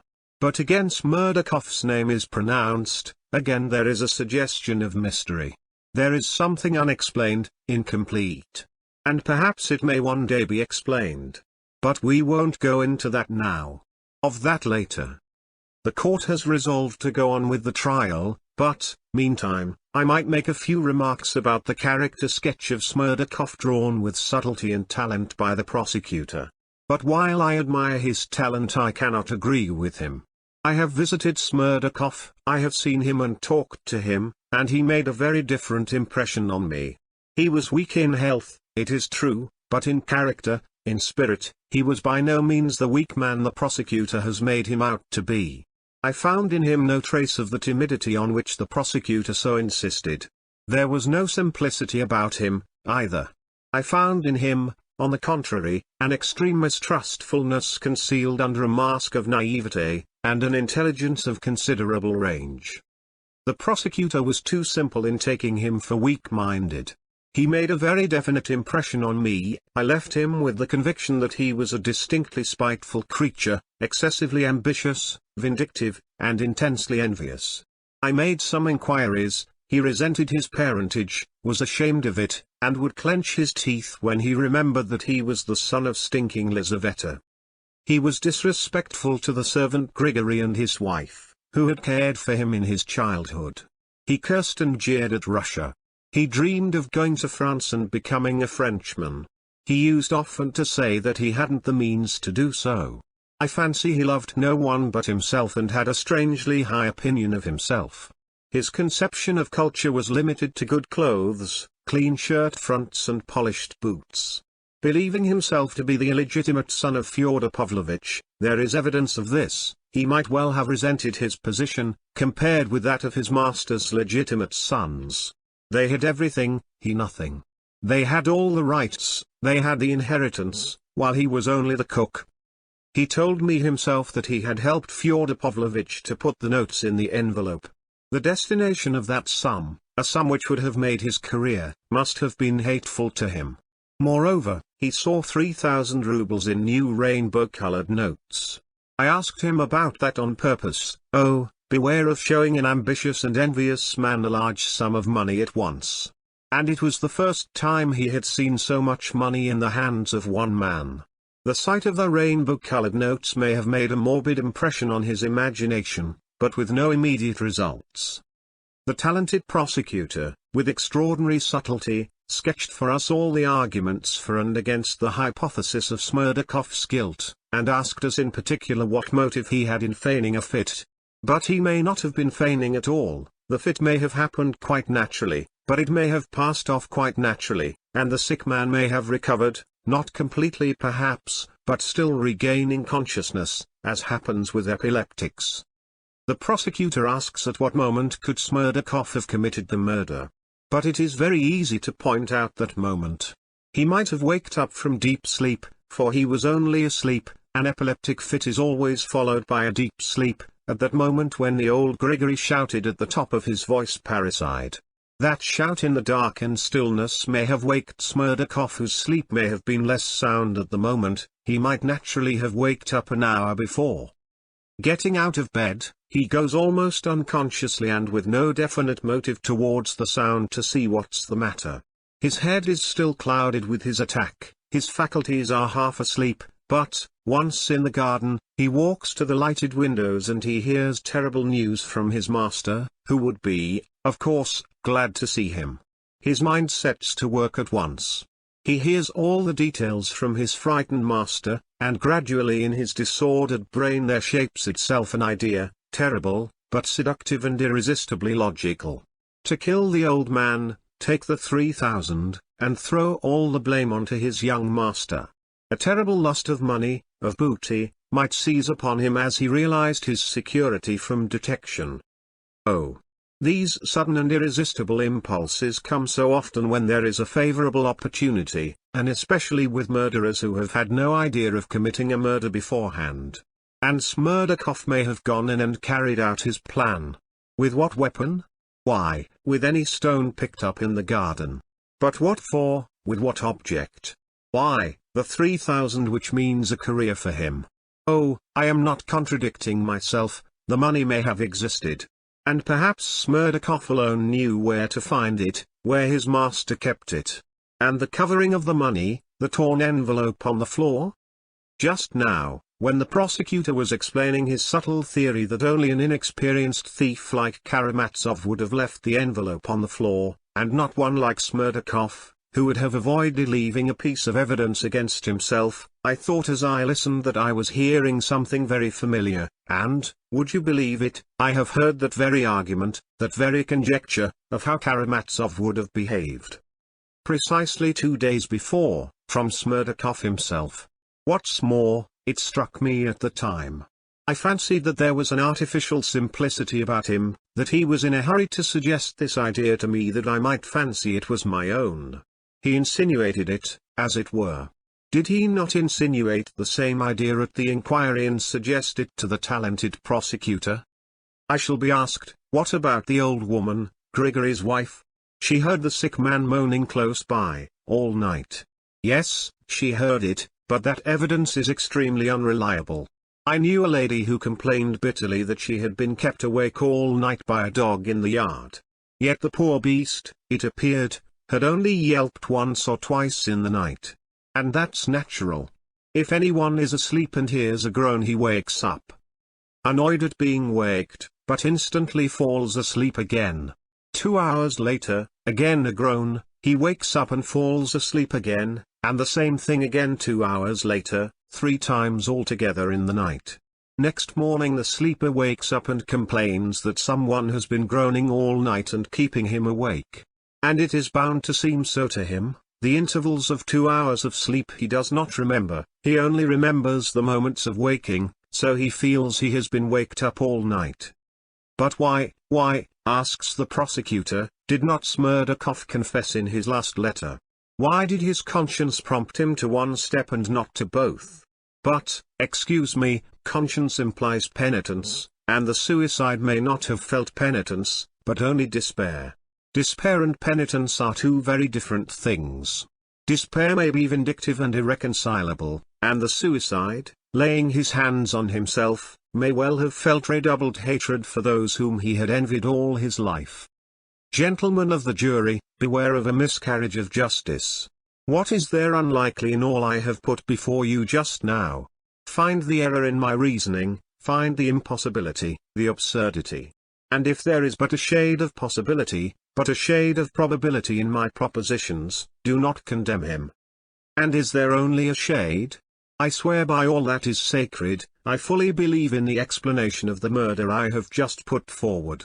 What troubles me and makes me indignant is that of all the mass of facts heaped up by the prosecution against the prisoner, there is not a single one certain and irrefutable. And yet the unhappy man is to be ruined by the accumulation of these facts. Yes, the accumulated effect is awful, the blood dripping from his fingers, the blood-stained shirt, the dark night resounding with the shout parricide. And the old man falling with a broken head. And then the mass of phrases, statements, gestures, shouts. Oh! This has so much influence, it can so bias the mind, but, gentlemen of the jury, can it bias your minds?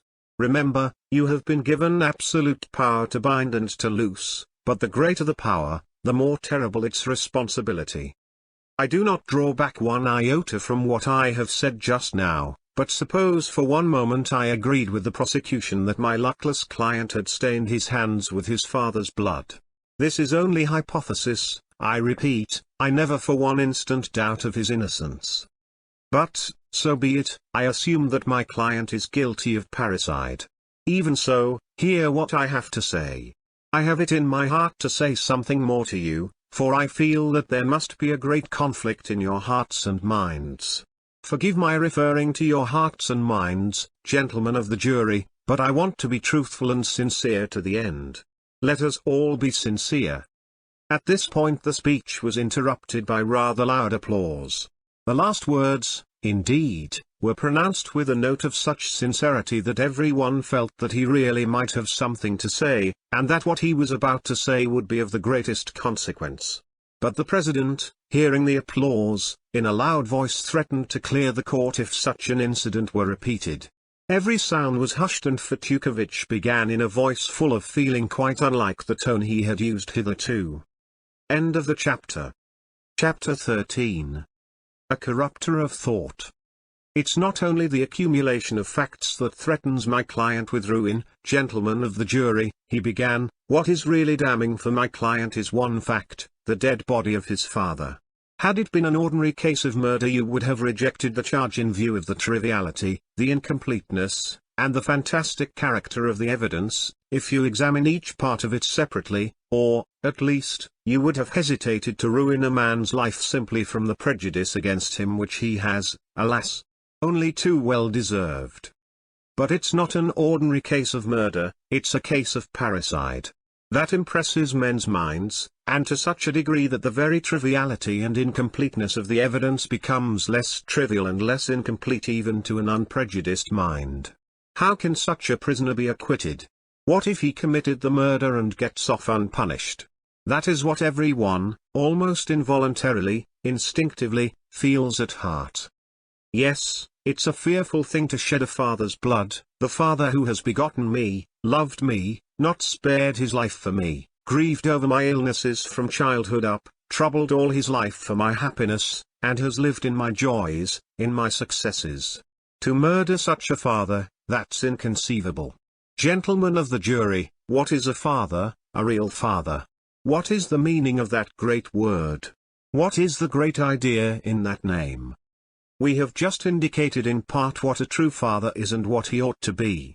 In the case in which we are now so deeply occupied and over which our hearts are aching, in the present case, the father, Fyodor Pavlovich Karamazov, did not correspond to that conception of a father to which we have just referred. That's the misfortune. And indeed some fathers are a misfortune. Let us examine this misfortune rather more closely. We must shrink from nothing, gentlemen of the jury, considering the importance of the decision you have to make. It's our particular duty not to shrink from any idea, like children or frightened women, as the talented prosecutor happily expresses it. But in the course of his heated speech my esteemed opponent, and he was my opponent before I opened my lips, exclaimed several times, "Oh, I will not yield the defense of the prisoner to the lawyer who has come down from Petersburg. I accuse, but I defend also." He exclaimed that several times, but forgot to mention that if this terrible prisoner was for 23 years so grateful for a mere pound of nuts given him by the only man who had been kind to him, as a child in his father's house, might not such a man well have remembered for 23 years how he ran in his father's backyard, without boots on his feet and with his little trousers hanging by one button, to use the expression of the kind-hearted Dr. Herzenstube?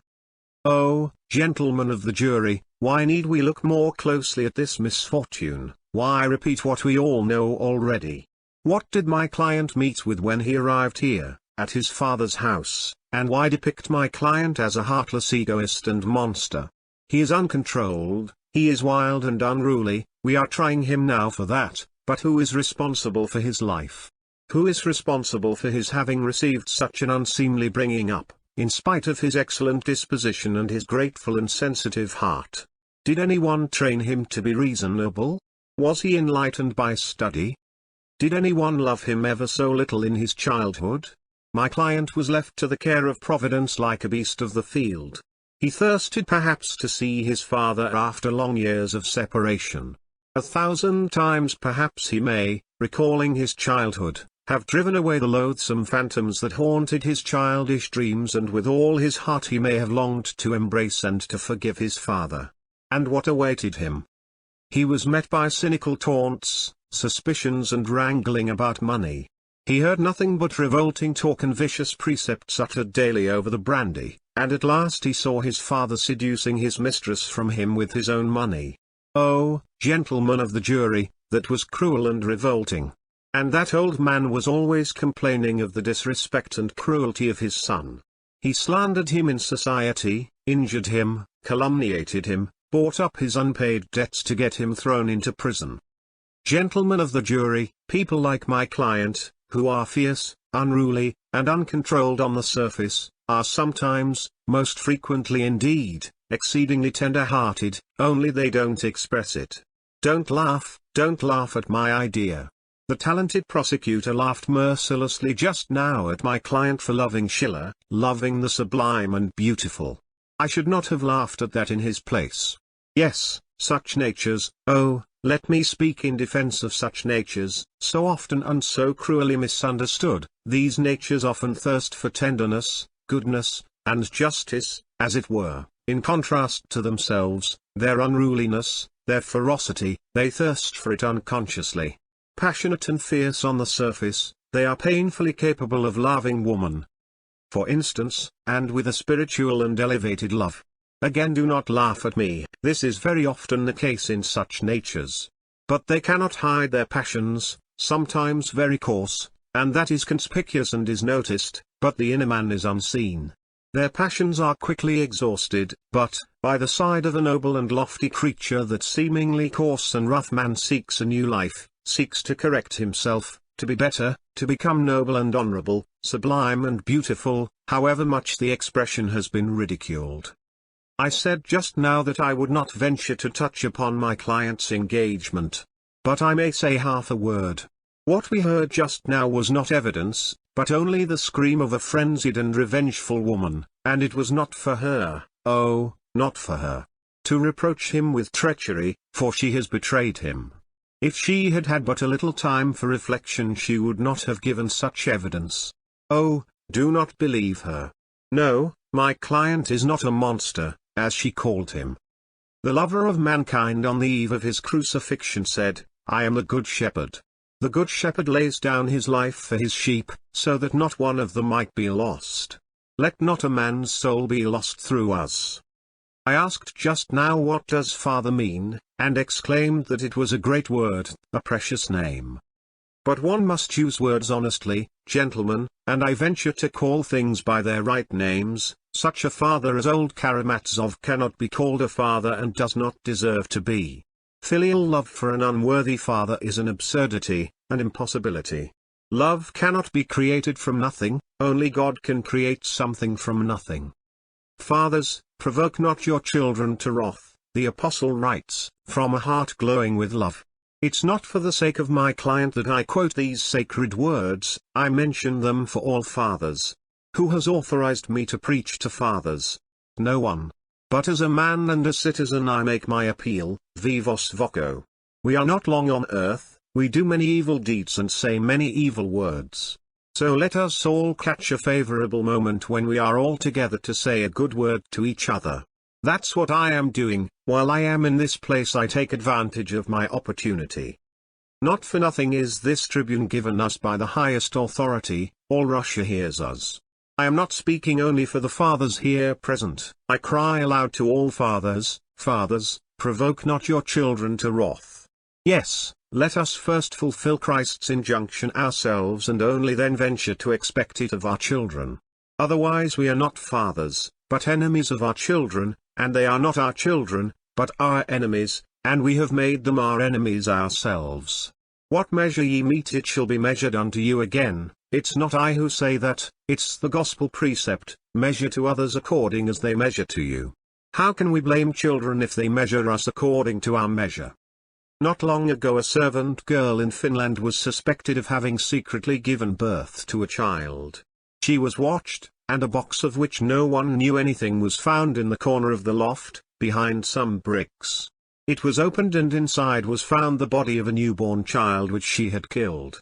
In the same box were found the skeletons of 2 other babies which, according to her own confession, she had killed at the moment of their birth. Gentlemen of the jury, was she a mother to her children? She gave birth to them, indeed, but was she a mother to them? Would anyone venture to give her the sacred name of mother? Let us be bold, gentlemen, let us be audacious even, it's our duty to be so at this moment and not to be afraid of certain words and ideas like the Moscow women in Ostrovsky's play, who are scared at the sound of certain words. No, let us prove that the progress of the last few years has touched even us, and let us say plainly, the father is not merely he who begets the child, but he who begets it and does his duty by it. Oh, of course, there is the other meaning, there is the other interpretation of the word father, which insists that any father, even though he be a monster, even though he be the enemy of his children, still remains my father simply because he begot me.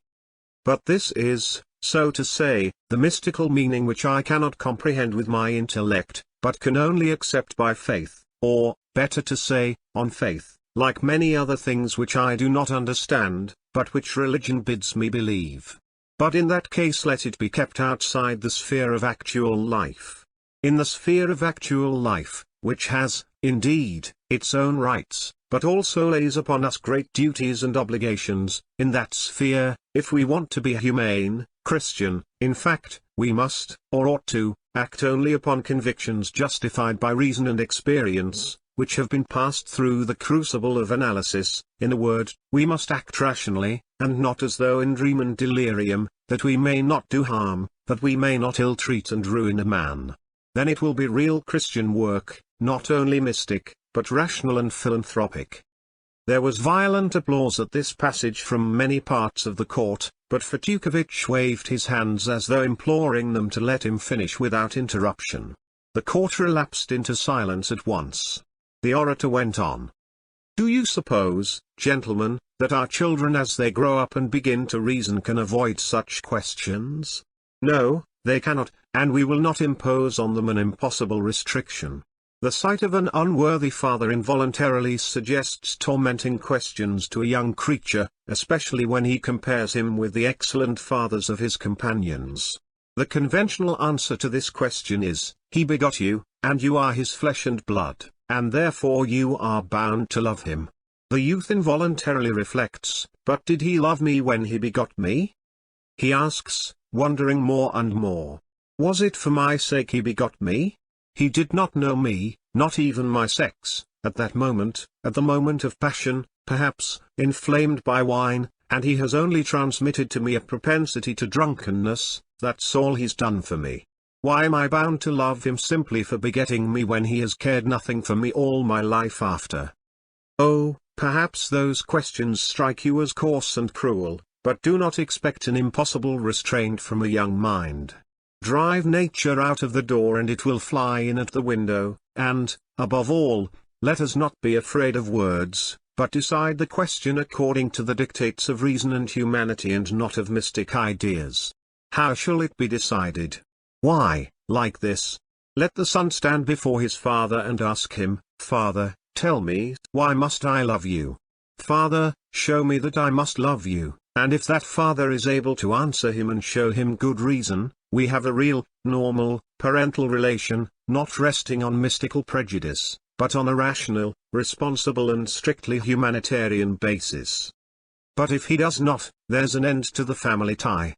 He is not a father to him, and the son has a right to look upon him as a stranger, and even an enemy. Our tribune, gentlemen of the jury, ought to be a school of true and sound ideas. Here the orator was interrupted by irrepressible and almost frantic applause. Of course, it was not the whole audience, but a good half of it applauded. The fathers and mothers present applauded. Shrieks and exclamations were heard from the gallery, where the ladies were sitting. Handkerchiefs were waved. The president began ringing his bell with all his might. He was obviously irritated by the behavior of the audience, but did not venture to clear the court as he had threatened. Even persons of high position, old men with stars on their breasts, sitting on specially reserved seats behind the judges, applauded the orator and waved their handkerchiefs. So that when the noise died down, the The president confined himself to repeating his stern threat to clear the court, and Fetukovich, excited and triumphant, continued his speech. Gentlemen of the jury, you remember that awful night of which so much has been said today, when the son got over the fence and stood face to face with the enemy and persecutor who had begotten him. I insist most emphatically it was not for money he ran to his father's house. The charge of robbery is an absurdity, as I proved before. And it was not to murder him he broke into the house. Oh, no. If he had had that design he would, at least, have taken the precaution of arming himself beforehand. The brass pestle he caught up instinctively without knowing why he did it. Granted that he deceived his father by tapping at the window, granted that he made his way in, I've said already that I do not for a moment believe that legend, but let it be so, let us suppose it for a moment. Gentlemen, I swear to you by all that's holy, if it had not been his father, but an ordinary enemy, he would, after running through the rooms and satisfying himself that the woman was not there, have made off, post-haste, without doing any harm to his rival. He would have struck him, pushed him away perhaps, nothing more, for he had no thought and no time to spare for that. What he wanted to know was where she was. But his father, the mere sight of the father who had hated him from his childhood, had been his enemy, his persecutor, and now his unnatural rival, was enough. A feeling of hatred came over him involuntarily, irresistibly, clouding his reason. It all surged up in one moment. It was an impulse of madness and insanity, but also an impulse of nature, irresistibly and unconsciously, like everything in nature, avenging the violation of its eternal laws. But the prisoner even then did not murder him. I maintain that, I cry that aloud. No, he only brandished the pestle in a burst of indignant disgust, not meaning to kill him, not knowing that he would kill him. Had he not had this fatal pestle in his hand, he would have only knocked his father down perhaps, but would not have killed him. As he ran away, he did not know whether he had killed the old man. Such a murder is not a murder. Such a murder is not a parricide. No, the murder of such a father cannot be called parricide. Such a murder can only be reckoned parricide by prejudice. But I appeal to you again and again from the depths of my soul, did this murder actually take place? Gentlemen of the jury, if we convict and punish him, he will say to himself, these people have done nothing for my bringing up, for my education, nothing to improve my lot, nothing to make me better, nothing to make me a man. These people have not given me to eat and to drink, have not visited me in prison and nakedness, and here they have sent me to penal servitude. I am quits, I owe them nothing now, and owe no one anything forever. They are wicked and I will be wicked. They are cruel and I will be cruel. That is what he will say, gentlemen of the jury. And I swear, by finding him guilty you will only make it easier for him, you will ease his conscience, he will curse the blood he has shed and will not regret it. At the same time you will destroy in him the possibility of becoming a new man, for he will remain in his wickedness and blindness all his life. But do you want to punish him fearfully, terribly, with the most awful punishment that could be imagined, and at the same time to save him and regenerate his soul? If so, overwhelm him with your mercy. You will see, you will hear how he will tremble and be horror-struck. How can I endure this mercy? How can I endure so much love? Am I worthy of it? That's what he will exclaim. Oh, I know that heart, that wild but grateful heart, gentlemen of the jury. It will bow before your mercy, it thirsts for a great and loving action, it will melt and mount upwards.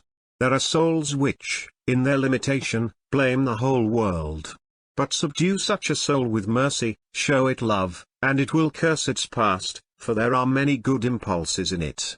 Such a heart will expand and see that God is merciful and that men are good and just. He will be horror-stricken, he will be crushed by remorse and the vast obligation laid upon him henceforth. And he will not say then, I am quits, but will say, I am guilty in the sight of all men and am more unworthy than all. With tears of penitence and poignant, tender anguish, he will exclaim, others are better than I, they wanted to save me, not to ruin me. Oh, this act of mercy is so easy for you, for in the absence of anything like real evidence it will be too awful for you to pronounce, yes, he is guilty. Better acquit 10 guilty men than punish 1 innocent man. Do you hear that majestic voice from the past century of our glorious history? It is not for an insignificant person like me to remind you that the Russian court does not exist for the punishment only, but also for the salvation of the criminal. Let other nations think of retribution and the letter of the law, we will cling to the spirit and the meaning, the salvation and the reformation of the lost. If this is true, if Russia and her justice are such, she may go forward with good cheer. Do not try to scare us with your frenzied troikas from which all the nations stand aside in disgust.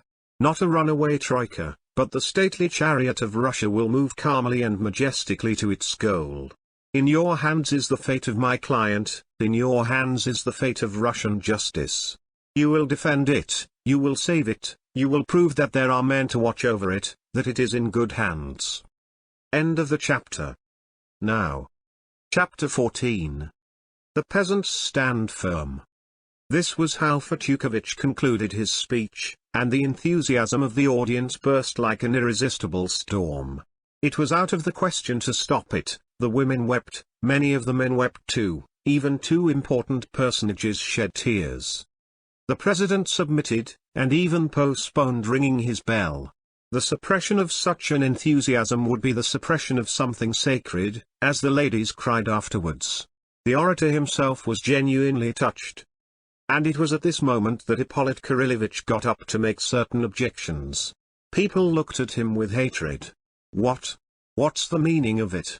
He positively dares to make objections, the ladies babbled. But if the whole world of ladies, including his wife, had protested, he could not have been stopped at that moment. He was pale, he was shaking with emotion, his first phrases were even unintelligible, he gasped for breath, could hardly speak clearly, lost the thread. But he soon recovered himself. Of this new speech of his I will quote only a few sentences. I am reproached with having woven a romance. But what is this defense if not one romance on the top of another? All that was lacking was poetry. Fyodor Pavlovitch, while waiting for his mistress, tears open the envelope and throws it on the floor. We are even told what he said while engaged in this strange act. Is not this a flight of fancy? And what proof have we that he had taken out the money? Who heard what he said?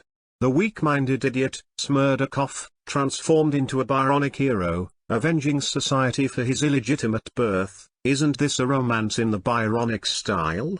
And the son who breaks into his father's house and murders him without murdering him is not even a romance. This is a sphinx setting us a riddle which he cannot solve himself. If he murdered him, and what's the meaning of his murdering him without having murdered him? Who can make head or tail of this?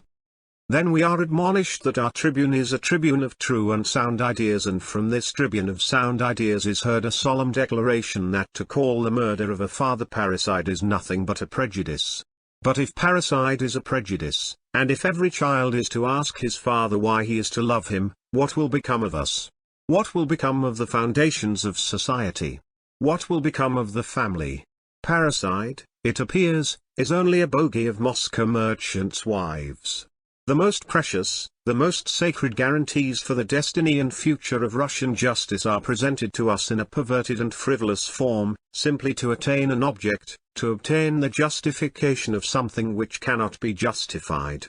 Oh, crush him by mercy, cries the counsel for the defense, but that's all the criminal wants, and tomorrow it will be seen how much he is crushed. And is not the counsel for the defense too modest in asking only for the acquittal of the prisoner? Why not found a charity in the honor of the parricide to commemorate his exploit among future generations? Religion and the gospel are corrected, that's all mysticism, we are told, and ours is the only true Christianity which has been subjected to the analysis of reason and common sense. And so they set up before us a false semblance of Christ.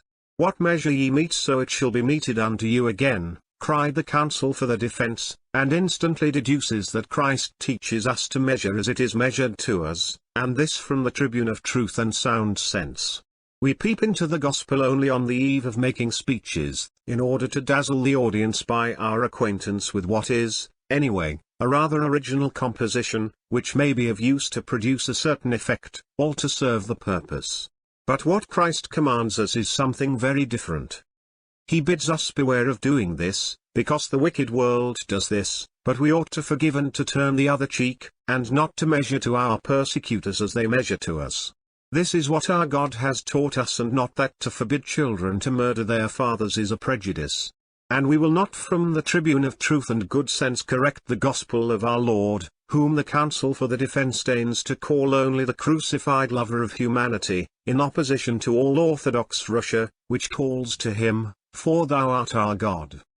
At this the president intervened and checked the overzealous speaker, begging him not to exaggerate, not to overstep the bounds, and so on, as presidents always do in such cases. The audience, too, was uneasy. The public was restless, there were even exclamations of indignation.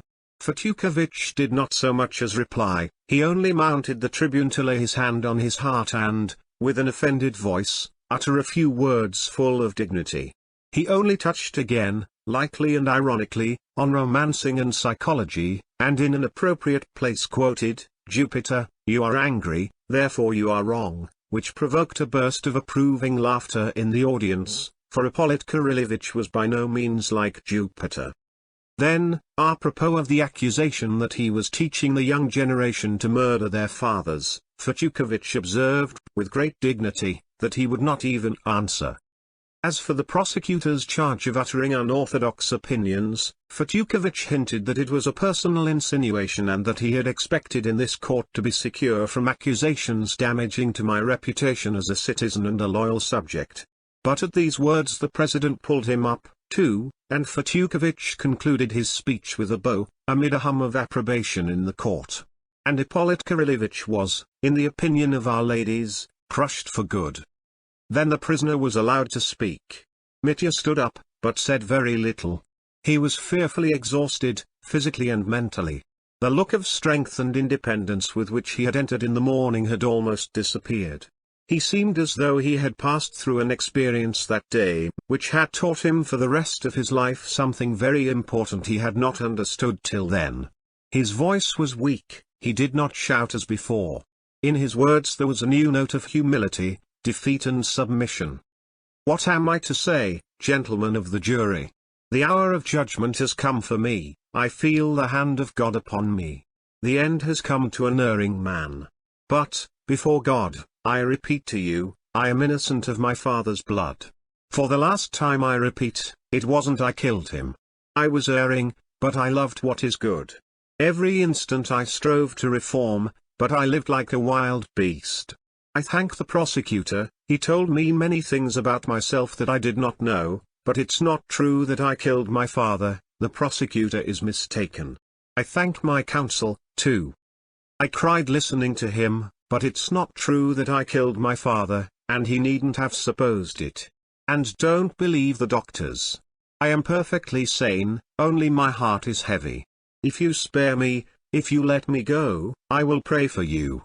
I will be a better man. I give you my word before God I will. And if you will condemn me, I'll break my sword over my head myself and kiss the pieces. But spare me, do not rob me of my God. I know myself, I shall rebel. My heart is heavy, gentlemen, spare me. He almost fell back in his place, his voice broke, he could hardly articulate the last phrase.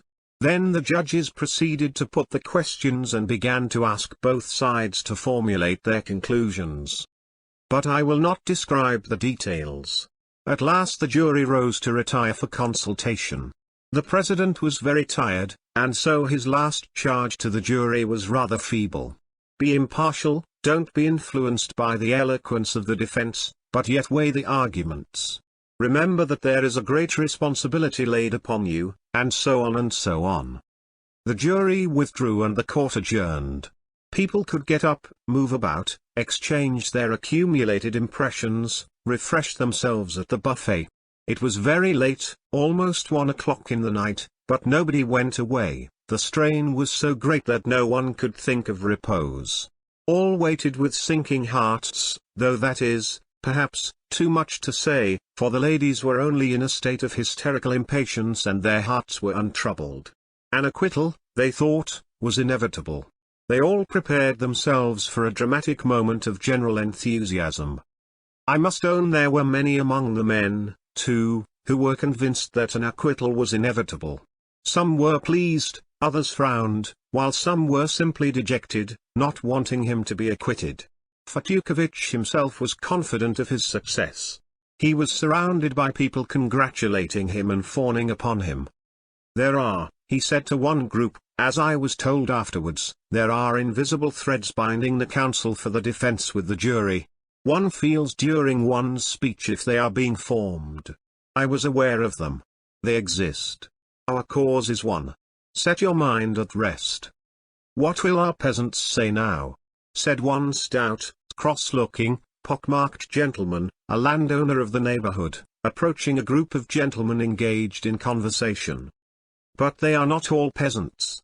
There are 4 government clerks among them." "Yes, there are clerks," said a member of the district council, joining the group. "And do you know that Nazaryev, the merchant with the medal, a juryman? What of him? He is a man with brains. But he never speaks. He is no great talker, but so much the better. There's no need for the Petersburg man to teach him, he could teach all Petersburg himself. He's the father of 12 children. Think of that. Upon my word, you don't suppose they won't acquit him?" one of our young officials exclaimed in another group. "They'll acquit him for certain," said a resolute voice. "It would be shameful, disgraceful, not to acquit him," cried the official. "Suppose he did murder him, there are fathers and fathers. And, besides, he was in such a frenzy. He really may have done nothing but swing the pestle in the air, and so knocked the old man down. But it was a pity they dragged the valet in. That was simply an absurd theory. If I'd been in Fetyukovitch's place, I should simply have said straight out, he murdered him, but he is not guilty, hang it all. That's what he did, only without saying, hang it all. No, Mihail Semyonovich, he almost said that, too, put in a third voice. Why, gentlemen, in Lent an actress was acquitted in our town who had cut the throat of her lover's lawful wife. Oh, but she did not finish cutting it. That makes no difference. She began cutting it. What did you think of what he said about children? Splendid, wasn't it? Splendid. And about mysticism, too. Oh, drop mysticism, do, cried someone else, think of Hippolyte and his fate from this day forth. His wife will scratch his eyes out tomorrow for Mitya's sake. Is she here? What an idea. If she'd been here she'd have scratched them out in court. She is at home with toothache. He he he.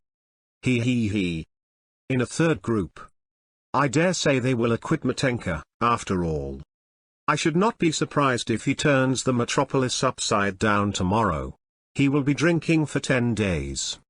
Oh, the devil. The devil's bound to have a hand in it. Where should he be if not here? Well, gentlemen, I admit it was eloquent. But still it's not the thing to break your father's head with a pestle. Or what are we coming to? The chariot. Do you remember the chariot? Yes, he turned a cart into a chariot. And tomorrow he will turn a chariot into a cart, just to suit his purpose. What cunning chaps there are nowadays.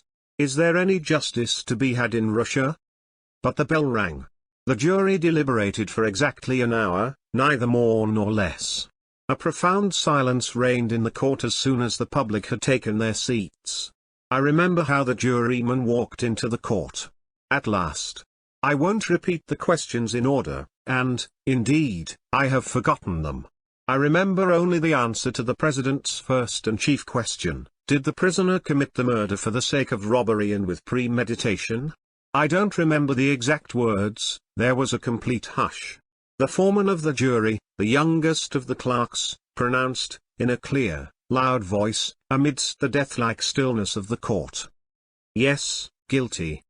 And the same answer was repeated to every question, yes, guilty. And without the slightest extenuating comment.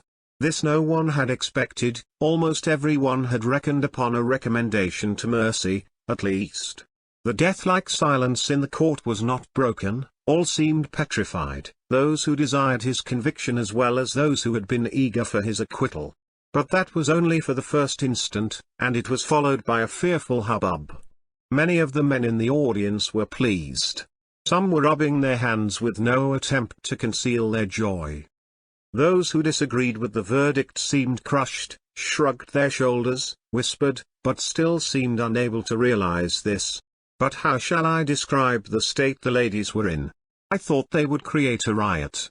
At first they could scarcely believe their ears. Then suddenly the whole court rang with exclamations, "What's the meaning of it? What next?" They leapt up from their places. They seemed to fancy that it might be at once reconsidered and reversed. At that instant Mitya suddenly stood up and cried in a heart-rending voice, stretching his hands out before him. "I swear by God and the dreadful day of judgment I am not guilty of my father's blood. Katya, I forgive you. Brothers, friends, have pity on the other woman." He could not go on, and broke into a terrible sobbing wail that was heard all over the court in a strange, unnatural voice unlike his own. From the farthest corner at the back of the gallery came a piercing shriek. It was Grushenka. She had succeeded in begging admittance to the court again before the beginning of the lawyer's speeches. Mitya was taken away. The passing of the sentence was deferred till next day. The whole court was in a hubbub, but I did not wait to hear. I only remember a few exclamations I heard on the steps as I went out. "He'll have a 20 years' trip to the mines. Not less. Well, our peasants have stood firm. And have done for our Mitya." End of the chapter and the book. Thank you.